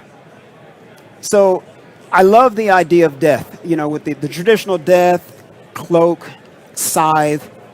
But I'm always thinking, like, how can I make it a little bit more terrible? And so I thought instead of a cloak, it'd be very interesting that when death came for you, you would actually cleave some of your flesh. You saw Silent Hill when the pyramid head grabbed the woman's chest and pulled her skin off with one grab. And so I thought it would be really cool. I kind of referenced that if his cloak was actually made from the flesh of his victims. And so as he walks and the cloak sways, you would hear the cloth moving because it is wet flesh. And so the scythe is actually the hip bone of the horse Death that he rode. So if you look closely, the bottom is the hoof, and the scythe is actually based off of the hip bone of a horse. So he's saying he's been claiming lives for so long that the pale horse he rode upon has died and has been repurposed as a scythe. Beautiful and terrible. It's a thing. It's a thing. So some of my career learnings are, right tools build your visions and wrong ones limit it. And so ZBrush was the right tool for me to make this stuff. There's no other program I could have ever made this in. And adjust to rejection, sustain motivation. I've been rejected from a lot of companies, all of them, in fact, because I've never worked for one, because they think my stuff, it's just too visceral. And I try to tell them, I can do beautiful things too, but this is what I like to do. But, I've always adjusted to rejection and just sustained my motivation. I've always continued on. And so it's harder for them to bulldoze a unique path, which is very true. And that's what I wanted to do for myself, was bulldoze a unique path. And you are your best creation, cliche, but true. So a couple of tips for monsters before I get into the demo is I always reference classical sculpture. Always. And I always reference traditional artists that work in movies, traditional effects. Tip number 2 is always use convex forms. Think Rodin, think Michelangelo. They didn't have the fidelity with stone for concavity. So everything had to be convex. And then with jewelry, use polygroups. Always. They are your friend for jewelry. And with jewelry, you are sculpting with the high key speculars. When someone orders a jewelry piece from me, what they want is they want the light to dance in cursive off of that jewelry piece. In jewelry, no one cares about the flourishes. No one cares about details. They want it to be very explanatory immediately. And that's all they care about. So if you ever go into jewelry, I have a lot of friends that do jewelry, and they try to create jewelry as you would create a monster sculpture, and it does not work. It's a completely different discipline, but attainable. And so now I'm going to go on to some demos. I'm going to pull out something. I'm going to go terrible first, and then we'll go into beautiful. So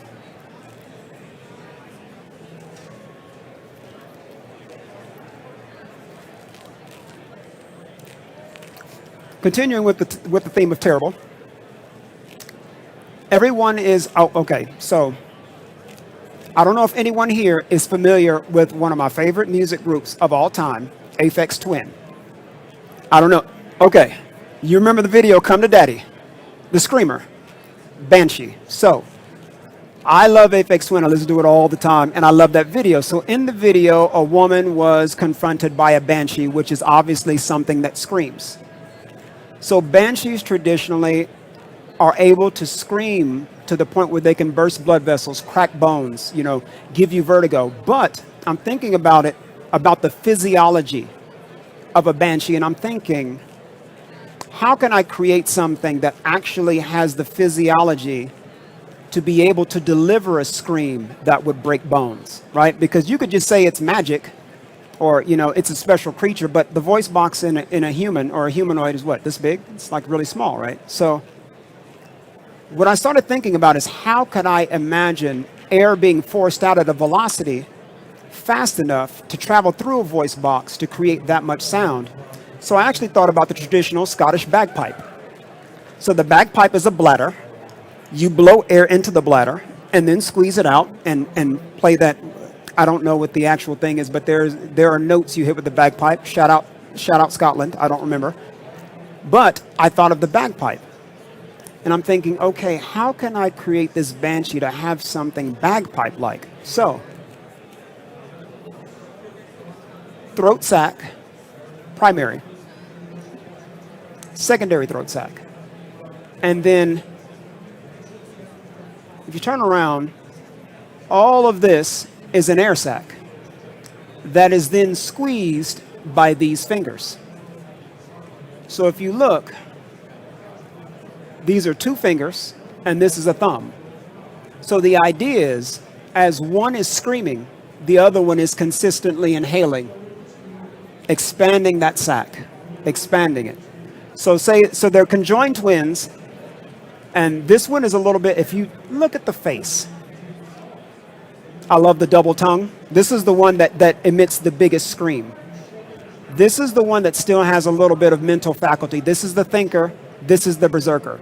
If you look, the berserker, because of his scream, has actually collapsed this one's ear into a cauliflower ear. So this one will emit a continuous scream. And then we have their hands, which are not really made. They don't really have a lot of dexterity, and they're not really supposed to. The banshee is an Asian demon, so to kind of give it a little bit of culture, I did give it the Japanese woodblock sandals. And so this is a piece that I've been working on off and on in between jewelry clients and my day job, probably for about a year. I'll put it down, I'll pick it up, put it down, but I do want to talk to you a little bit about how I like to structure the way that I create these things. So just like my jewelry, which you'll see in a moment, everything I do, all of my sculptures are in cursive. I've always been a person that I love calligraphy, I love fountain pens. I have a huge Japanese stationery collection, and I'm always really enamored by the rhythm of the human hand. It says a lot about what you're thinking. Even your handwriting changes with your mood. With anxiety, it will become a little bit more scratchy. When you're calmer, it will become a little bit more rhythmic. When your self-esteem is high, your handwriting is actually bigger. When you're feeling a little bit bad about yourself, your handwriting actually becomes smaller. So I always want to incorporate that kind of thinking, even on a subconscious level, into my creatures. So one of the things that they really harped on in art school is making sure that we trap the viewer. So if you look at these rhythms, it all brings you back into the piece. And so one of the things I like to do is to minimize negative viewing angle. This thing should read, especially as complex and Baroque as this thing is, it should read pretty well and be directed from every angle. So even here, up the arm, right into the face. If you look at this finger, right into the face.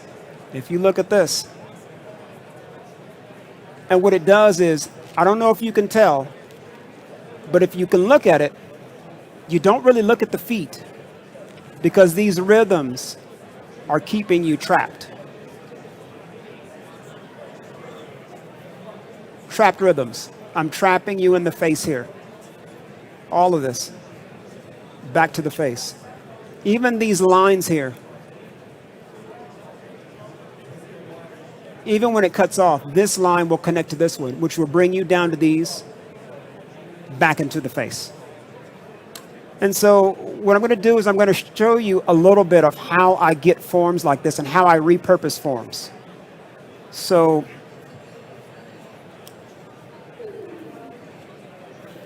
let's see. So this is a claw, right? And so what I did is I referenced eagle talons. I actually even looked at my own cuticles. You can go on Google and find some weird stuff. So I would find things like fungal nails, stuff like that. It's like my reference folder is epic, but I can't show it here. So that's one of the things that I really reference is fungal nails, bad cuticles. Sure. Yeah. So that's where the striations came from. So something like this, I'll give you a little. So polygroups are something that I use a lot. So what I'll do is I'll do something like this form here. I'll mask this off.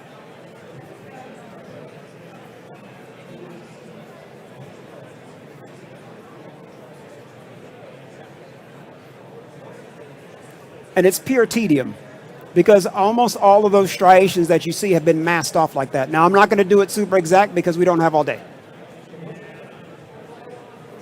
So then,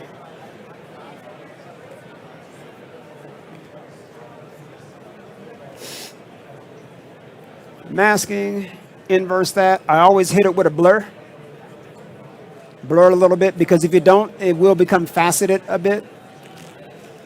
And then I'm going to turn mask off. Oh, if I can hit it. Go to my move brush. Another tip, move brush, you should never use, well, I wouldn't say never. For rhythmic things, you should always turn that Z intensity down. I always do 10.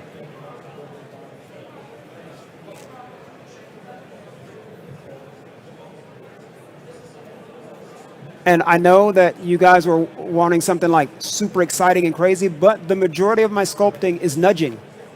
And that's how I get these clean forms, is by small nudges. And then I'm using my 3D mouse. So ZBrush introduced 3D connection back, I think, about 4 or 5 years ago. If you're using ZBrush without a 3D connection mouse, without a 3D space mouse, you're like cheating yourself. Actually, panning around the viewport, it's cool, but there's a technique in art school called economy of stroke. So 4 or 5 strokes, 1. Anytime you use ZBrush or anytime you're doing anything, always think of the economy of stroke, and that's why I love this thing, is because it solved it for me.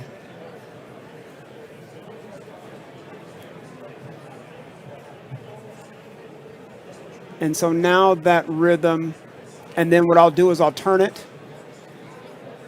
Make sure, so let me clear this mask.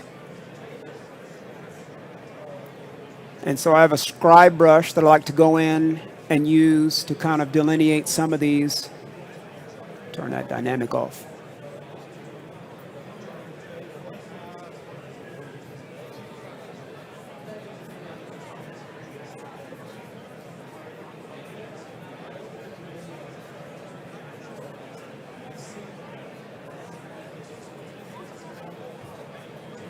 And this is, and so these pieces, what I do is I 3D print them. And so what 3D printing does, I mean, obviously, I'm going to 3D print them and probably make figures out of them. But printing something in real life will really let you know how these things really read in real light, because we can use ray tracing programs and we can hide that things don't work with color, with depth, with noise maps, with lighting. But if you 3D print these, you'll really see what it does. Like, you'll really, really, truly understand it. So I have like all kind of little weird parts, heads all over my room. So I'll sculpt on this, say a subtool like this, I'll spend anywhere between a week or 2. And every subtool should have its own personality. Like, you don't know what this is, but the physics of it should make sense. You should be able to look at it and say, I don't know what that is, but it is a complete object. Like, it makes sense somewhere. I don't get it, but the way lights hits it, the way the forms follow each other. Like, this is the underside of the nail. And they all converge.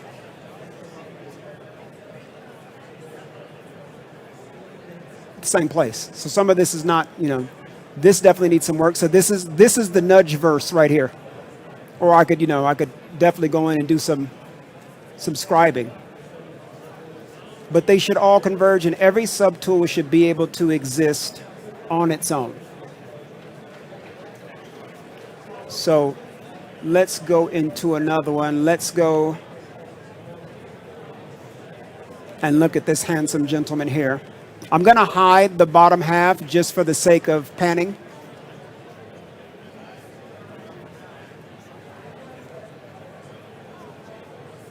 Turn off those sandals.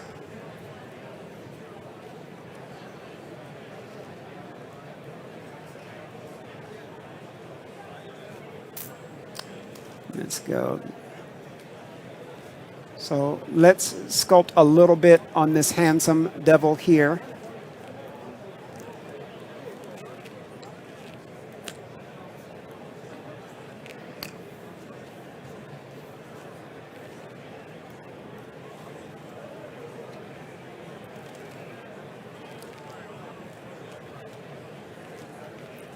So these nose wrinkles,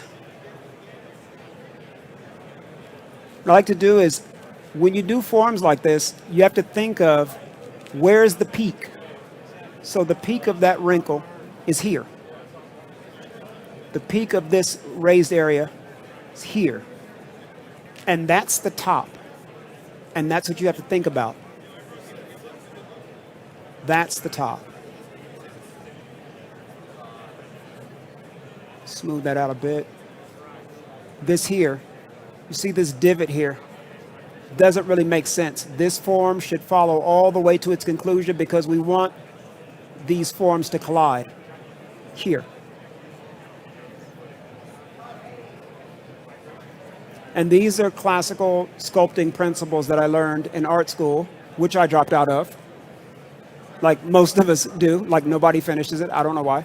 And I was really close to finishing it, and I decided that I did not want to be an illustrator anymore. I wanted to learn ZBrush. So against the wishes of everyone that I've ever known, I decided to drop out of my really expensive art school education and pursue 3D, something that I had never done before, ever. And so these are the principles that I were able to carry over from art school.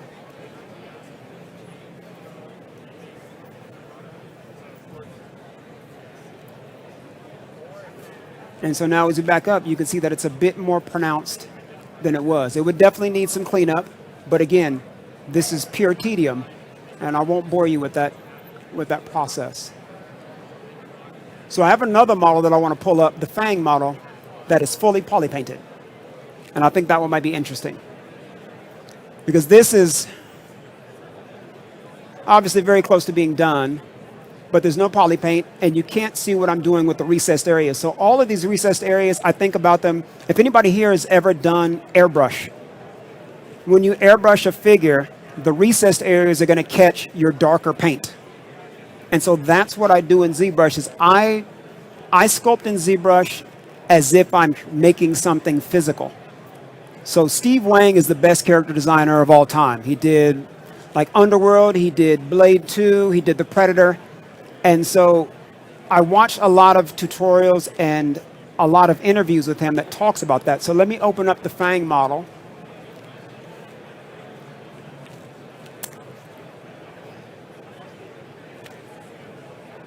And you can see what I mean.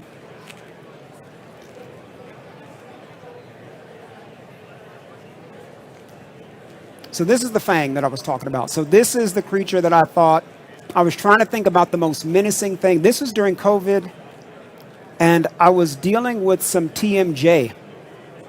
And so when I was dealing with TMJ, I couldn't really talk that well. The masseter had started to deteriorate, and I didn't really have the use of my mouth that I wanted. So I wanted to kind of express something that was almost in a scream. And so this was a very therapeutic piece for me. So strangely enough, it's influenced by a stink mouth. What is that classical painting, the Scream?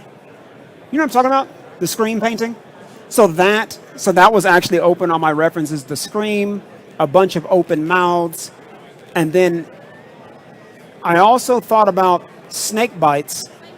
And the creepiest thing is that their fangs excrete venom. And I started to think about those glands. And I was thinking, how could I make that apparent in a creature? And I'm thinking, okay, so a creature would bite you and give you and poison you. That's not really scary enough. I'm thinking, okay, well, what if his whole body bit you? What if he was a mouth? Like the entirety of his torso was a mouth.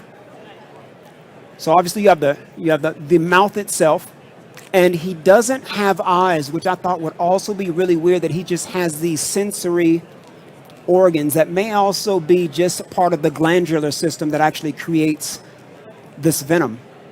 And so he has some small ear holes here, but no eyes. I just think things that don't have eyes and don't really have lips sometimes, it's really hard to read their body language. It just makes it scarier. So primary mouth. Then there's this secondary mouth here, and if you can see, this is where the glands are that produce the poison. And so when he bites, also influenced by Blade 2 with the opening mouth and the pincers that grab, but I couldn't totally hack Blade 2. So I was thinking, okay, secondary mouth fangs here, and then just thought it'd be really crazy is when he grabs you and the entire body, and these are prehensile, and they move independently of the body. And so it's not that he bites you and then poisons you, it's that he bites you and injects a venom that will then start. I don't know if anybody, yeah, I'm a movie dude. I don't know if anybody saw Killer Clowns from Outer Space. Do you remember that movie? Okay, right? Where they would put you in the cotton candy cocoons, and then you would get soft, and they would come with the silly straws. And so, yes, dude. So, thank you. Yes. So, Killer Clowns from Outer Space, which is a movie that I really would like to recommend it to you, but you might be wasting 90 minutes of your life, but it is really funny. And I thought it was cool that these clowns would wrap you in this cotton candy, and your body would start to liquefy, and then they would take these crazy straws and poke it through the cotton candy cocoon, and they would literally drink your body. And I thought it was really campy, and I think that came out when I was like 12, but I never forgot it. And I did think it was very disturbing, so I thought the same thing about him would be really cool is he bites you, deposits a neurotoxin, and also, I don't know if it's some mixture of an anticoagulant or something that will then make you softer and create a fermentation process in the body. And he actually leaves you to rot and ferment, and then we'll come back and drink your liquefied remains. So, yes, this is what I do at 2 a.m. And so these are the main glands here. And you can see again, I'm always sculpting in cursive, always. Even the veins that lead up to the glands. I was really inspired by calligraphy. Again, beautiful and terrible. And then even the veins that come down. And I reference bodybuilder veins. I think it's really cool. I mean, that's weird, but I think it's really cool when dudes get so jacked that their veins collapse and they start to make those S shapes and they get real fat. I just think that looks really cool. And so I think I referenced Ronnie Coleman. There were a couple other bodybuilders that had these. And I thought that would be really cool just to show the pathways of blood as well as venom. So yeah, all of these forms, ZBrush, and I think this is the first model I did with Sculptress Pro, if I recall. And I think I put this one down because I knew what I wanted to do, but I didn't have the polygon fidelity. I did, but I didn't want to keep dynameshing, reprojecting. And when Sculptress Pro came out, I picked this one back up. So even on the back, you can kind of see like the glands kind of go in the back. And you can really see what I'm doing with the poly paint with these, with the recessed areas. And how all of that really starts to come out from the Banshee sculpture. So you can kind of see where the eventual end, like all of this, just masking. So just like you would airbrush a traditional sculpture or a traditional statue with the darker paint first and then go lighter at the top, that's exactly what I do with ZBrush poly paint. And if you get up close, some of it is kind of sloppy, but I mean, on your screen, no one sees it. And then details such as, even the tongue has little bumps that actually secrete poison or secrete some kind of an enzyme that makes it easier to digest. And then again, referencing traditional movie effect artist painters, the modeling effect of warms, cools, and scumbling and painting in a figure eight, which here,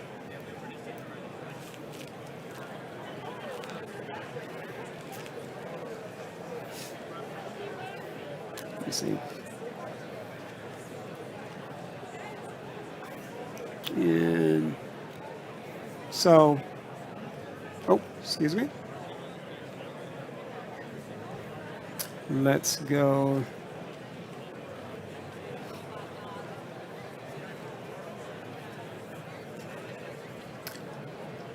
So just to show you a little bit of how I get that effect.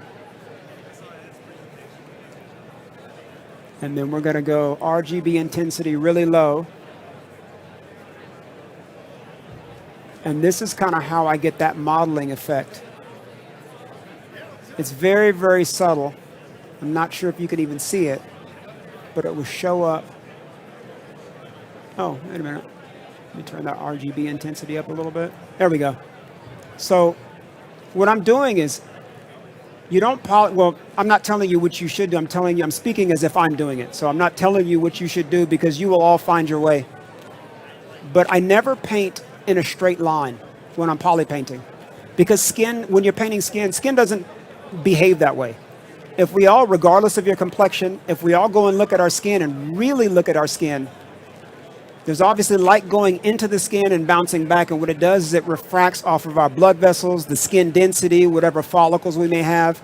And the only way that I have found to do it by hand and to actually recreate that is to paint in figure eights, sloppy figure eights. So do you see how I'm starting to bring a little bit of warmth into that forehead area? It's very subtle. So let's just say I bring this warmth in here, and I want to give it the illusion of translucency. I will then switch it over to a little bit of closer to yellow, especially on the forehead, because the forehead has less flesh and less blood. So I don't know if you can see it, but you can see I'm breaking up that red with a little bit of translucency. So see this darker spot in the middle? I'm going to break that up a little bit, and I'm actually going to take it a little bit less saturated. Right? And then to make it a little bit more realistic, what we'll do is we'll actually bring in a colder purple.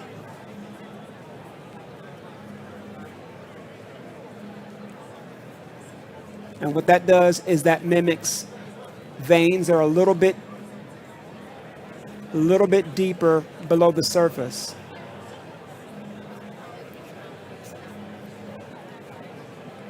And there we are.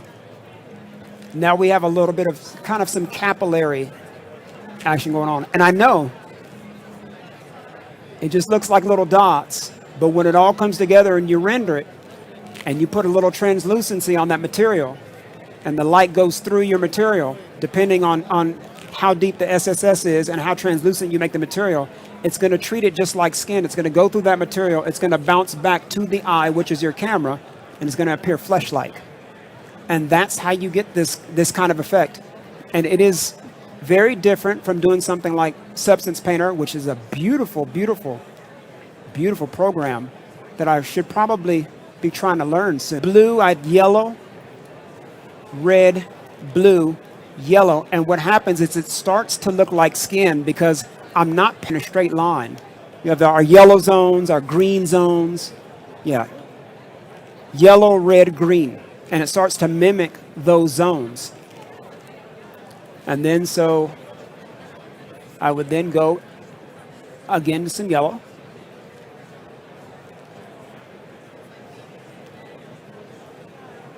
Because it's a forehead. And so this is how I create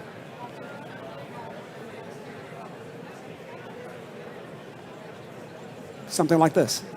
And again, tedium, but the effect is, this is what I want, and that's what ZBrush is about giving you the tools to do exactly what you want. And what I've always wanted to do is, when I saw The Predator, when it came, I think I saw that in the theaters. I don't remember what year it was, 87 or something. I don't remember. Was it 87? I think so. I went and saw it at the theaters, and that was the first time. Okay, so the Giger Aliens was like too much for my young mind. I could never aspire or something like that. So I'm not a person that's like, oh, I was inspired by Giger. The first time I saw it, I wasn't. It was just too high level. It was completely over my head. It was too abstract. It was beautiful, and I loved it. But I never looked at a Giger alien and thought, oh, I can make that. When I saw the Predator, it was like within the realm of possibility because it referenced nature. And I was a Discovery Channel kid. So I'm looking at it and I'm like, oh, dude, that's like some crazy monster that I was watching on Discovery Channel. So it kind of made sense. But ever since then, I've always wanted to create creatures in that lane, in that particular style. And so ZBrush was the only, at the time, ZBrush was the only, and to me still is the only program that allows me to just kind of freestyle. And so like, say like these markings, which I believe I took these, I think I did actually reference the paint job on the Predator for these kind of, for these textures here. So it sampled that. And again, just like skin. So I'm just for the sake of this, I'm gonna do it a little bit harder than I actually would, just for the sake of this demo. This is not very satisfying to see these little subtle, like 0.5% changes, as it is not as satisfying for you as it is for me. So this is how I actually get a naturalistic look, kind of figure eight. So you're always gonna wanna double back over. You don't want to do this unless you're wanting like this stripe, like that's a place where I did that. But to make it naturalistic, you always want to double back over it. So I'm going to make this V a little bit more pronounced.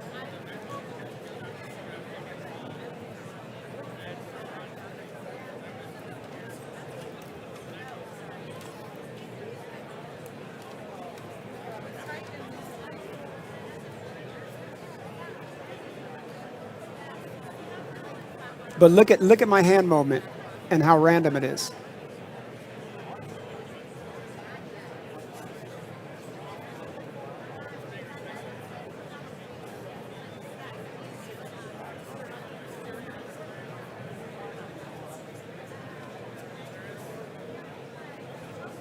Oh.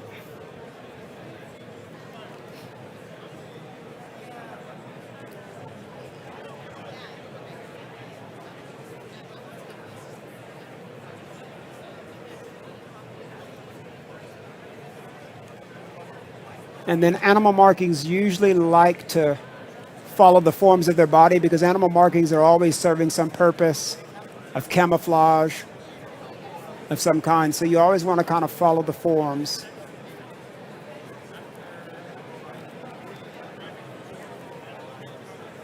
Then I want to gradate that a little bit. Bring some brown, maybe a little less saturated.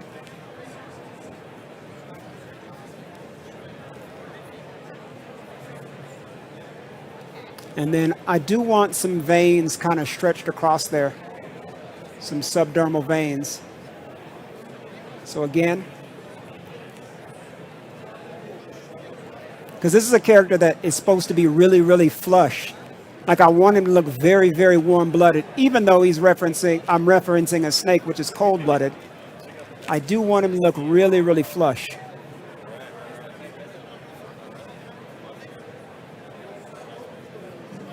So I'm going to go and do some on the chest, since I'm kind of in red mode.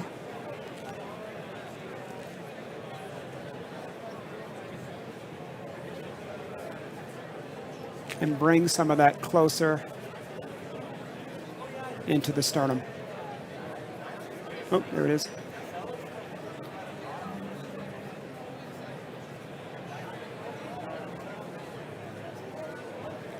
So yeah, so this is kind of this is the process of going from, and all of this started with the sphere. I didn't use any base meshes. Not that you can't. I mean, I use base meshes on client work all the time. There's no way for every client I'm going to start out with a sphere. I never do. I only really do that for myself. Clients, I'll kit bash. I'll buy other people's brushes. I'll go on ArtStation, grab some meshes. Like I don't care. But for my own personal work, this all started from a sphere, and that's how I kind of, go from a sphere to something a little bit fully realized. Like this. yeah, so that is a, and then I think one of my favorite parts with these hands. I thought they were really weird, and even the hands have some glands in the bottom. They also have this kind of hoof. I was thinking about horse hooves, how they're hard, but they're also organic. I just thought it'd be really cool for him to have a hoof that he can place on you and then pinch you. And so he has a really good purchase whenever he's, grabbing you and pumping you full of toxin. And then I was also really proud of these elbows for some reason.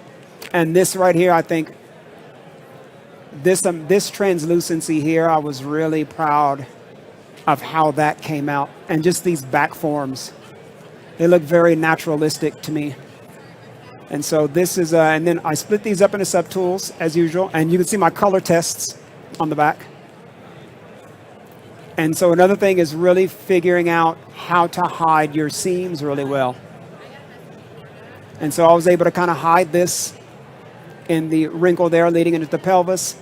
And I was also willing, like this needs to be that needs to be a little modified a little bit, but I was able to hide that as the waist joins the glutes. And then also, one of the things that I thought was really fun is that the feet are dainty. Excuse me. Almost ballerina-like on its tiptoes. Because I'm thinking, when I make a monster, I'm also thinking about where you meet him, what were the circumstances. And I imagine, turning a corner and seeing this thing on its tiptoes, breathing with those fangs pulsing. And it's very confusing body language because he has no eyes and he's very menacing, but then he has these graceful feet and he's at attention. Even the feet have glands as well. So there's even glands in the toes and even in the back and even in the talon here. Little bit of glands. So his entire body is poisonous. So yeah, so now that I've corrupted your minds with with some very strange monsters, I do want to show some of my jewelry designs, which is what I actually do for a living. So this is only what I do for fun. I've worked in collectibles, but as far as a full-time job making monsters, I've never done it. And so this is stuff that I do just because I like to. But I will show you the things that I actually do for a living. And it's also really interesting because this is a part of ZBrush that people don't really get, that this is possible. So this is a model of the ring that I'm wearing now. So this ring is sterling silver, 22 karat third eye, and I had a 2.5 millimeter VVS1 diamond put in this ring. And so this is the model. And if you look, oh, excuse me. Why is my polyframe not working? Oh, well, anyway. So, let me see. I'll show you, go quickly and revolve through some of my models. This is a cuff bracelet that I made, all in ZBrush. So when you get something cast, there's a thing called a sprue, and this is actually where the silver flows in to actually fill the cavity with silver. So this is a bracelet that I make, and I sell them at my own private store in downtown LA. This is a link to a necklace that my co-conspirator is actually wearing over there. So this is actually one of the first pieces that I made. It's sold really well. What's interesting about this piece is I have a lot of young, like goth people that wear it, which is kind of my lane. And then I have a lot of older people because it's a very distinguished design. So I was able to hit several demographics with this design. This is a ring that I'm also wearing. And so I have fingers where my phalanges are really, really tiny, but I have big knuckles. So I wanted to engineer a ring, excuse me, that would be able to fit over my knuckle, but yet grab the finger enough to where my ring isn't flapping around everywhere. So I used ZBrush to engineer a ring to where I made it a bit too small, put it on a mandrel, beat it out, and when you hit a ring on a mandrel, it spreads the molecules out. So this ring is custom, and it actually flexes about 1/2 millimeter. So this is an aspect of ZBrush that people don't really understand that exists, is that people always say, hey, there's no size, no scale in ZBrush. There is scale. There's a thing called Scale Master. It has measurement helpers in it, right? Scale Master is there. It's just everybody's so used to maybe AutoCAD programs or Rhino Matrix Gold doing it for you. But the thing about Rhino and Matrix is you can't sculpt anything graceful in there. You're looking at what, 12,000 triangles? You're never going to make jewelry with this kind of complexity. So all of this was done inside ZBrush. So I'm going to speed run through these a little bit because I'm running out of time. This is one that will be in production soon. This is going to be a pendant. And so I don't know if you can see the abstract skull face, like heart eyes. There's the nose, and the heart is a mouth.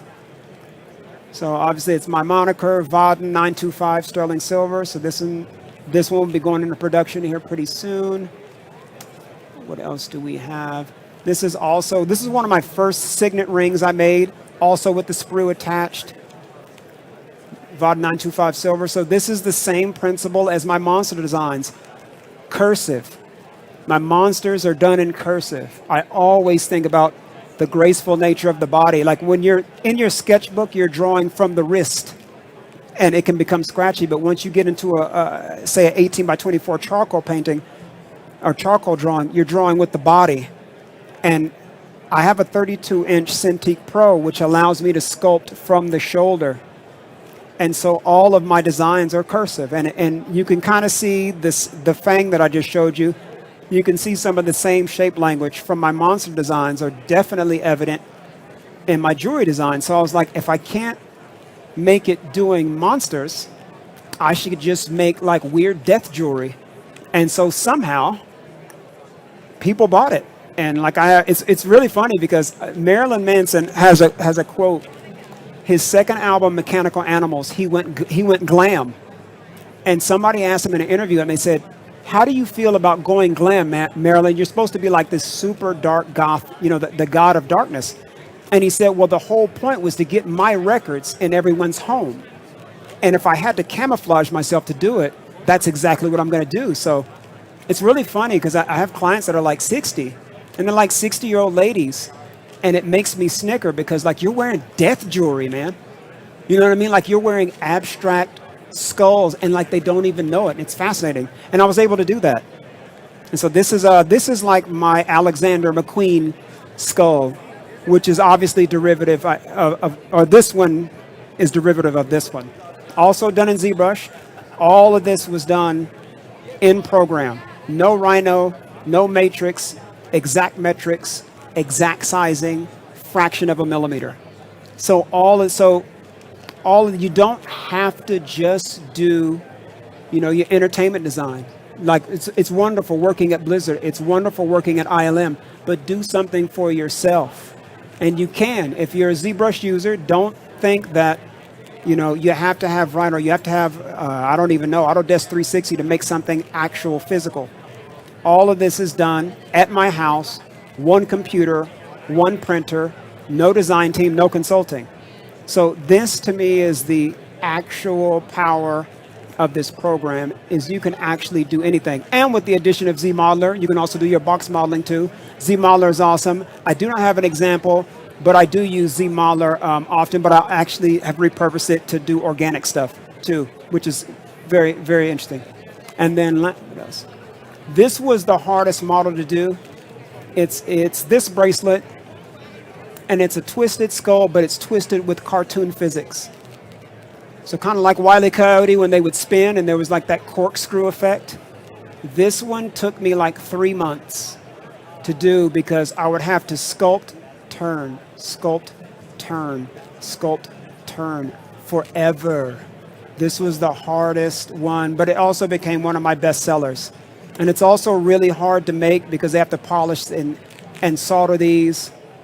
I don't have the chain, but I have the bracelet. It's like 7 links, but the chain is like 13 links. So just take that into consideration, that ZBrush is not just a tool for entertainment. You can also make a living off of it. If you have the skills to make monsters or assets in ZBrush, you can also make physical products. You're wizards if you understand 3D, if you understand how to move through 3D space. You're a wizard to people that don't understand. Take advantage of it. Take advantage of this package. Like, let your imagination run wild. And I think I'm good. Great job. Let's give a big round of applause to Quincy. So much information there. That is absolutely awesome. No, we're a little bit behind on time. Everybody's been doing a great job filling their spot with so much content. We're going to go to break, and we'll be up next with Braden, so you're going to want to stay tuned for that. But Quincy will be right next door at our demo station for the next hour. If you did have questions, definitely catch them there. We'll see you right after this short break, Internet. Thank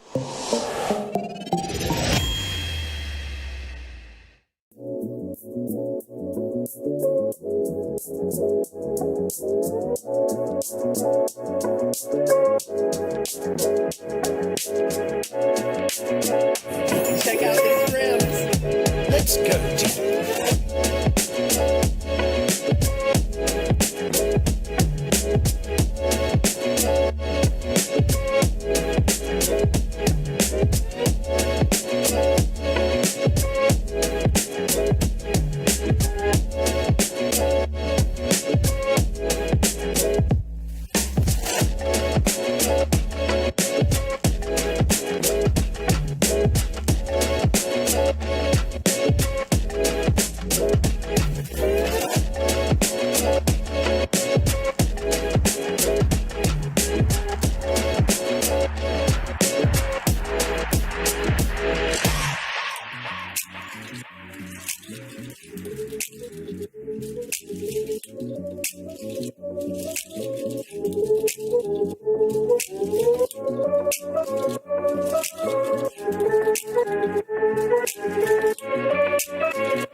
We got it. It's Okay. There it is. Nice. Hello, Internet. Thanks for waiting. Just had to get that selfie in real quick. You know how it is here at SIGGRAPH 2024. I'm your host, Matthias, a.k.a. Major VFX on all the socials, so you can find me there. And I'm here at the Maxon booth where we are showcasing how worldwide amazing artists are showing how they use Maxon 1 in their workflow to put together some of the most amazing animations, illustrations, and imagery on any screen you see anywhere. Just to my left is Braden Wheeler. He's going to be showcasing some amazing stuff. I do believe it's with Nickelodeon? Yep, Yeah, so that's with, right. with Nickelodeon. So let's give a big Maxon welcome for Braden Wheeler. Yay. That's good. Look at you. All right. Hey, everybody. Excited to be here. This is super fun. Sharing with you a project that was really dear to our hearts and a lot of fun to work on. So we're here to talk about some things that we did for Nickelodeon. So we worked on rebranding the entire network, sort of all touch points, and really built all of that around a C4D Redshift pipeline, and it was great. But first, who am I? I am a designer, animator, turned creative director. I've been a C4D artist since I started doing 3D. Good split between technical and sort of art direction. And so, you know, I like to do all things.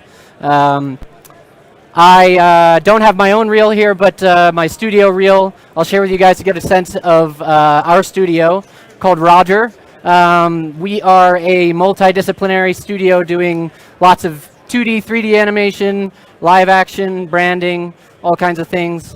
But here, I'll just let the work do the talking.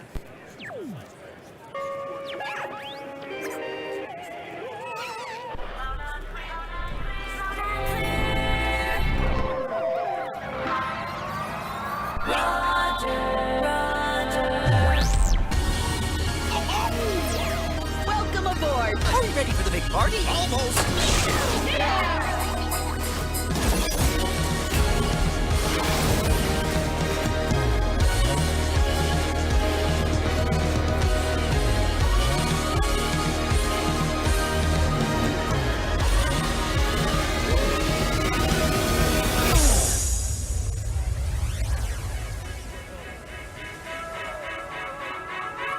I love it. I know.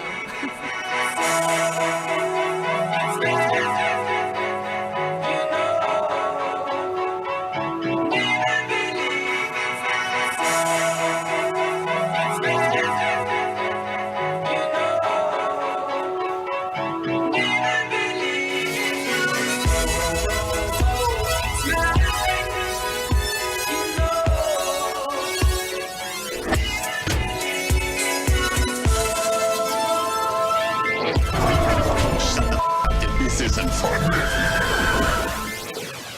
What does it all mean? I say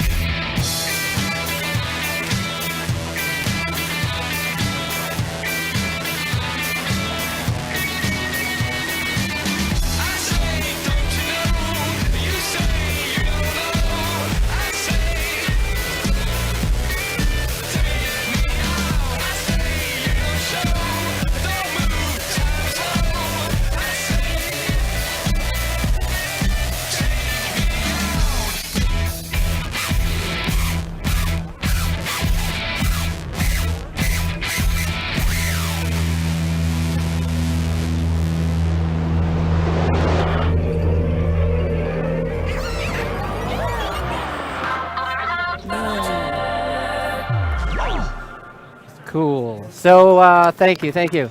So as a studio, we are a lot of different talents, a lot of different styles, and we try to bring all of that into everything that we do, whether it's live action mixed with 2D or 3D that's stylized mixed in with 2D animation. We like to mix it up, and that's something that really came together on the Nickelodeon project. So we'll do one more little video here, and then we'll start to talk about all the things that went into it. Come on, you know just what to do. It's in your blood, now follow through. Come on, get with it, give it everything you got.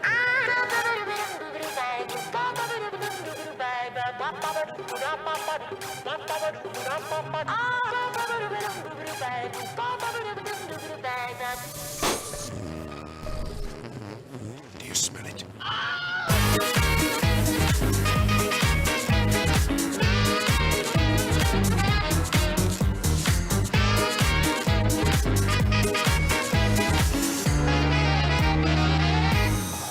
Come on, you know just what to do. It's in your blood, now follow through. Come on, get with it, give it everything you got. Ain't gonna stop till you begin. Unleash the beast that lives within you. Gotta give it everything you got to make a dream come true.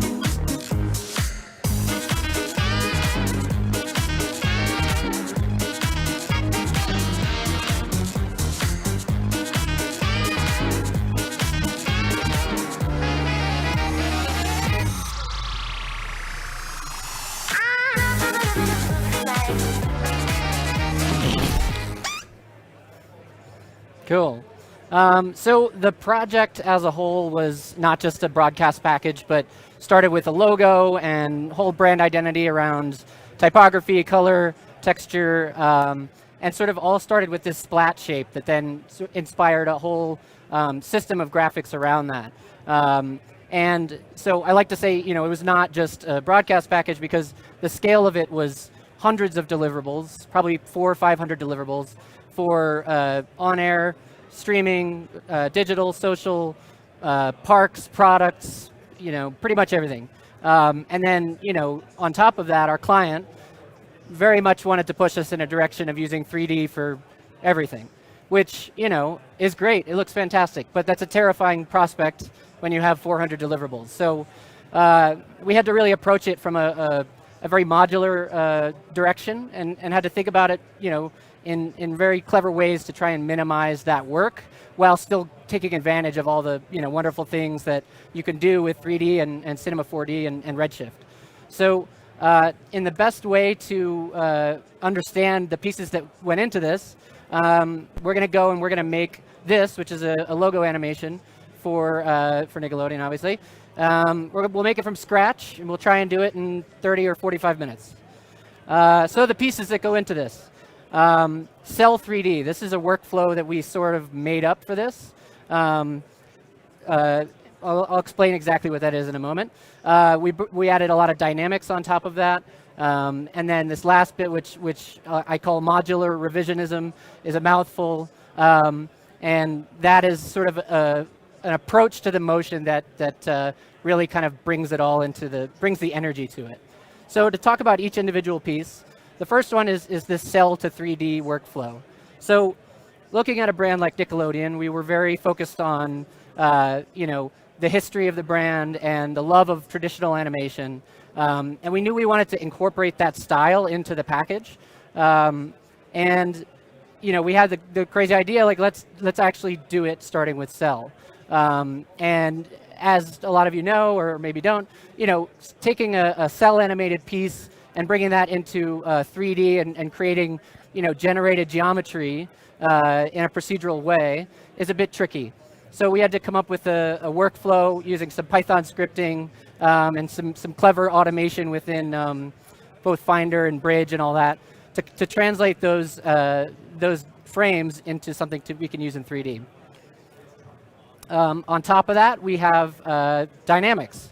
So, we're designing a package that is pretty, it's fun, but a lot of times our client would say, hey, it needs to be like, sillier, it needs to be goofy or surprising. So that's when all of the dynamics within C4D really gave us a lot of opportunities to inject that, silliness into it. So we'll see throughout the package, although we're only going to touch a little bit of it, dynamics were really a huge part of this. And then the last bit is this modular revisionism, which really is just ADHD in real life. So the idea is we create these different pieces that are consistent across the board. So typography is always in the same spot, the shapes are consistent, but then we do different treatments for the type, whether that's balloon type or slime type, and then play with colors and textures and just make it so nothing really sticks. Everything is always changing, keeps the energy up and makes it just a lot of fun to watch. Okay, so coming back around, because obviously if we're going to make this thing, we better get going. So we're going to start with the cell to 3D. So well, first we could pause and say, why not just make it in 3D and skip the cell part? So a couple reasons to do that. Number one, there's a magic to cell animation, traditional animation, that is just hard to translate in 3D. You give a 3D artist the same job as a cell artist. The cell artist is going to come up with a lot of different in-between shapes that the 3D artist might not do the same. And so there's magic that's just hard to recreate. In addition to that, if you're staffing a large job that needs to create all these elements, if you can carve off a piece of that and give that to a different kind of artist and then feed that into the pipeline later, it allows you to sort of diversify the talent pool a bit. So we were able to start with cell animators working on logo animations and things, and meanwhile set other things up in 3D and then meet in the middle. Also made client approvals a bit easier. Could just show them a cell animation and then say, trust me, it's going to go in 3D, it's going to look awesome. And then we had to be like, I hope it looks awesome. And thankfully it did. So looking at what that looks like, these are rough passes. So this is the kind of thing we'd say, talk to our cell animator, say this is what we're trying to do. They give us a bunch of options that look like this. And we say, hey, yeah, we like this one, that one. Let's take that to the next level. And they would give us a refined pass, which is going to be either on 2s or on 1s and really just smooth out all those shapes. Sip of water. So with that, we have now a set of 2D shapes that I'm going to jump out of this and we're going to go over and take a look at them. If we look at something that we get from the cell animator, we get these series of frames. And these are great. We've got all of the frames we need to have an animation. If we frame through them, we can see what that looks like. But these are bitmapped images. They are not vectors. And C4D is going to want some vectors in order to create geometry. So we decided to kind of go this auto trace approach, which we used right here in Bridge and just sent this through an auto trace and batched those into a single document. Not going to go and run this through, but pretty simple there. And what you end up is this kind of crazy Illustrator document. And it's got all of your individual frames in it. If we just solo them, you'll see these are the frames of the animation. They're all stacked up in all these layers. And that's cool. We now have vectors, so that's helpful. But we still need to get this into C4D to make something out of it. So let's go ahead and do that. I'm going to just go ahead and open up an auto-traced version of what we were just looking at, that swirl. And I'm not going to make the vector object. I'm just going to import it. And when it comes in, we have this nice little similar. We see all of the frames at once. Looks kind of cool, but it doesn't really help us because it's not animating. If we take a look over at our objects here, we've got all of our frames, and they're labeled as such. And so that's great. Underneath, we've got some objects, some spline objects. So what we want to do is we want to be able to make this into something that is going to, create an animation. And the way to do that is to make things only visible when they match up with the frame number that they were drawn on. And so you could go and you could hand animate each one of these objects, but we knew that we were going to have to do this repeatedly, and it would make a bit of sense to do it with some scripting. So we went, actually I have a workspace, I'm going to open this up. So we went ahead and, let me open the script manager. and created some Python scripts to help automate some of these things. So if I open up, we're going to go to Renamer, and this guy. And so this Python script is, I'm not going to go all into the details here, but essentially what it's going to do is it's going to look at this null, it's going to look at all the sub-objects, and it's going to rename them based on their position in the stack. So it's going to just remove a lot of extraneous information and just rename them so it's nice and neat for what we need for our purposes. So I'm going to go ahead and execute that, and we'll see over here everything's now been renamed, the splines included, and that's good. That's a good step. But we still don't have animation, right? And we need to get this to animate. So the last thing we need to do to get this headed in the right direction is to get this to only display the spline that is important for the frame that we're looking at. And so to do that, we have one more Python script. And I'm going to just open that up this way. This is called our switcher. I'm going to copy it over. And I'll open this up. Again, this one's even more complicated, but it looks at these objects and more or less just says, if that number matches the number where the playhead is, display it. Otherwise, turn it off. So if we take all of these objects and bring them up into our switcher, we'll see suddenly everything disappears. And voila, we have animation. So this is great. We're really getting there pretty quickly. I have this spline switcher. I'm going to go ahead and drop this in a connect object.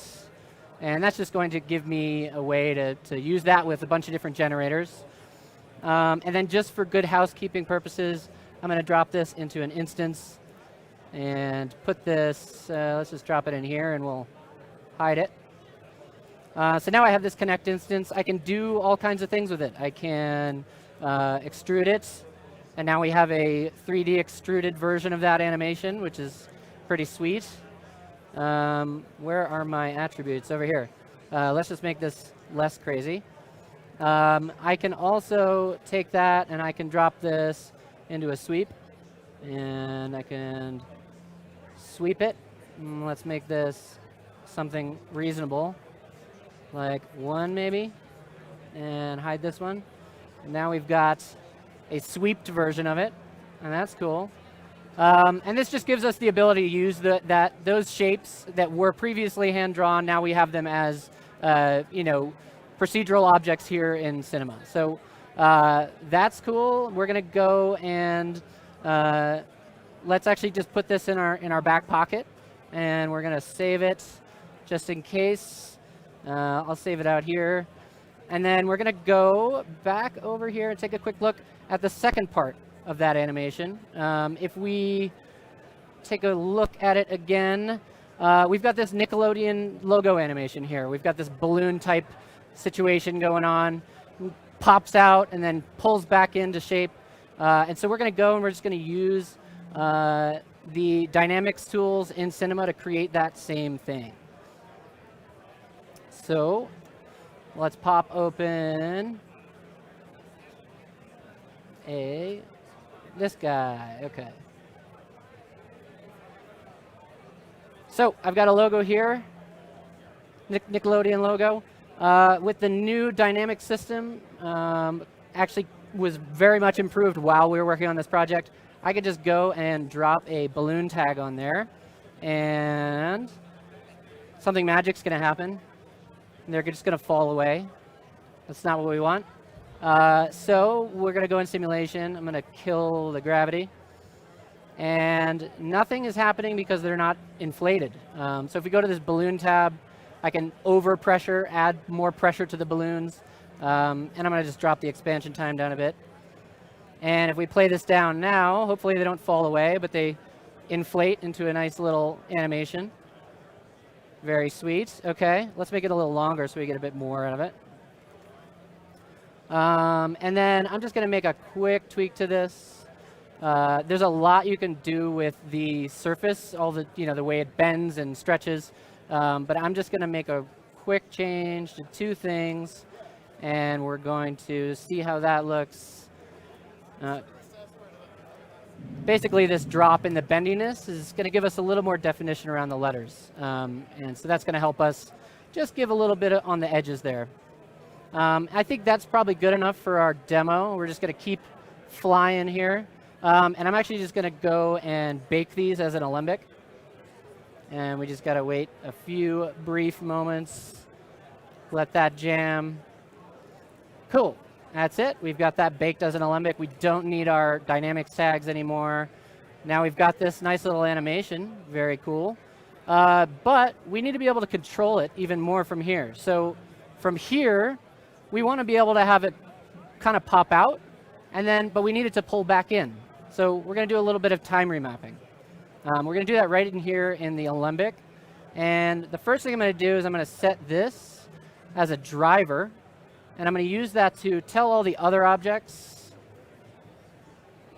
to follow the lead here. So all I need to do is make a change to 1, and all the other objects will time remap based on the 1. So that's great. We can kind of start to play with this and make a little boomerang here. If we pull that back and play it, it's going to play and then snap back. So that's good. We got, we're getting there. But the thing that we're really, losing when we do this is suddenly it feels really rigid. We've lost our, the real dynamics. We've lost the magic there. So one fun way to get some of that back after the time remapping is to add on a jiggle deformer. So I can drop this right underneath it. And then right out of the gate, we're going to get a lot of spring in the geometry. Now, for our purposes here, there's a lot that needs to be refined. If you take a look at the C, for instance, it's going to smash through itself. That doesn't really make a ton of sense. We could go and sort of dial all this stuff in and get it, perfect. But we're going to just keep on jamming. So let's go back and look at our time remap here. And we're going to go add a couple quick keyframes. And basically, we just want to find some version of this that feels nice, kind of popping out, and then snapping back into place. And that's pretty cool. But we also want to make our animation kind of go from the center out. So we're going to go and add some offset to some of these objects. So I can click through and grab some and just add a little bit of offset.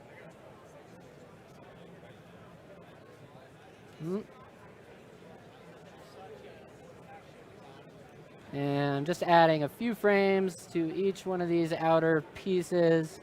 And slowly, we've got more of a center out animation here, which is feeling pretty nice, I think. So I feel good about that. I think we could go and grab this guy and just bring it over to our other setup. And we've got a bit of a scale problem, which we can take care of here. Let's go and make our original object bigger. Maybe we go here and where is my attributes? We're gonna scale this up by 40 maybe. Let's see. And nothing happens. Okay, let's not do it that way, I guess. Let's scale this guy down by 40. All right, we'll do it this way. Okay, there we go. And we can go and move this stuff back in space and shift it around so that when we land, we can get into a position here where we can bring all the pieces together. This has some, okay, all right, it's fighting me. All right, let's do it this way. I'm gonna move the background pieces to get behind the logo.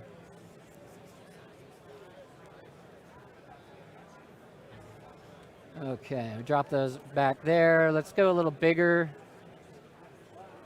Let's go 50 maybe. Ah.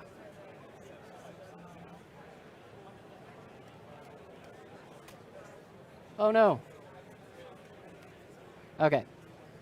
All right, so now we've got these two pieces and they are somewhat working together. The timing isn't great. Also, this sweep is really chunky. I'm gonna just turn that off and go back to the extrude for a little bit. And I'm gonna make it an inverse here. I'm gonna drop a spline mask over this guy. No, I'm just missing my buttons here. And basically, I'm going to subtract that mask so I can have the inverse, so we can make a little window. Now we can kind of see through where that animation is happening. All right. And the fun thing there is that we can actually keyframe the visibility on that subtracting layer, and that's going to give us the opposite effect. So now we can actually keyframe this guy and have it switch from one to the other. So we're going to start filled, and then we'll have it reverse into a window. I'm going to make this a little thinner. Right now it's pretty chunky. Let's maybe even go down to 1. And let's play with the timing a little bit, because right now we've got the swirl guy happening, and we kind of want to have a little bit more interaction between the two layers. And so thankfully we've got everything kind of driven by this one layer here using the expressions. So I can just slide this out, and it's going to wait to do the animation, but obviously it's now happening way too late. And we're going to drag this guy up a bit.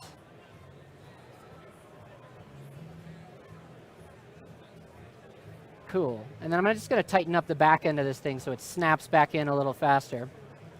And then we need to play with the visibility here. So right now it's just kind of hanging out there. So let's have it start to appear right when it's animating on. So I'm going to just go in here and animate the visibility here real quick and get rid of it while we don't want it.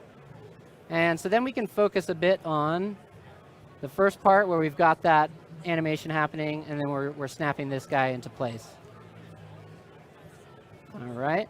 I've kind of made a bit of a weird version of this, but we're just going to keep jamming with it. Let's go and add a little bit of camera movement to give it a little bit more dynamic, to match with the motion that's happening in there. I'm going to add a keyframe on the Z, because this is where we want to end up. And I'm going to go in tighter in here. Oh, no, not that tight. Come on. It's very sensitive. Okay. And then let's go back here, and maybe we'll add a bit of a zoom in. Let's see what this does. All right, let's see. So we've got our swirl. I'm going to delay that a bit so it's a little snappier. And then same thing on the back end. Just tighten up the keyframes so we've got some nice snappiness happening. And yeah, we're going in a little too tight, so I'm going to go and open up the F curves here and just tweak that. Oh no. Okay. I could just drag these guys down, and that's going to adjust how tight I'm getting in that first part. And maybe when I want to start a little wider and end a little wider. And then I'm kind of feeling like I want to get the Nickelodeon to actually kind of snap in when we're landing in that other part. So I'm going to actually go back and just try shifting this whole thing earlier and see where that gets us. And then I, of course, need to move my other keyframe to match up. Let's grab this. And we're getting close here. And I'm just going to slide it out a bit.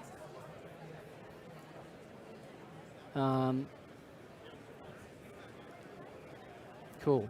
Yeah, let me do a couple more tweaks on this camera. And just make this a bit, oh boy. It's got that zoom going on for the tablet. Let me use the mouse. I could just highlight all my keyframes and hit S to frame selected. It's a little better. If I pull this guy back a little bit now, I'll get a snappier reveal. Of course, my camera's not enabled, and that's why it's not looking right. And all of my keyframes are gone on it, so we're going to just make a new one and pretend that didn't happen. There we go. Let's just hang out over here. Okay, let's make a new camera. That's fun. I'm going to go, we're going to do this all over again real fast.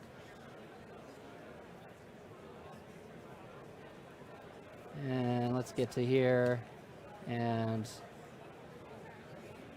kind of play with the Z position a bit.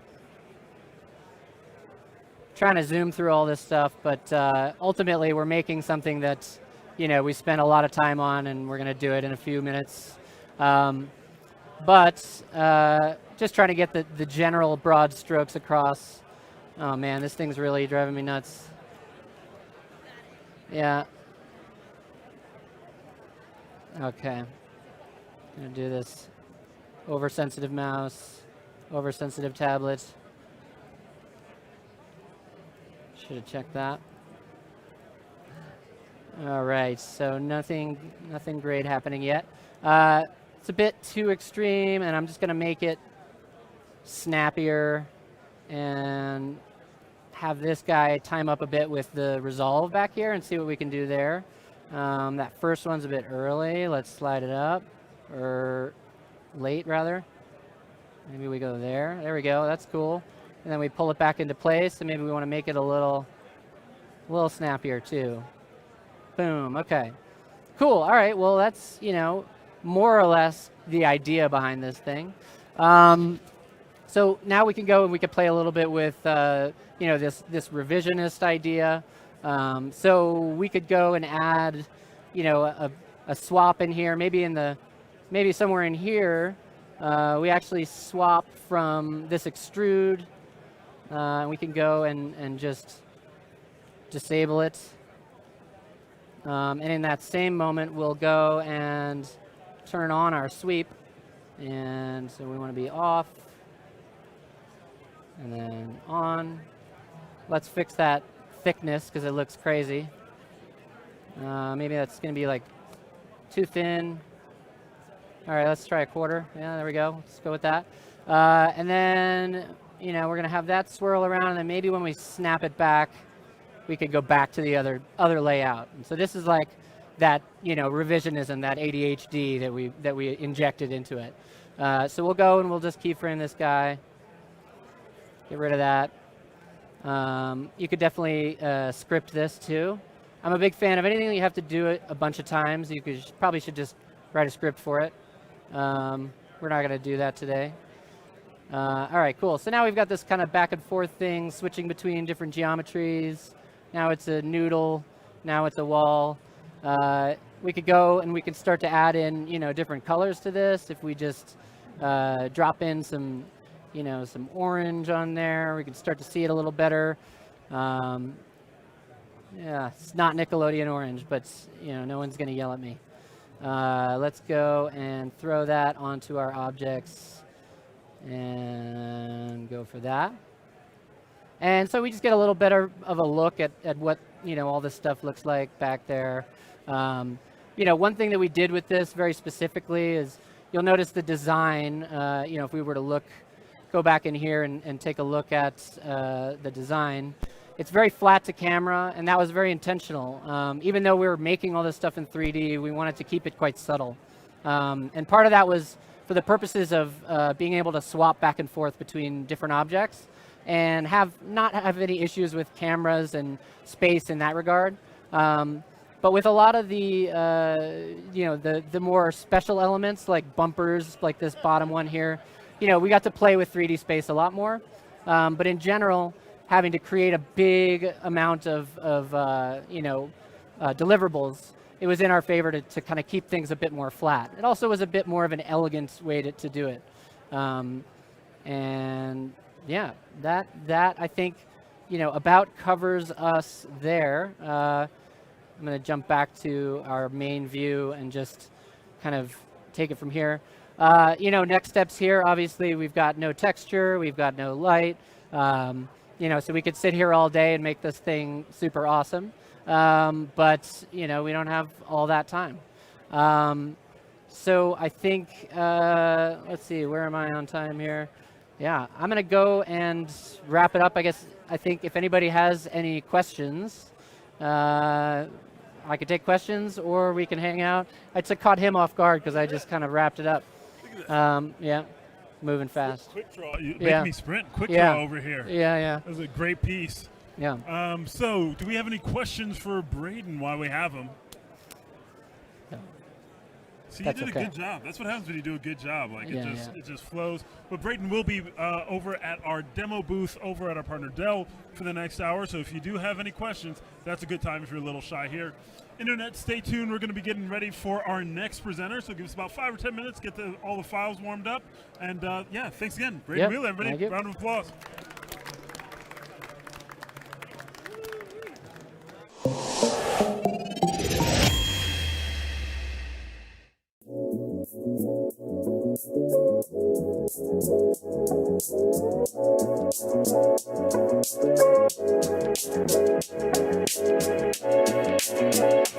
Check out these rims. Let's go, Jack.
Hello, everyone, and welcome to the Maxon booth here, day one at SIGGRAPH 2024.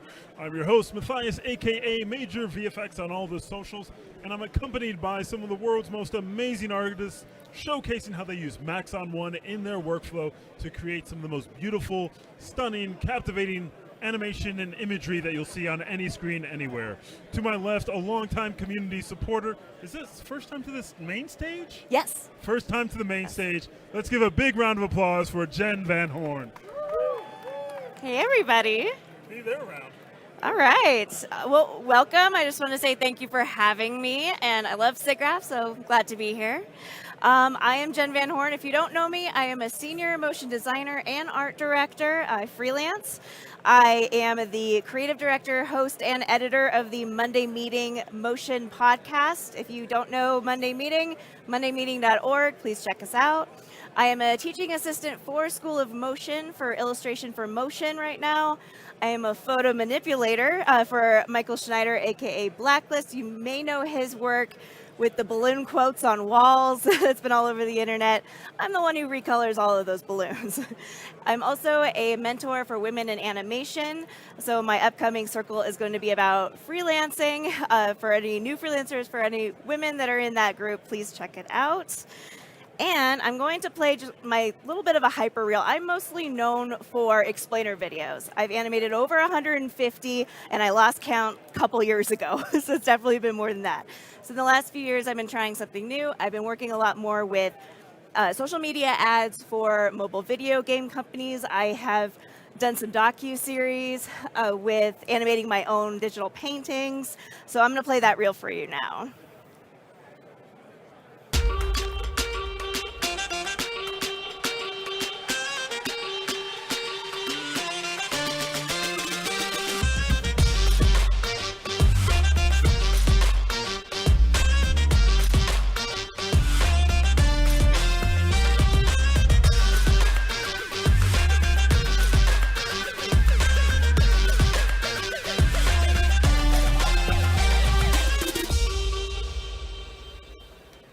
Thank you.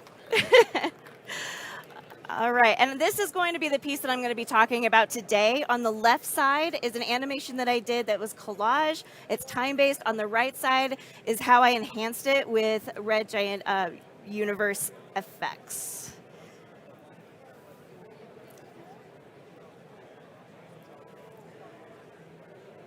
So you can do quite a lot with effects.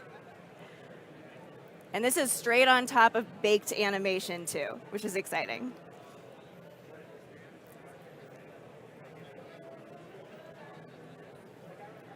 And it loops because that's trendy. All right, so welcome to Timeless Animations using Maxon Red Giant Universe to enhance era-spanning collages. Collage work is kind of near and dear to my heart. I used to be a print collage artist, so now I thought, you know, I love After Effects, why not try to make it move? So that's been my latest thing.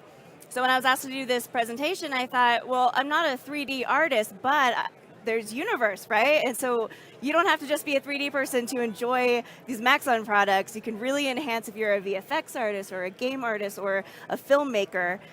And so I knew I wanted to do collage. I just took, everyone knows Ariel Costa, Blink My Brain. He has this amazing workshop on collage, so I just took that, got really inspired. I've also this year been working with vintage print collabs, so I've been making old prints, cutting them up and making them move, so that's been really fun. I'm also a foodie. If you talk to me for 5 minutes, I will direct that conversation to food. It happens every time. I'm so sorry. You will always be hungry around me. I also just launched my cooking channel on YouTube 2 weeks ago called I Make Ugly Pancakes. And so check that out if you are hungry. And so I knew I wanted this presentation to unify all of my passions in one project, which is cool. With personal projects, you don't often give yourself permission to play, and that's what I got to do with this presentation. So Retrobytes was born after I started figuring out how to combine all three of those things. I knew that I wanted to do something around kitchen appliances. Who here has an air fryer? Yeah, thank you. One of the best appliances that pretty much started between the air fryer and the Instapot. But I wanted to know, like, when was that invented, and what other kind of stuff that I use every day, when was that invented, and how can I kind of take you through a journey of all of my favorite appliances. So I did the research. 1920s, pop-up toaster in the KitchenAid mixer. I didn't realize the KitchenAid mixer was invented that early, actually, so that was surprising. The refrigerator and the Tupperware. I still use Tupperware. I still have like that old avocado green Tupperware bowls and the bright yellow colander. Still use it. My mom used to do Tupperware parties. It was like a big part of my life. And then crock pot and fondue set. Yes, I have a fondue set. I make fondue for myself every birthday, basically. So, who doesn't love the 1970s? That's a fantastic era. And then the 2010s was when I was doing food demonstrations for Williams-Sonoma. That's when the spiralizer came out and the air fryer. So air fryers are really popular now, but they were actually pretty popular back in 2010. So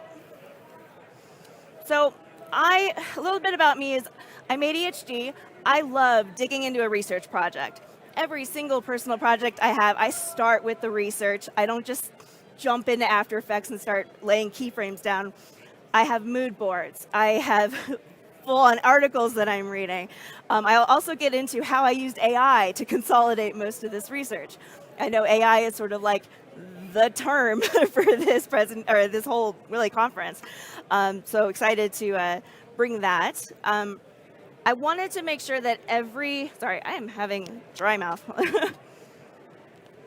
I wanted to make sure that I was paying attention to the graphic styles for each era, because I knew that was going to be a big part of this. I wanted to pay respect to the era, and I wanted to be inspired by the era. So Art Deco and mid-century modern, I'm already inspired by those eras. Like, that's really cool. Collage art is kind of already retro, so you kind of already have that feeling because you're using old newsprint. Oh, thank you. And old photographs, because things that are in the public domain are that old. So a lot of people use them because they're free use. And then Bohemian retro and contemporary minimalism, always fun. I'm more of a 60s, 80s fan, so I was kind of hoping I'd find some appliances in those eras. Didn't happen, so I'll have to pick another project to go into that. And then I broke it down by the themes, the shapes, the key features. I went into Pinterest and Google Images and researched basically collage art from each era, and they were all very similar, which made me happy because cohesion is a big part of my projects as well. So how do you make something from different eras cohesive? I was able to do that. Then I started collecting the assets. I love Photoshop. I can mask all day, every day. So grabbing the photos, I started masking right away, even though I didn't collect everything at the same time. I knew I wanted to have some sort of human element in the ads, because, I mean, that's big, right? You connect to an ad if there's a person in it because you see yourself in that person. So I knew they were out there. I knew that they had blueprints for all of these things, just to really fill out the piece, because collage art is layers on top of layers on top of layers. So I can't just have a photo of an air fryer. I need to have a lot of elements. And then I went into color palettes, and they all had very similar colors. I am a huge fan of jewel tones, which is trendy now. Apparently it was trendy back then. It does look a little bright, and the reason was I knew I was going to degrade some of this, so everything was going to get kind of faded and muddy, so it needed to be super bright and bold to begin with. And then I went into the font options. I wasn't happy that 1920s was super thin when everything else was nice and chunky, so I had to kind of deal with it. But it's still a really fun font. And now I did the cohesion. When you look at timeline-based projects, usually there's a timeline at the bottom of the screen or the top of the screen. I wanted to do the middle because I wanted to pick 2 appliances for each era.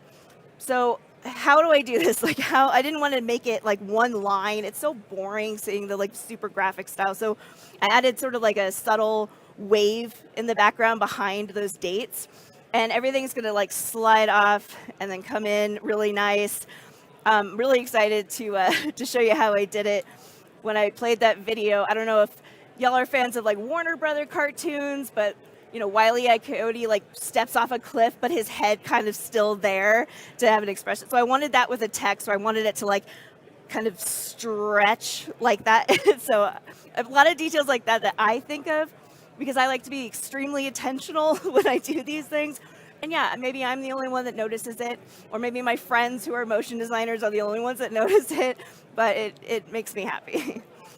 So creating the cohesion, I wanted the color palette to be the same.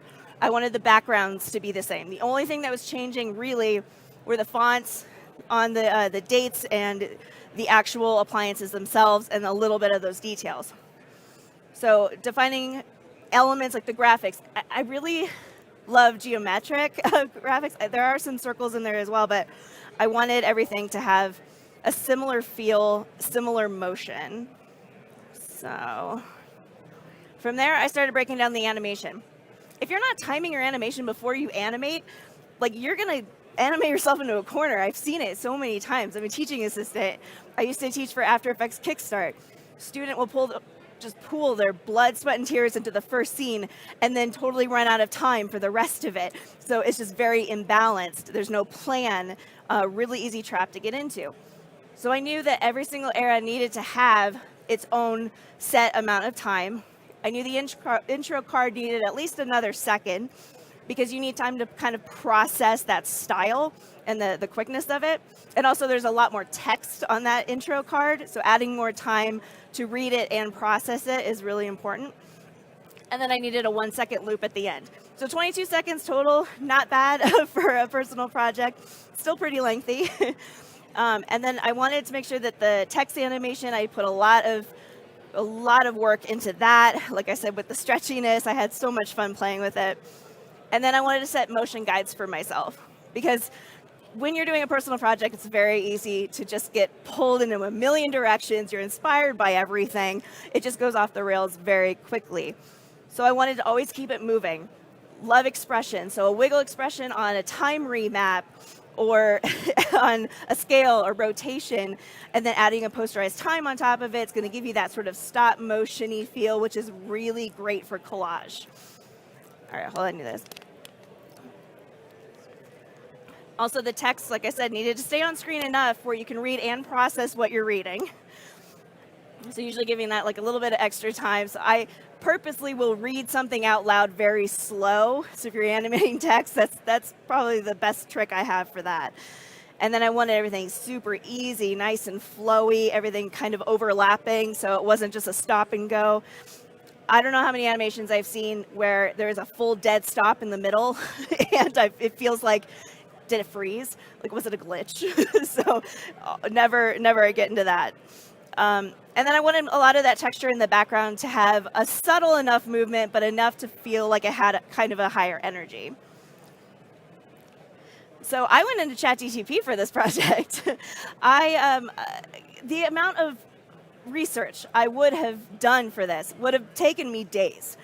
But if I asked ChatGPT to kind of consolidate all of the research out there and break down the elements that I needed, aka the design styles, those themes from each era, what makes them different and what makes them the same, so I could figure out what I was going to make different and what I was going to do to add cohesion, that helped me so much. Literally 5 seconds. Like, it popped right up, gave me a whole list. I'm like, wow, that saved me a day. Fantastic.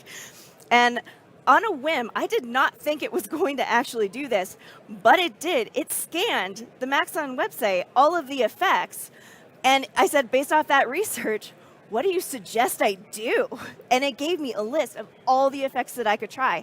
Not all of them were great, but or applied, but I was able to have a really good list of stuff to play with immediately. So I didn't have to like go in and get overwhelmed by all of the effects. I had like 5 per era to play with and see what worked for me. And then I did the same thing with the cohesion. What kind of effects do you suggest, you know, to create this sort of like red thread throughout the thing? And it did that too. And at the end, I also had it figure out the title. Well, I figured out the title. ChatGPT can give you a list of 20, and then you can pick out the words and kind of puzzle piece it. That's why I love ChatGPT, is the puzzle pieces. I just want to, you know, shrink everything down so then I can play within that realm. Otherwise, I'm just overwhelmed all the time. So definitely helpful in this case.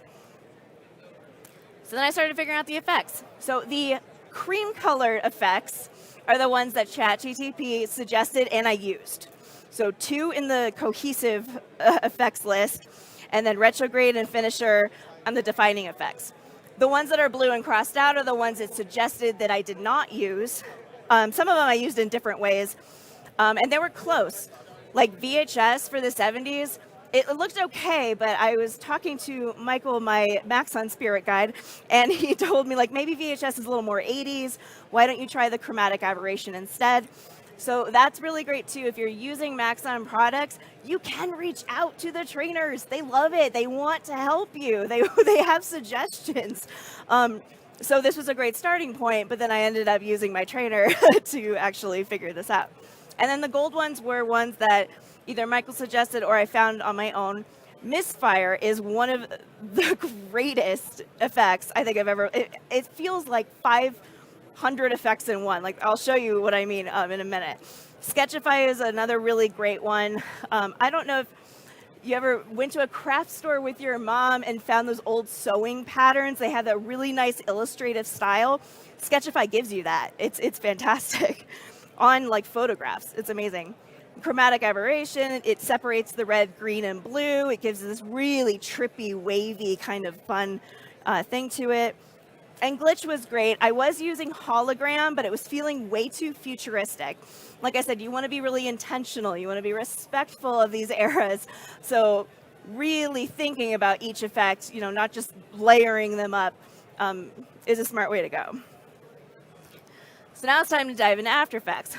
I do want to say, too, when I first started this journey, I played around with Maxon a little bit, but I wasn't like a full-on user. I feel like I am a full-on user now after doing this presentation, which is really exciting for me, because it really does do a really great job. There's so many effects that you can layer and combine to make these really great pieces.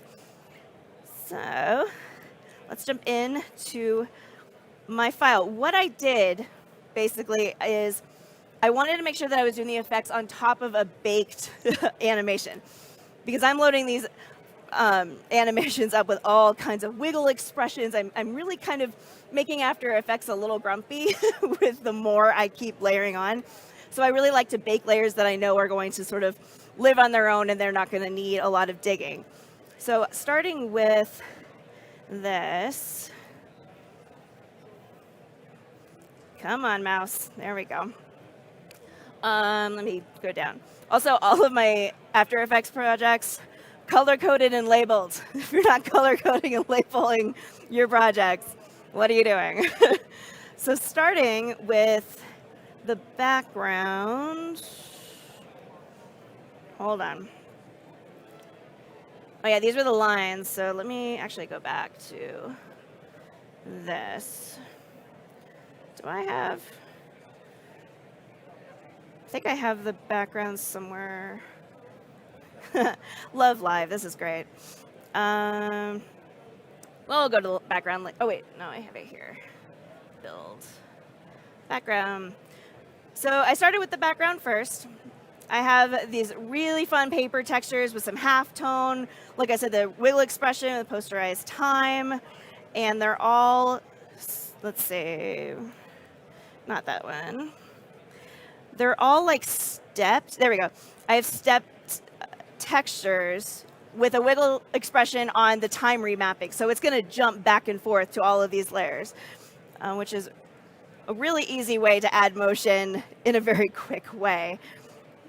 So I had that. I wanted to bring in some of these images I found on the Smithsonian website, which is also free use for a lot of their images if you're ever sourcing. And I baked the background. Then I brought it in to this pre-comp, and I wanted to make sure, oh, see, that's another thing. Okay, normally I have all of my fonts downloaded. For some reason, this 8-bit bytes, because this one, it didn't download, so that's missing. But this retro font was really fun. The problem is when you bring in a font that is scaled really weird like that, it will rescale everything. So you know when you bring in like a Photoshop file and you say like convert to editable text, it screwed up the whole thing. So what I did is I brought it in just as the PS file, and then I just added masks and then scaled up the masks from there, because I really wanted this like lava lamp kind of emotion.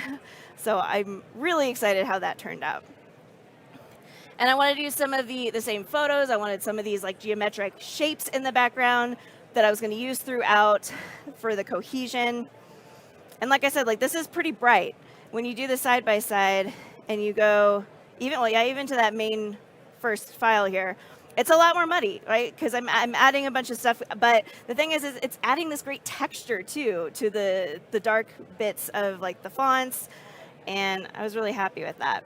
But going back to here, I had to figure out what I was going to do with these frames. And then once I figured out the first frame, I had to copy it with the color coding and the labeling for the rest of them.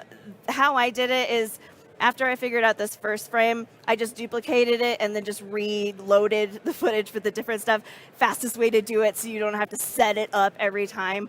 Anything that you can do that's going to be smarter, faster, stronger to save you time, I'm a big fan of.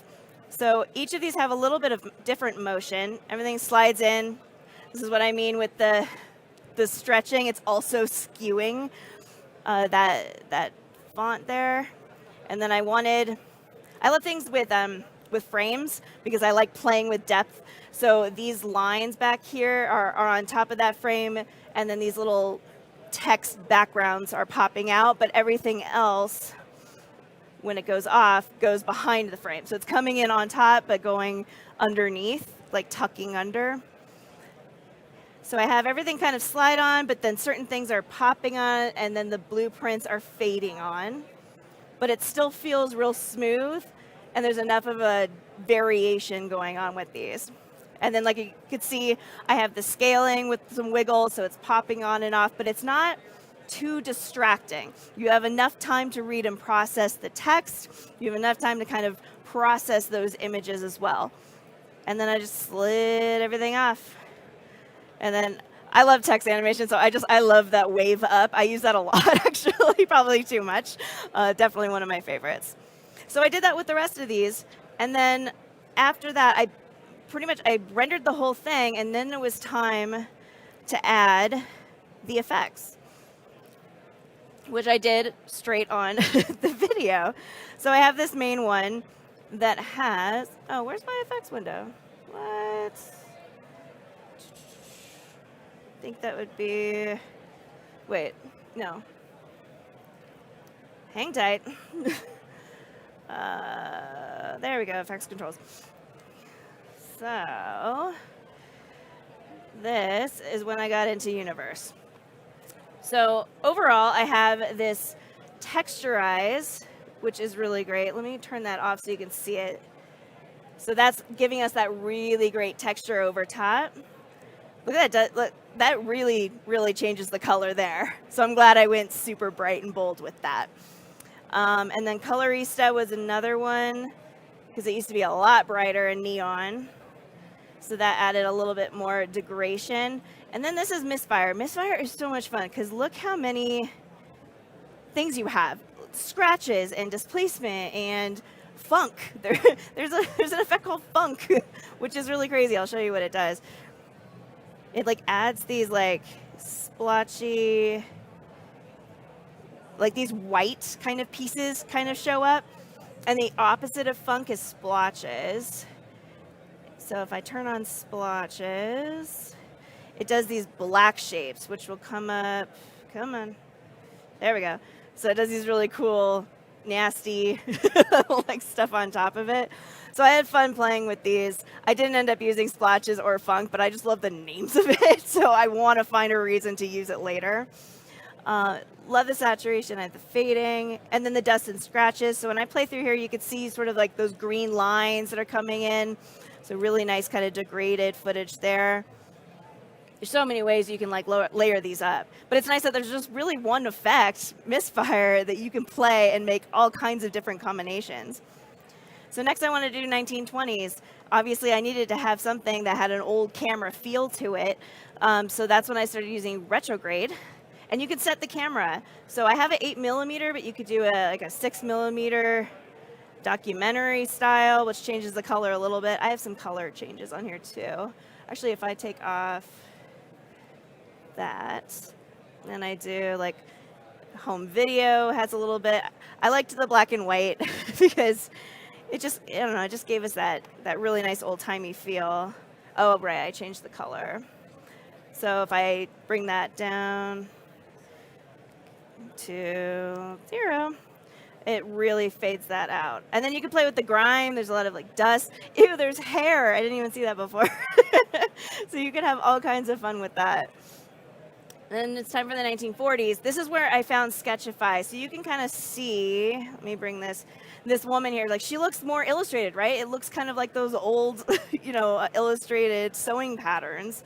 So I had a lot of fun. You could play with the ink intensity, make it like really, really sketchy. And then just playing with the strength too. Like if we knock that down to 50, that looks even more illustrated. And then with the smoothing and the radius, like, yeah, you can, let's see what happens there. Come on. And then colorize. Oh yeah, and the strength, obviously. Like you can go real extreme with it. So I had a lot of fun with that one. 70s was my favorite though, because it had the chromatic aberration. I'll show you what that does. So that would be this crazy way, like it makes you feel like you're on drugs. So you could do a lot of really fun stuff with this. I didn't push it too far, but that's enough to make you feel like, okay, I have vertigo. But if I wanted to go even more extreme with it, let's see, what should I do? See, you feel like a candy store kid. Like there's so many things that you can play. The distortion with like the red, it also will like offset a lot of this too. Look at this. Like yeah, you can make people sick. Like you can have so much fun with this. I could definitely see playing with like a 60s era with this as well. Maybe not so neon. That'd probably be a little bit more like your oranges and your browns is more 60s, but you really play. And then you can play with the lens texture as well. Let's see. So if I did, oh no, I upset After Effects. Oh, what are we gonna get? Okay, maybe I shouldn't piss it off too much. It's so fun though, right? I didn't even notice what it did. Well, we can go to the next era. So for the glitch, I mean, you can have it be really glitchy like the whole time. I didn't want that for this. I wanted it just to kind of glitch a couple of times because I wanted you to be able to read, what was on the screen. So I just kind of played with the opacity, and at least it had this background with the misfire and the colorista and the texturize. I still had that in the background, so I only used this very sparingly. Like that's because it can get really extreme with the glitch. So let's play with that. Impression. Yeah, that's glitchy. Glitch frequency. I guess I could play with the frequency, but I wanted to control it. So sometimes I do that. I'll play with the opacity and just bring up stuff and have it kind of fade out instead of really playing with like time remapping or adding more expressions, that sort of thing. But yeah, it's just so much fun. And then I had everything loop out. And that's basically my project. I can play with a lot more of these. Let's go into the actual thing here. Let's get a clean. Where's my play? So actually, let's do this. Oh, where's my project?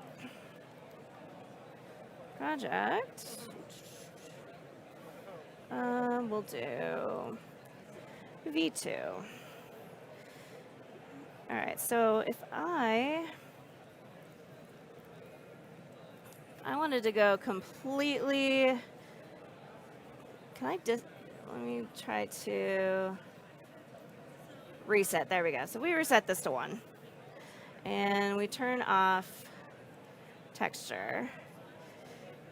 That's actually not too, that's your default misfire. So let's say we want to really amp this up.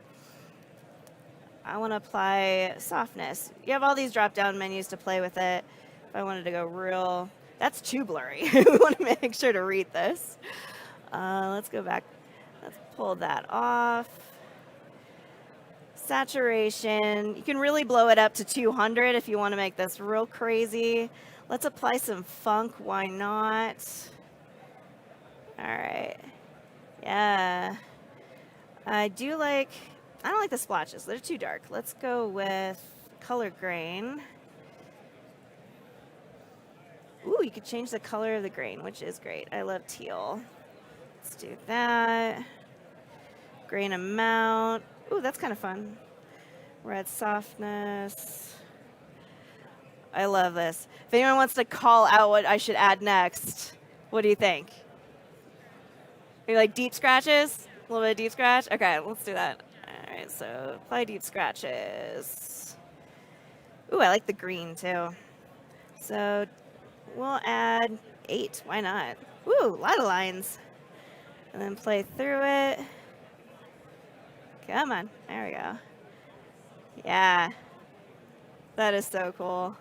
I hope you're inspired to like go home and play with this because it's kind of unlimited what you can do. Let's apply a gate wave. Oop, come back. So we could play.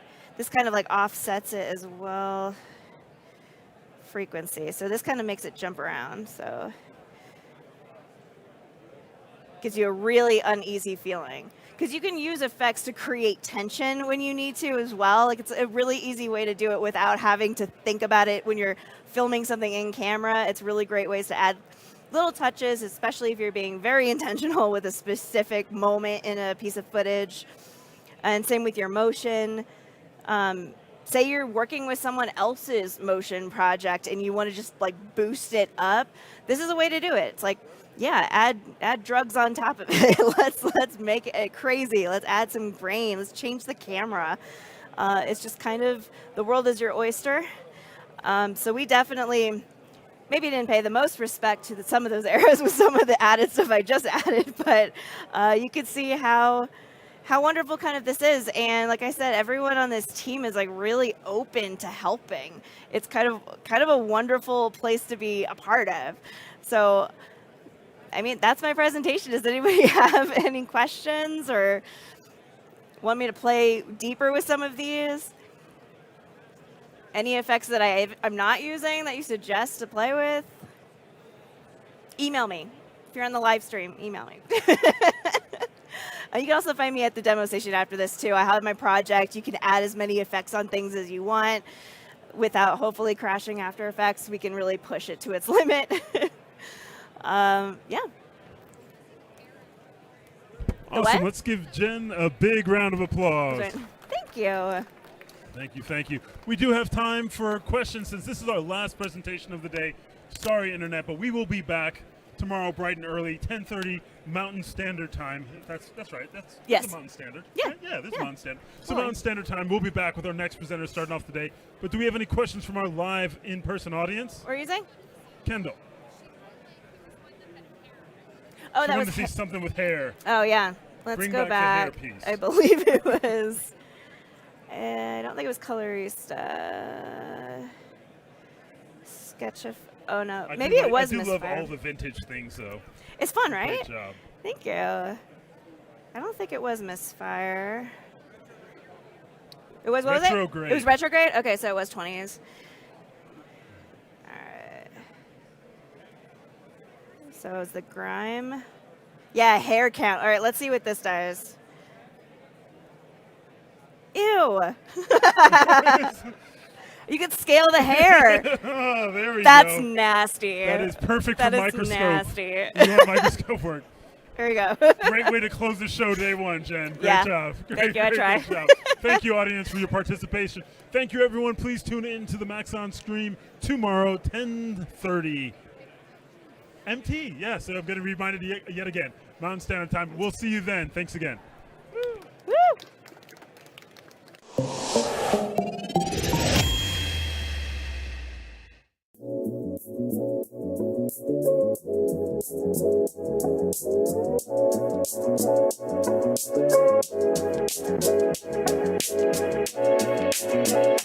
Check out these rims.